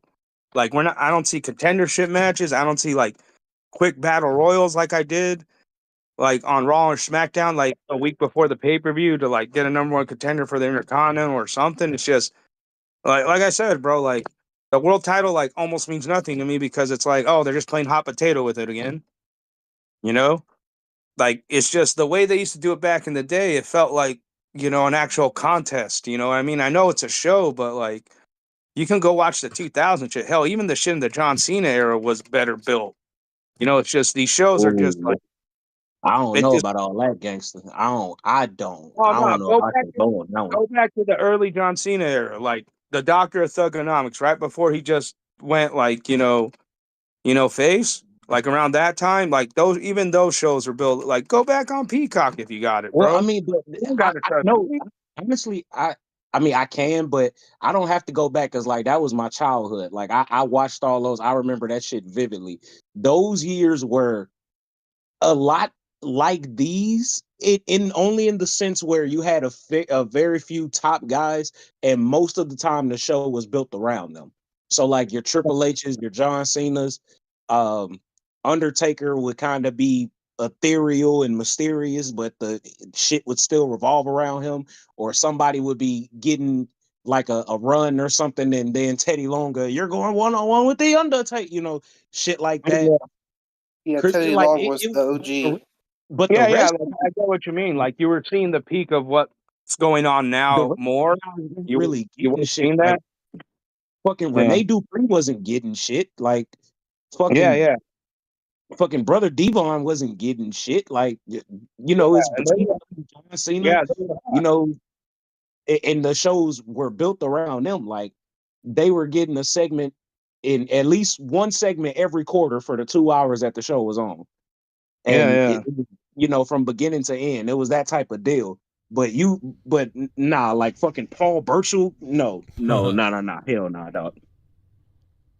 Paul Fucking Burchill was just not pushed well Paul at all. London and Brian Kendrick, nah, bro, they wasn't getting no love like that. They would show them, No, no, that's what I said. Like, even in that era where like you were seeing the peak of like what's happening now, like it's worse now more than ever. But I get what you mean. Like Paul London was getting no love. Paul Burchill was great in the ring, but they did nothing with the dude. You know, they did the whole thing with Katie, and then they turned him into a fucking pirate for some weird reason, and he didn't gonna make it work. Yep. Mm-hmm. Like they had the talent there, just like now. There's talent there. But besides the top guys that the show revolved around, the rest of the guys were just there to eat pins, essentially. Or it and like you said, if they were going to get a couple of wins leading up to a pay-per-view, it was just to put over the champion. It was just to give them a credible opponent. Yeah, but like what I'm saying now, they barely do that now. Like it, pretty much, it was getting bad like around the John Cena era when he was going into becoming a face. Now it's He was even worse. burying bro. people. Yeah, He now was it's even burying fucking people. worse. Yeah, it's even fucking worse now, bro. Where like the show's burying everybody. You know what I mean? It's the Well, show but now. I think the one thing that I will agree with what you're saying, and I know kind of what you mean, is that when a guy was kind of getting crowned or when the belt was changing hands back in those days, there would be like credible top guys that they would face after, you know, say like one guy lost the belt. Like if Triple H lost the belt, um in order to kind of keep him in the title picture, he would be going up against a Shawn Michaels or a fucking Chris Benoit or Chris Jericho. So like they were still in the periphery of being at the top because they were going up against other top guys. But like, okay, if Cody loses, who is he going to be in the fucking match with next week? You know what I'm saying? Like, is he? What you gonna throw him in there with fucking I don't know, Joe Gacy? Like, you know what I mean? Like what? Like what are we Yeah, doing? yeah, because Like, that's how it feels. They don't build anybody up on the mid card, like, because at least then when they had the Intercontinental, the US, like, it gave you something to be like, oh, maybe this guy That's what the could be. women need. Yeah, exactly. Fuck Because tag titles. there's so many women now. Like they need like an Intercontinental or something for the women, you know? no, Yeah. Just so like, I really personally think they need to just go back to one belt, and I'm gonna keep saying that. All these belts. It's too many fucking belts. No, no, no, no, no. They need, out they has need, to do with they need an intercontinental title. They need a U.S. yeah, title for yeah. each brand, Wait, so no, it can guys, build wait, the hold on, guys. resume. How can we sit here and say that the women suck? They don't have any storylines. There's not top women, but we have enough top women to have a fucking mid card belt for them. What the fuck are we talking about? There No, is I'm more talking about top. There is all more top around, women bro. than Like, there's top men. no, I'm talking about There's all around, bro. Like because if that's the case, like, how come they haven't found anything to do with Rhea, bro? It's just what I'm saying is like we need those extra titles because like I would agree with you if it was just Raw and SmackDown, like yeah, keep a single title, but they got NXT, they got all these other fucking shows, you know what I mean? And all these other fucking stars that like at this point they need those extra titles just to fill the fucking 3 hours, bro. Because like Jesus Christ, like how do they expect us to be engaged? Yeah, but in that same breath, I feel like that is also a problem because how can you have a top woman when there's six fucking women walking around that have a belt in your company? How is there a top woman when there's so many goddamn belts that be had? Worked in the Attitude Era, bro. Shawn Michaels had the fucking European and the world title. It worked in the Attitude Era, bro. They had a light heavy, they had a cruiserweight. Well, yeah, They had but Sean had all the belts, not all of them, but he, you know what I mean? Like that's different though. no, but I'm just saying, even when he lost the belts and like went on his my back fucking thing, Like it still worked.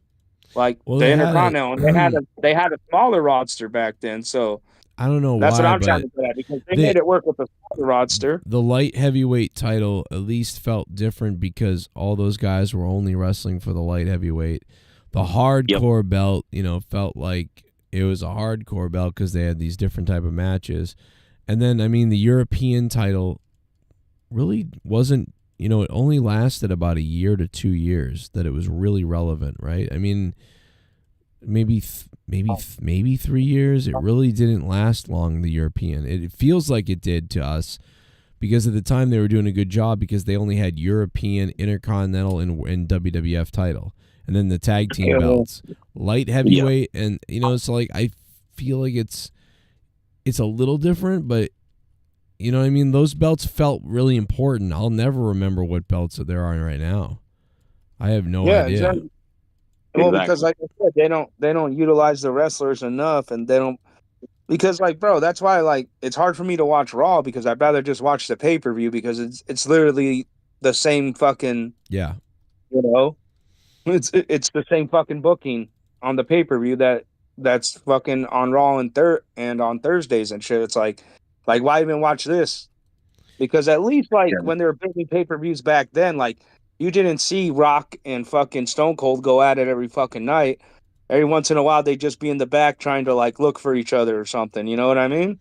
Yeah, the parity between, you know, pay-per-view and, you know, weekly show was so different, was clear, and it felt like, okay, that culmination at the pay-per-view is going to be awesome because they held back so much of the wrestling for the most part. And now it's like, oh no, go wrestle just like you did the other night.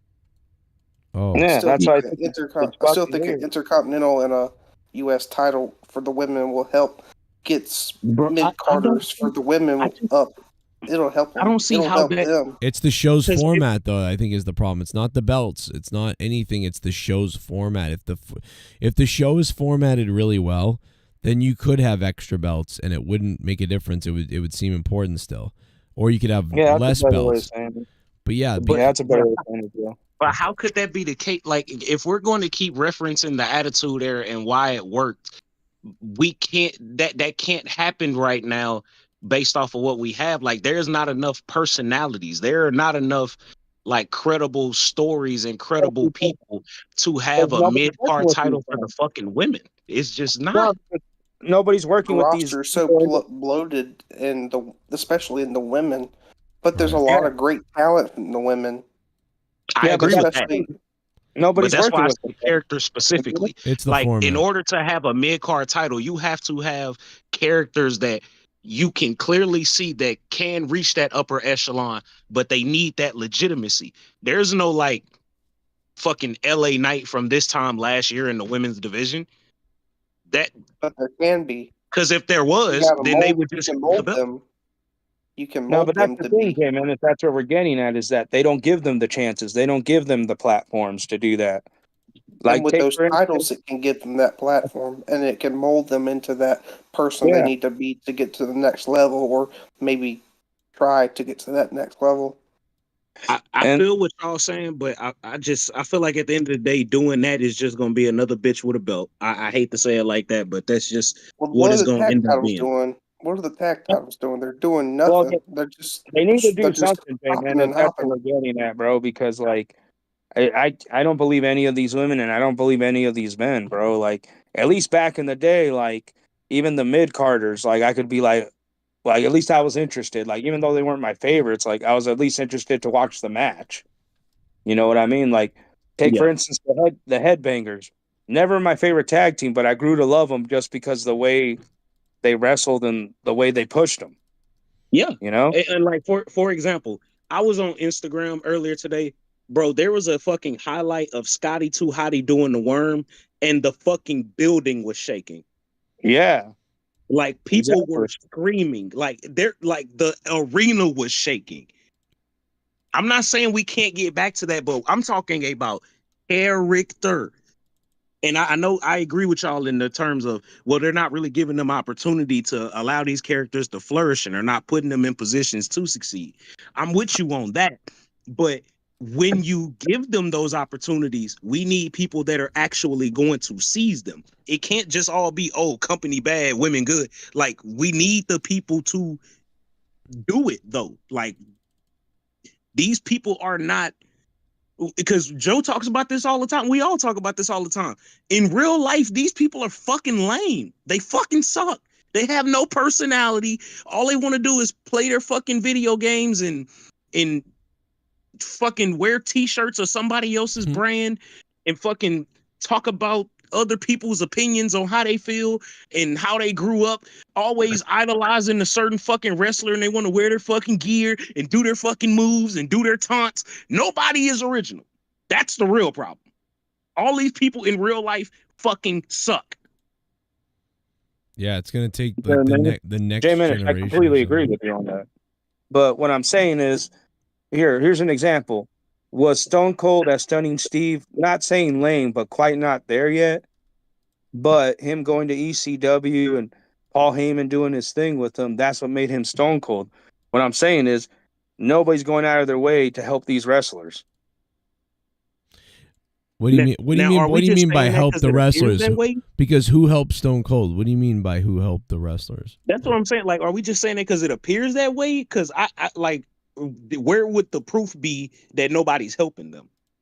Well, none of their characters are changing. They just throw them out there with like no entrances. Be like, oh, here's a match. Where like at least with I definitely blame Death Rebel for that shit. Those intros are fucking terrible. Like I said, with Stone Cold, like, you know, like he went from Stunning Steve and then he went to Steve Austin in ECW. Like, you know what I mean? I mean, he even explains it himself. Like, he was lost in WCW. He was constantly asking, what am I doing wrong? And they're like, well, we don't see it, Steve. Like, well, you're doing great. And then it wasn't until ECW that like Paul Heyman kind of was like, you know, kind of groomed him a bit. And then we saw the growth from the ringmaster to fucking Stone Cold Steve Austin. What I'm saying is, like, nobody's willing to take a risk on these guys. Can you imagine if we were watching as Steve Austin was Stunning Steve at the end of his career in WCW, we would be calling him Stunted Steve. Exactly. Like, oh, Stunted Steve Austin again. But no, even that stuff back then was more exciting. It's because of the, like you said, the character and the stories and the formula back then. I think it was it was just better. It felt more realistic. Also, I'm gonna give you a pro tip, and I know they can't do it because they're so invested now. The mystique on all you motherfuckers is gone. We know too much about all of y'all. Yeah. When the cameras used to cut off back in the day, we didn't know what the fuck y'all did. We didn't know where y'all went, what y'all favorite food was, what your fucking dog's name was. We didn't know none of that shit. Now, all I gotta do is get on Instagram. I can tell you fucking Bianca Belair's middle name. I can tell you where goddamn John Cena was born at. I can't, like, it's too much. Like, if you want to be a superstar, you need to limit access to yourself. That is how you attain superstar status. You can't be everywhere all the time, hella visible, and expect people to feel the same way about you as if when they don't see you in 6 months. It's not the same. Well, you got a point. The two main characters that kept their promos and everything the best, that kept it very real, Brock Lesnar and The Undertaker. Yeah. Those two were the best at keeping it as serious as you don't know how to break character or not, if you didn't know if they were breaking character or not. Exactly. And now it's so bad. The Undertaker has a successful podcast now. That's the problem. I love me some Taker is one of my favorite wrestlers ever. He's like top 3 for me for sure, and probably not number 3. So that's the problem. These people are supposed to be portrayed as superstars, and they are too fucking vulnerable. I know what your insecurities are. I know what your fears are. I know how you stop it. And I know they can't. I know I'm saying some unrealistic shit, but that shit is going so far into the public perception. I can't see you as a star. You're presenting yourself as just like me, and you're on fucking TV. You can't do that. I'm sorry. You can't do that. Yeah. It's too much. Every week, their real life person is telling us I played with my cat today, but then on the thing they're like, I hate animals, and it's like, wait, what? I'm confused. You killing yourself before you shooting yourself in the fucking foot, bro. Every fucking time, every day, every week. And it's in I people's miss Brock subconscious. Lesnar. Of course, Ramon, of course, you're never going to be able to see them as a fucking star because they're sitting there playing fucking Fortnite like you.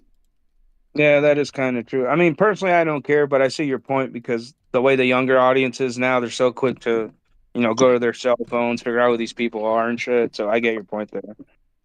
Miss Brock Lesnar. Yeah. But yeah, bro, like, So why doesn't don't they his act wife- like characters on social media? Like, you know what I What'd you say, mean? Joe? Like, Said so doesn't his wife. Yeah. Exactly. No, they're probably hanging Yeah. out together. I'm full of shit. I don't know. yeah. But Same no, I get If what anybody would be mad at it'd probably be his wife. That'd be the person to be mad at.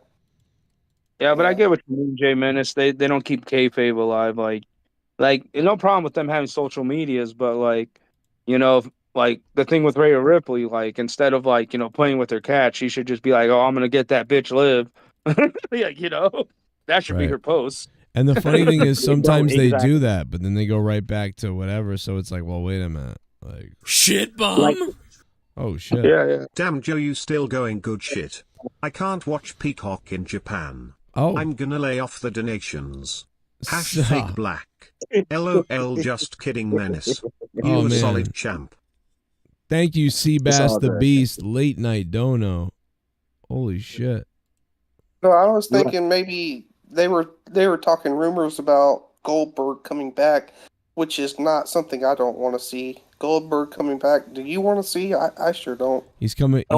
He let it slip somewhere that he's coming back for one retirement match. It's coming. It's gonna happen. Yeah, but who's he gonna face? Who the hell is he gonna face? Only if he faces Goldberg, then I'll watch it. I swear Who's he on gonna everything bury? I love. Who's he gonna bury? Gunther. I swear on everything I love.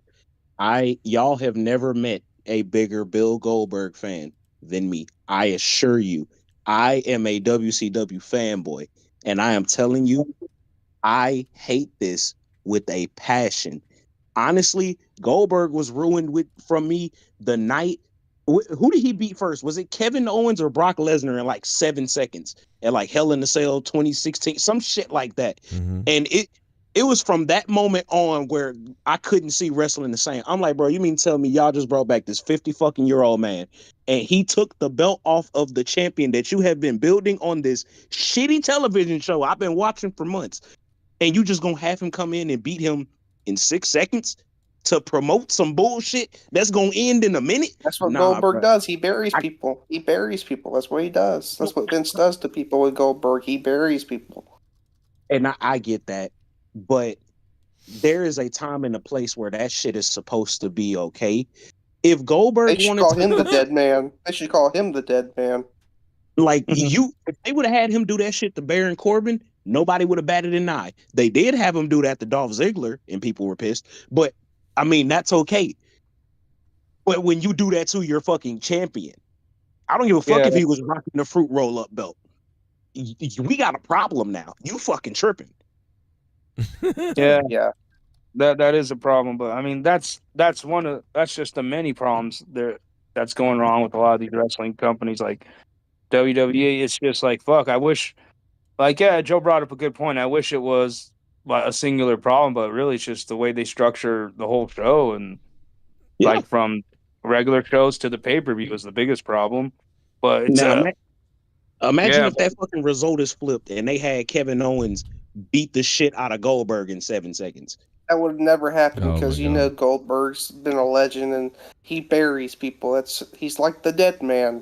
They shouldn't you know make what him the would have been fucking a dead good way man. would have been a good way for fucking Kevin Owens to beat Goldberg in 7 seconds if he did the Bret Hart thing where he was wearing a metal fucking plate and he fucking Exactly. spears and knocks himself out. It would have been a great throwback, and it would have looked good on Kevin Owens because Kevin Owens is that vindictive, or at least they try to pull him up as that. Yep.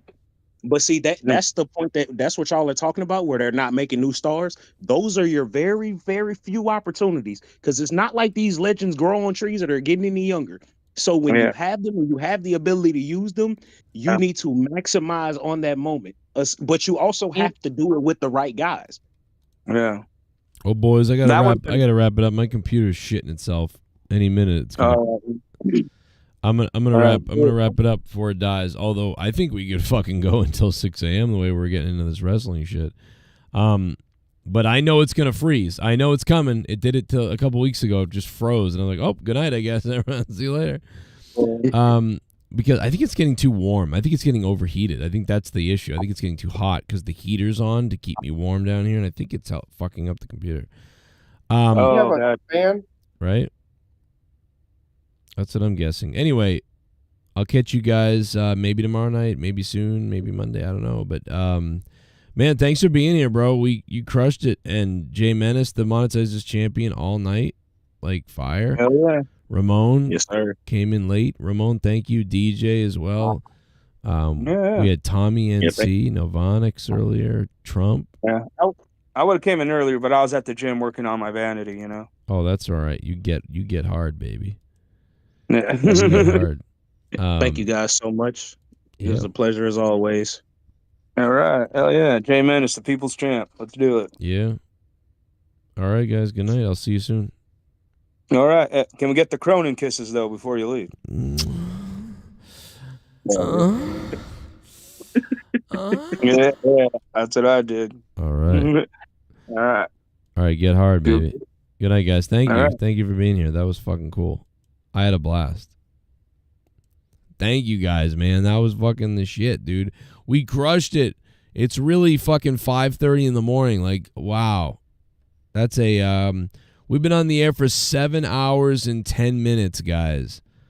7 hours and 10 minutes, man. And guess what? The people spoke because they dropped $750 tonight. Like, Z-Pain is the top dog, beating out everybody else. D. Welsh just below that, although he dropped the most. The Creator dropping $100. The first time ever the Creator drops $100.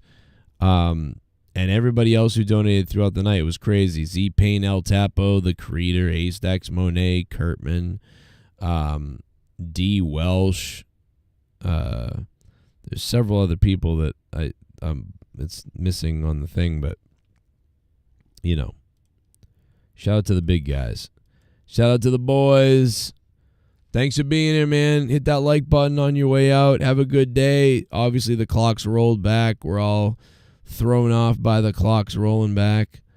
But I'm ready to go, man. Good night, everybody. Rest in peace to the squirrel, Peanuts, and everybody else. And it's voting time. Who's going to win? What a time, man. You don't know who's going to win. Who's going to win the vote? Good night, everybody. Love you. Hit that like button. You can support the show on patreon.com/Joe Cronin Show. Shout out to Allison Tuckwab. They're killing the pets.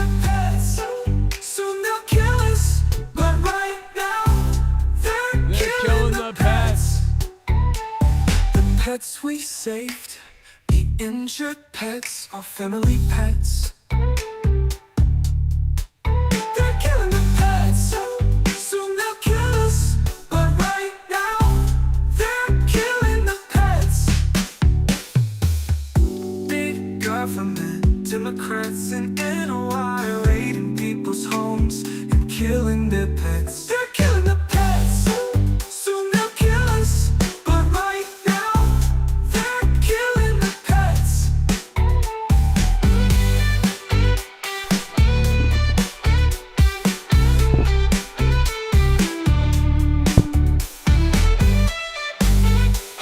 Didn't know if that was a loop or not, did you?